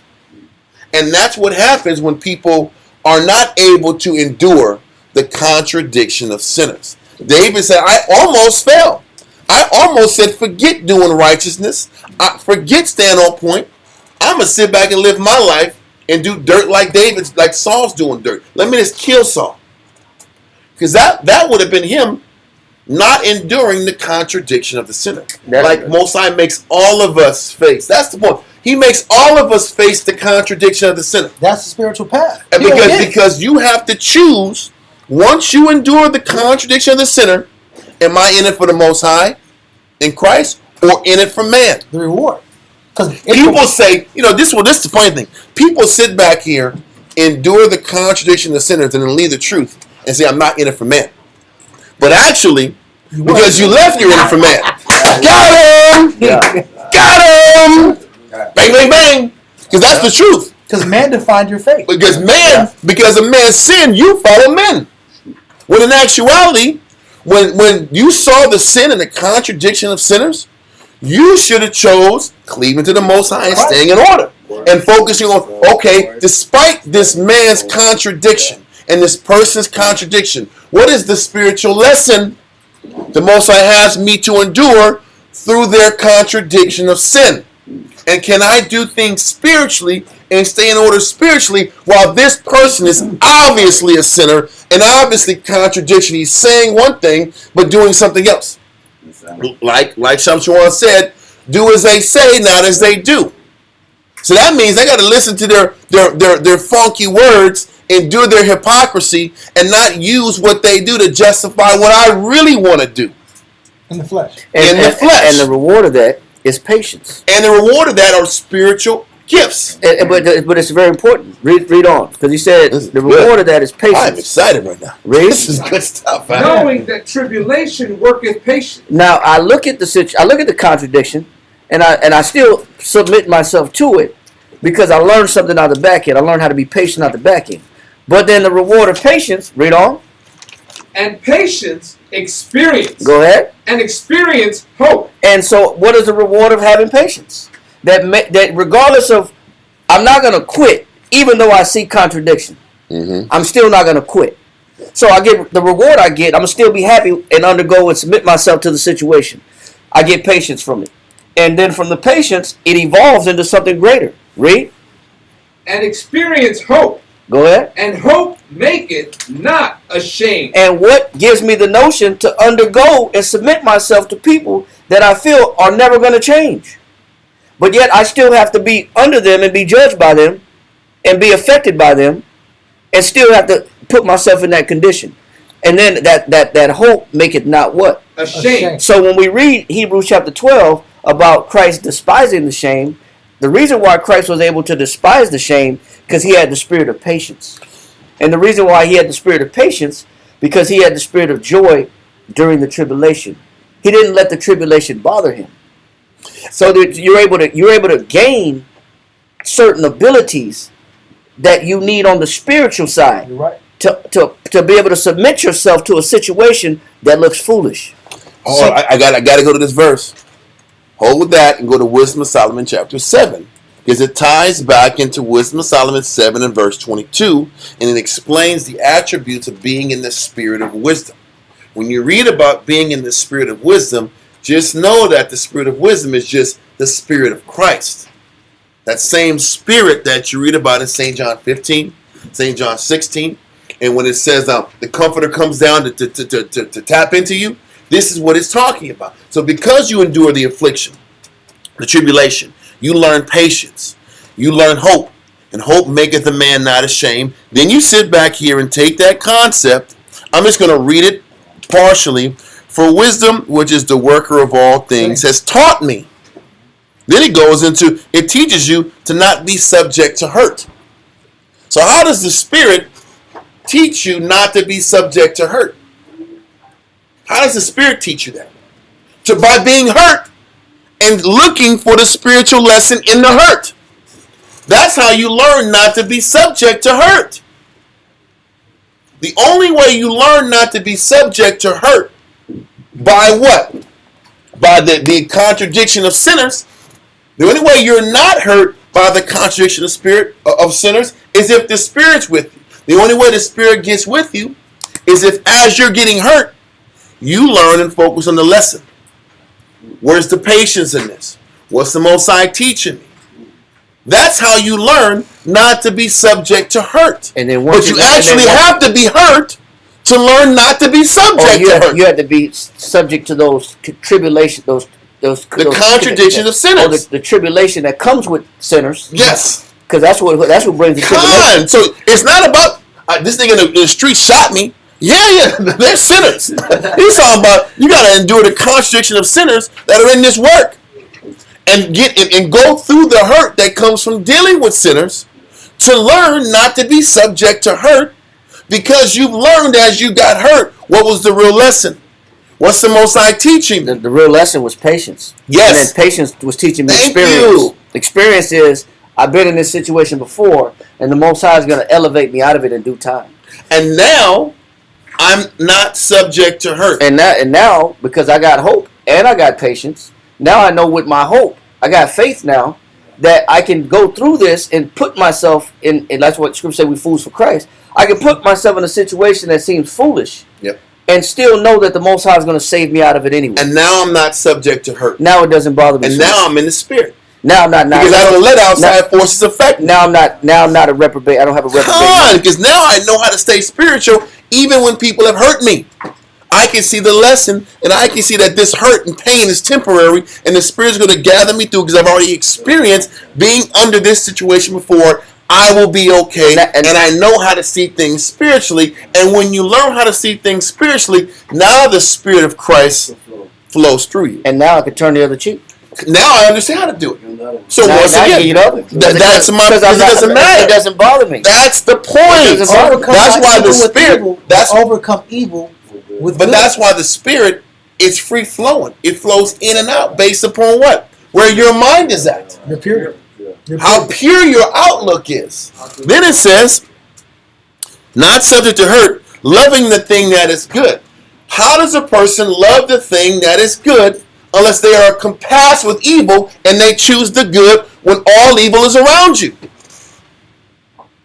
You have to be able to choose good. Because didn't Moses say, choose thee this day life or death? Good and evil is right in front of you all the time. If the Spirit is with you, you learn to pull the good from all the bad around you.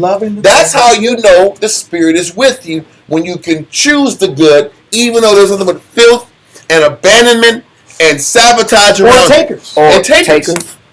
Users and takers. Or hypocrites. Man. Hypocrites. People around me that I feel like don't have my best interest in mind. Liars. Users. Yep. Abusers. That's why I said pray for them. I said pray for them that despitefully use you. And people that sometimes are they mean well, but they have bipolar tendencies. Because 1 minute they want you to forgive them, and okay, let me forgive this person because I'm gotta be a brother, and then they feel differently about you a week later. Yeah. You're like, whoa, what happened? But it didn't change the fact. Last week they loved you. And then you say, okay. This week they don't. The brother obviously had a problem. Let me forgive him. Let go. And then you build back with the brother again. And the brother does some more backstabbing business with you. And then says, it's like, I needed this, I needed that. I'm like, okay, cool. I forgive you. And then I just got weak out. You have to constantly endure the weaknesses of other people. But the damage that comes with it. Because you get affected. Because you get affected. but that damage that comes with it, that spirit is called meekness. Power. Because meekness is enduring injury without resentment. That's the power of Christ. So then now from dealing with people like publicans and sinners, the Most High gave me in return. Now I got joy. Yeah. Now I got patience. Now I got meekness. And now I got hope. And now from hope, now I'm not embarrassed to be around them or be affected by them. Their negative don't affect me. And this is why I keep saying that all these attributes of being in the Spirit, it says, which cannot be letted, meaning can't be hindered. There's nothing that a person can bring to you that's going to change your purity of outlook. That's going to change the good in you. But you can't get to a point in which nothing that comes around you is going to affect your pure outlook unless you are bombarded with negative. And every time you're bombarded with negative, you choose the good. And because we know how sensitive men are coming out the world, this is why if a man has a drinking problem, this is why we won't drink around him. Because we're sensitive to the fact that it don't take much to get this man to give up and go left. So that means that if I'm in the Spirit, that means I also got to know and be conscious of how weak that other person is. And how my example has to be very pure and on point. My example to this person has to be straight and narrow, because they'll take anything that I do, anything and everything I do as a reason and a motivation to say, see, I knew this wasn't the truth. See, I knew that y'all was full of crap. Y'all was just trying to take advantage of me. Yep. So now, if you're in the Spirit and you know the weakness of other people, then you'll lead by example of knowing, okay, I can't give you a reason. I can't be a stumbling block to you so that you can give in to your indulgence. Because you really want to give into it anyway. You really want to give up anyway. Yeah. But I just got to make sure I'm not the reason why you quit. And what Christ had to do was think about us. Because if he didn't think about us, he would have quit. If he didn't put us first, he would have quit. And that's how we're tying it all in. His Everything love, we've said his is love for us. It's love. It's love for us drove him to endure that. And that's how he was awarded the Spirit in the first place.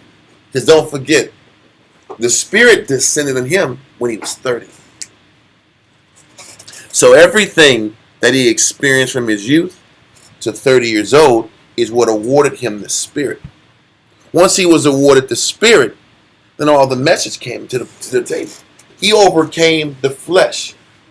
And him overcoming the flesh from his youth to 30, that's when the Spirit descended on him when he got what? When John the Baptist did what? Baptized him. But that was when the Spirit came down and descended on him. Then all of a sudden he was in that mode, but that was a reward for his conduct and his outlook leading up to that point. Then he was able to sit back from the rest of that point from 30 to 33 and just disseminate information and be selfless because he already understood what it took, and the Most High gave him that understanding, and that's what we're all supposed to be shooting for the Spirit to enter into us. But the Spirit cannot dwell into a malicious soul. And verse 30 in Wisdom 7, it says, but vice shall not prevail against wisdom. If there's vice in you, the Spirit can't be there. Wisdom is not intelligence. Wisdom is that Spirit of Christ flowing through you. You can't have vice and maliciousness and evil intent in your spirit and expect the Spirit to flow through you. So all these concepts we're reading and what was talked about with Paul in Hebrews 12 about Christ, he overcame negative outlook that comes from seeing hypocrisy in others, and you want to sit back here and be negative in response to that. He overcame that. Can I pull a scripture real quick? Yes. Proverbs. He had a question from. He had his hand up first. No, he had his hand up, and also Carl. I'm sorry, it was rolling. Carl had his hand up, and Abraham had his hand up. Go ahead. Nah, I wanna, what remind me of the split and bird that is going, that's gonna have connection. Remember how we used to be in push up listen? It said, I want that scripture. It said, he that endures to the end shall be saved. Same shall be saved. Yeah. That's right. But it's how you. The thing is, it's how you endure. It's how you endure it. Because listen, there's a lot of people that are still standing and still living, but they negative as hell. I survived, but I'm negative as hell. But I made it. No, I 15 years in, I'm still standing, but I'm negative as cuss. That don't count. Okay, it's how you endure. I'm with you. I'm not knocking you, but I just want to make sure just because you're still here, blood flowing through your veins don't mean you endured and you saw the right way. Not letting the physical compulsions change your spiritual purpose, and not letting the emotional and interpersonal negative change your spiritual dynamic. That's why when in Revelations, John says, listen, he has a gripe with us because we've lost our what? First love, our first way of looking at things. We've left the things inside of us, our own negative, or the negative and contradiction we've seen other people go through, justify our change of heart and our lack of purity of mind. All these things, if you want the Spirit to be with you, there can't be all these bad blood and these resentments and this negative towards what you went through. You got to see the good and the lesson through all of it. And that's a great point. Dalia, did you read the scripture that you were going to get? I want to get it right here. Okay, because I just want to get this real quick, because he made a great point. Matthew chapter 24, verse 12 and 13. Yeah. He made a great point. I don't want to interrupt you. No. But Abraham said something. He made a great point. He said, but we got to read up on there. You pulled a great verse. You quoted a great verse, but we got to read one verse up from what you did, what you noted. Read that one. Matthew 24 and 12. Matthew chapter 24 and verse 12. And because iniquity shall abound. Because there's sin everywhere. There's sinners all over the place. And sin, he says, iniquity shall abound. Meaning sin is growing. It's exponential. Read on. The love of many shall wax cold. So the more sinners that are around me, what happens to my love?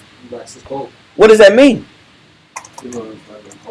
I turn cold. Yes. I get cold because of the fact that there's so much sin around me. Look at the effect that sin has. Sin makes hearts turn cold. So sin makes people unaffectionate.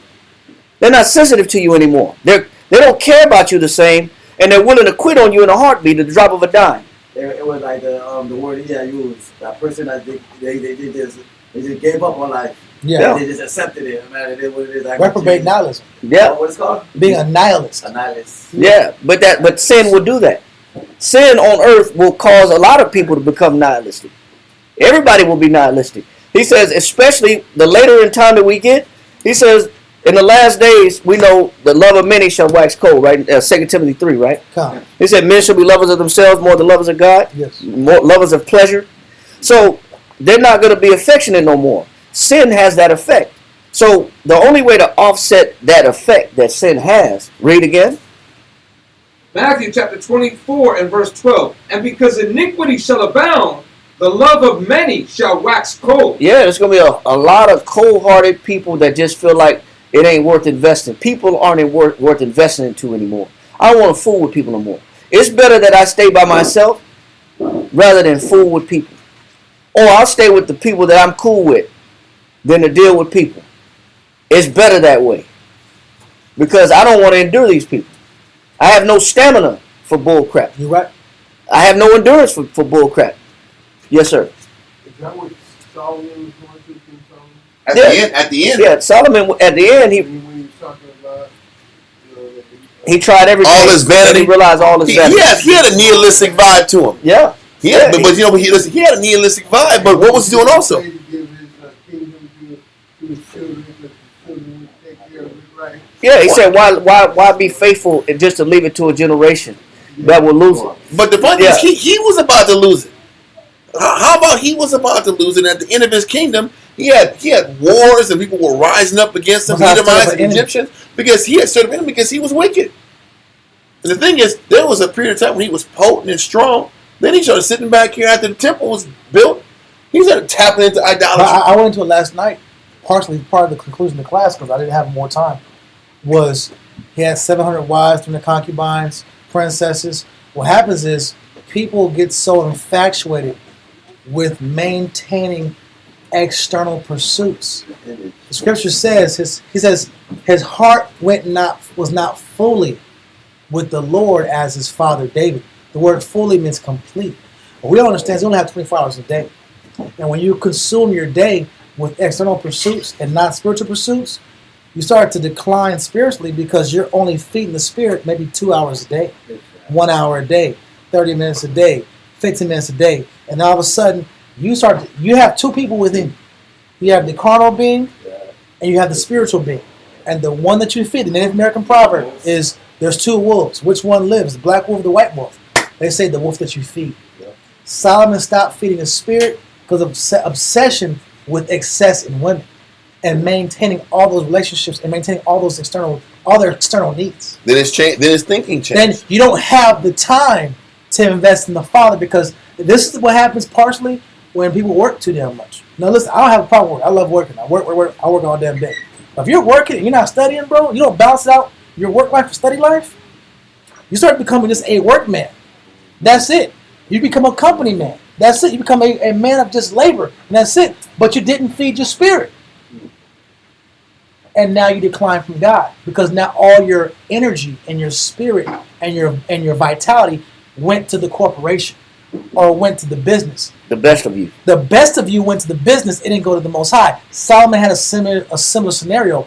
The best of him went to these 900 women. And he didn't have any more. Listen, I got all the wisdom. I got all the knowledge. Scripture says, he said, wherever his eye, he withheld nothing from his eye. I mean, he went shopping. He like Michael Jackson now. If you get your look at Michael Jackson shopping online. He just pointed at it. How much is that? 30 million. How much is that? 20 million. How much is that? $55,000. He just kept pointing. He said he withheld from himself no mirth, no joy. So he completely ingratiated himself in the pursuit of joy, mirth, humor, laughter. He was overstimulated in the physical realm. But then he lost his happiness because he found that I can't find joy in these physical pursuits. There's only temporary joy.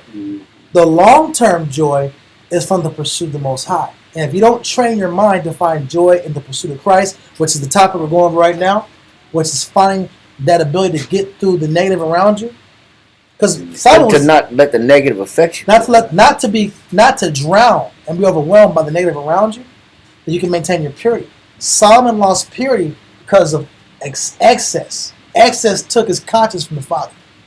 And we do the same thing without 1,000 women. It might be one that take our mind from God. Yep. It might be like $100 an hour, whatever we're pursuing. Something physical is withdrawing you from Christ. And that leads to where we're at now. Or I'm just around so many sinners. Yeah. I'd rather be by myself. Or I don't want to put myself out there and risk damage. Yes. And risk hurt, a heartbreak, because people are evil. Yeah. And now I'm affected by the evils of the world. Yep. And so it changed then me. The Spirit leaves you anywhere. You're never rewarded with the Spirit. If you're not dealing with the sickness, if you're not dealing with the after effects of people's negative, you can't really understand Christ. You're not following in His path. Everybody wants to follow. Everybody says they want to follow Christ, but they don't really do what Christ did. Right. And Christ had to inject Himself in the body of Israel and take losses for His people's sake. And when we was doing push-ups and we would quote these verses, but there's there's a greater lesson. Christ was explaining in read 12 and 13 again. Matthew chapter 24 and verse 12. Oh, Matthew. Mm-hmm. Matthew chapter 12 and verse 24. Matthew chapter 24 and verse 12. And because iniquity shall abound, He said, because iniquity going to spread like wildfire. Read on. the love of many shall wax cold. It's going to start turning everybody cold-hearted. Mm-hmm. And so just because, especially in the last days, the closer we get to the last days, evil is going to multiply exponentially. But you can't let the evil affect you. Read. But he that shall endure unto the end, the same shall be saved. But what do we have to endure? What has got to, exactly. The lesson that for survival and salvation is, how do we overcome iniquity? Yeah. How do we overcome sinners? Whether it's in ourselves or the sinners around The us. sinners and the sins of other people. Con. That is going to be the fight, because there's so much sin around me. I have no choice but to just All my enemies. Yes. All my enemies. Everybody feels that. They're everywhere. They're everywhere. You know, and so I smoke. That's what I'm saying. That's why I go left. That's why I get high. Enemies. Yeah. Like, damn, man. That's why you sin that? Yeah. Kinda. That's the point. But there's no excuse for that. Because the reason why there's no excuse, there's never no excuse, because Christ killed the excuse. God. Because look at what Christ went through. Verse 3 tells you, for consider him that endured such contradiction of sinners against himself. That means everybody that was Israelites, that were fringed up, that were priestly, he said he endured all of their contradictions that affected him. And it still didn't change his servitude towards the Heavenly Father. And when you look at his right-hand man, Peter, he said, the cock gonna crow 3 times before you sell me out. Yes. And he did. Mm-hmm. And he still gave him the keys to the kingdom of heaven. Because he wasn't affected by his weakness. He wasn't affected by Peter's weakness. And that's the name of the game, is to not be affected by sinners. Oh my goodness. And this is why, later on in the chapter 12, we're not going there now, but this is why Paul said, despise not the chastening of the Lord. How are we chastened? We're chastened when people are bad examples around us and their bad decisions affect us. We're being chastened. He says, despise not the chastening of the Lord. When we have to serve leaders that are flawed and you get affected by their flaws, he says, you can't despise how the Most High is correcting you. You can't despise how he is developing you. Because sometimes we get developed by being around poor leaders. And I can't get mad at a flawed leader is teaching me how to stay close to the Most High. We always joke about it. We learn how to love the Most High by bad leadership. Yeah, All right, you learn to love God. You know why? When you had bad leadership, you learn to love the Lord. You better do this for Christ. Because You better love him for Jesus. yeah, because There ain't no other answer there. bad leadership increase faith. That's my point. It makes you cleave to the word. Yeah. And that's the facts. And that's how you learn not to despise the chastening of the Lord. Because you learn how to see the lesson in it and tap into the purity in it. Because once you do that, and those people are not here anymore, then all of a sudden, you have gained some of the greatest lessons you can ever have in your life. Because people rise and fall, people have their run, and the Most High removes them. The question is, once they're here and they're not here, where is your spirit at? What's the excuse gonna be? What's inside of you? And did you gain any spiritual lessons from this or not? Can I pull something? I want to kind of shut this thing down, bro. I got something to pull out. Come on. It's almost 3 o'clock. It's 2:53. Something small.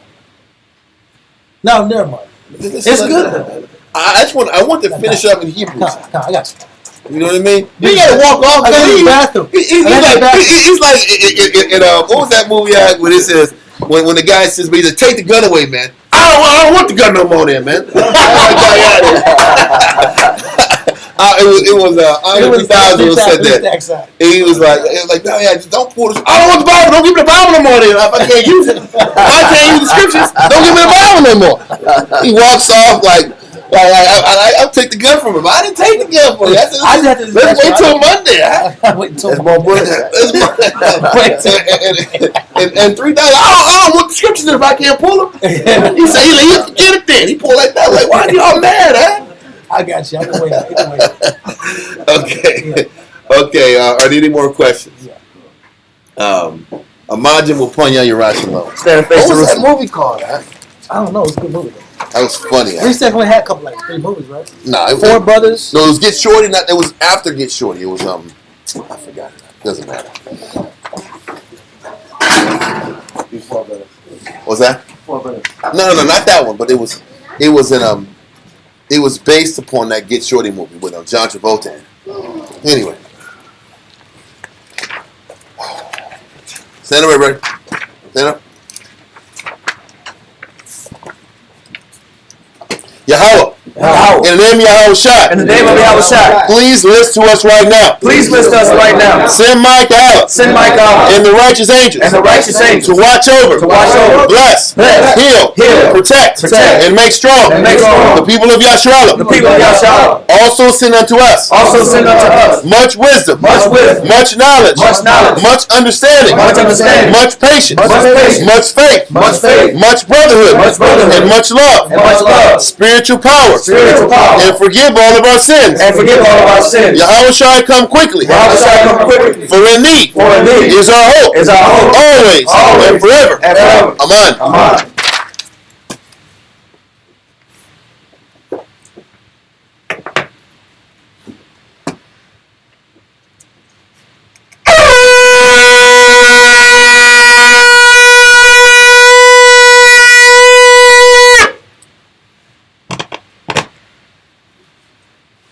Barakatah Yahweh Ba'ashem Yahushai. Barakatah Yahweh Ba'ashem Yahushai. Hahawa'ah. Nothing to know.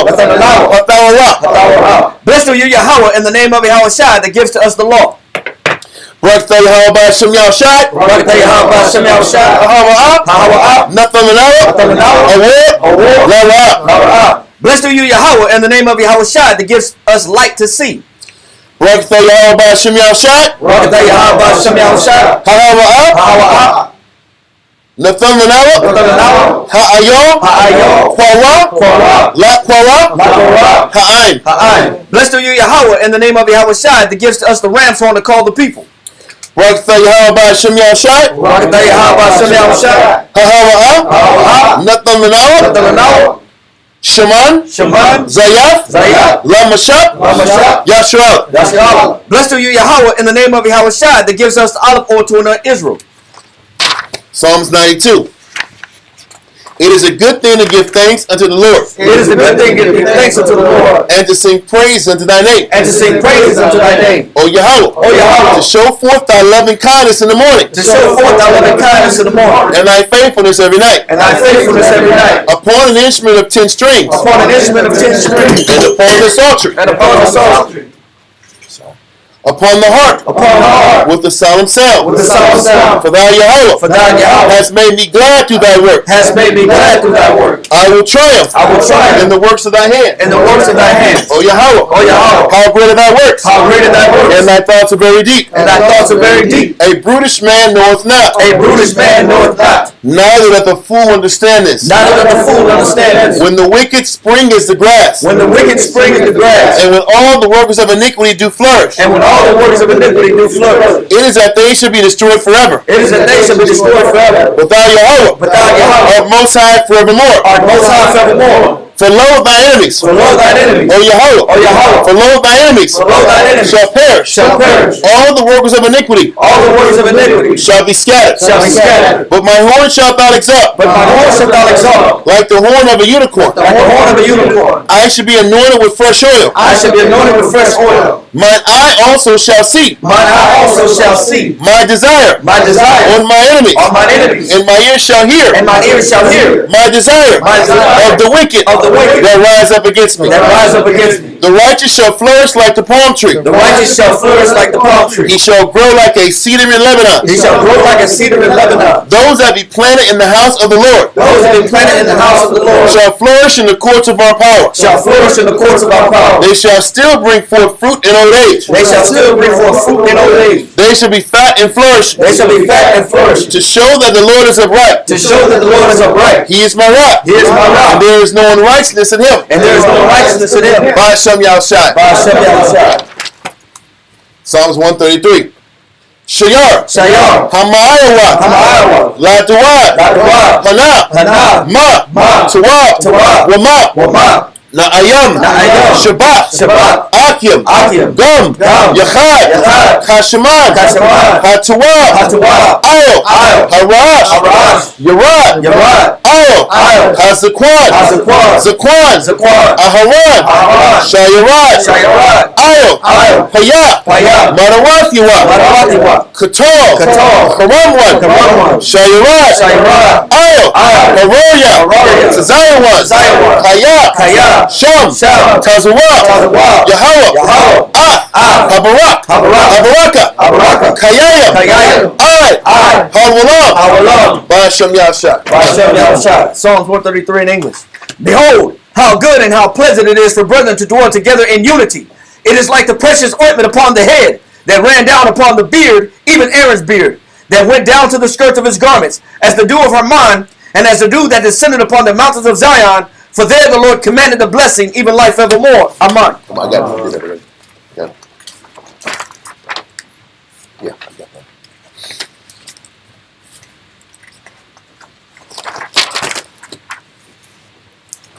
So that's one thing I gotta. So I don't forget it. Get a pen. It was not this. It's like my apologies. I just don't want to forget this.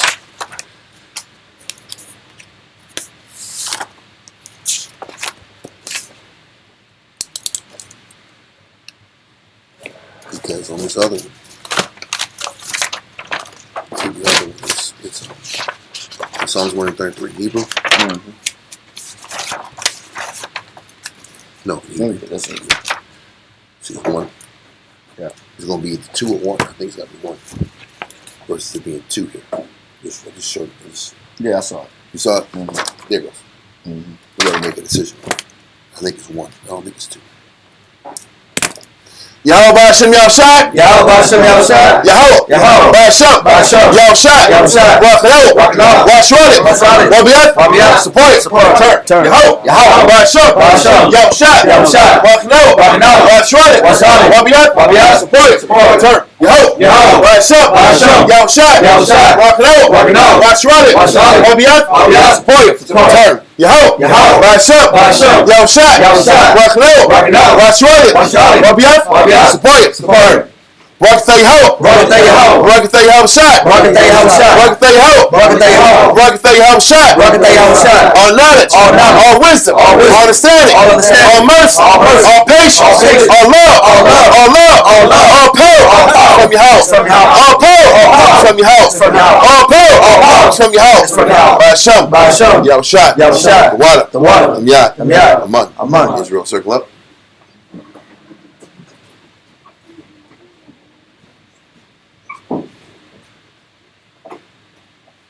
Take your time. Saluting out in a heavenly order. Yahweh, Wa'al Shai, Wakal Sha'ala, Maybe Israel, Amajah. Yahweh Hashem Yahushua Barakatam. Kuman Shalom. Kuman Shalom. Kuman Shalom. Kuman Shalom. Kuman Shalom. Yes, sir. Stand. Take your time. Saluting out the daughters of God, Maybe Israel, Amajah. Yahweh Shema by Hashem Yahushua. Yes, from the top. Dismiss. Fall out. The Waters, we're tuning in. See y'all on Monday, all right? Shalom.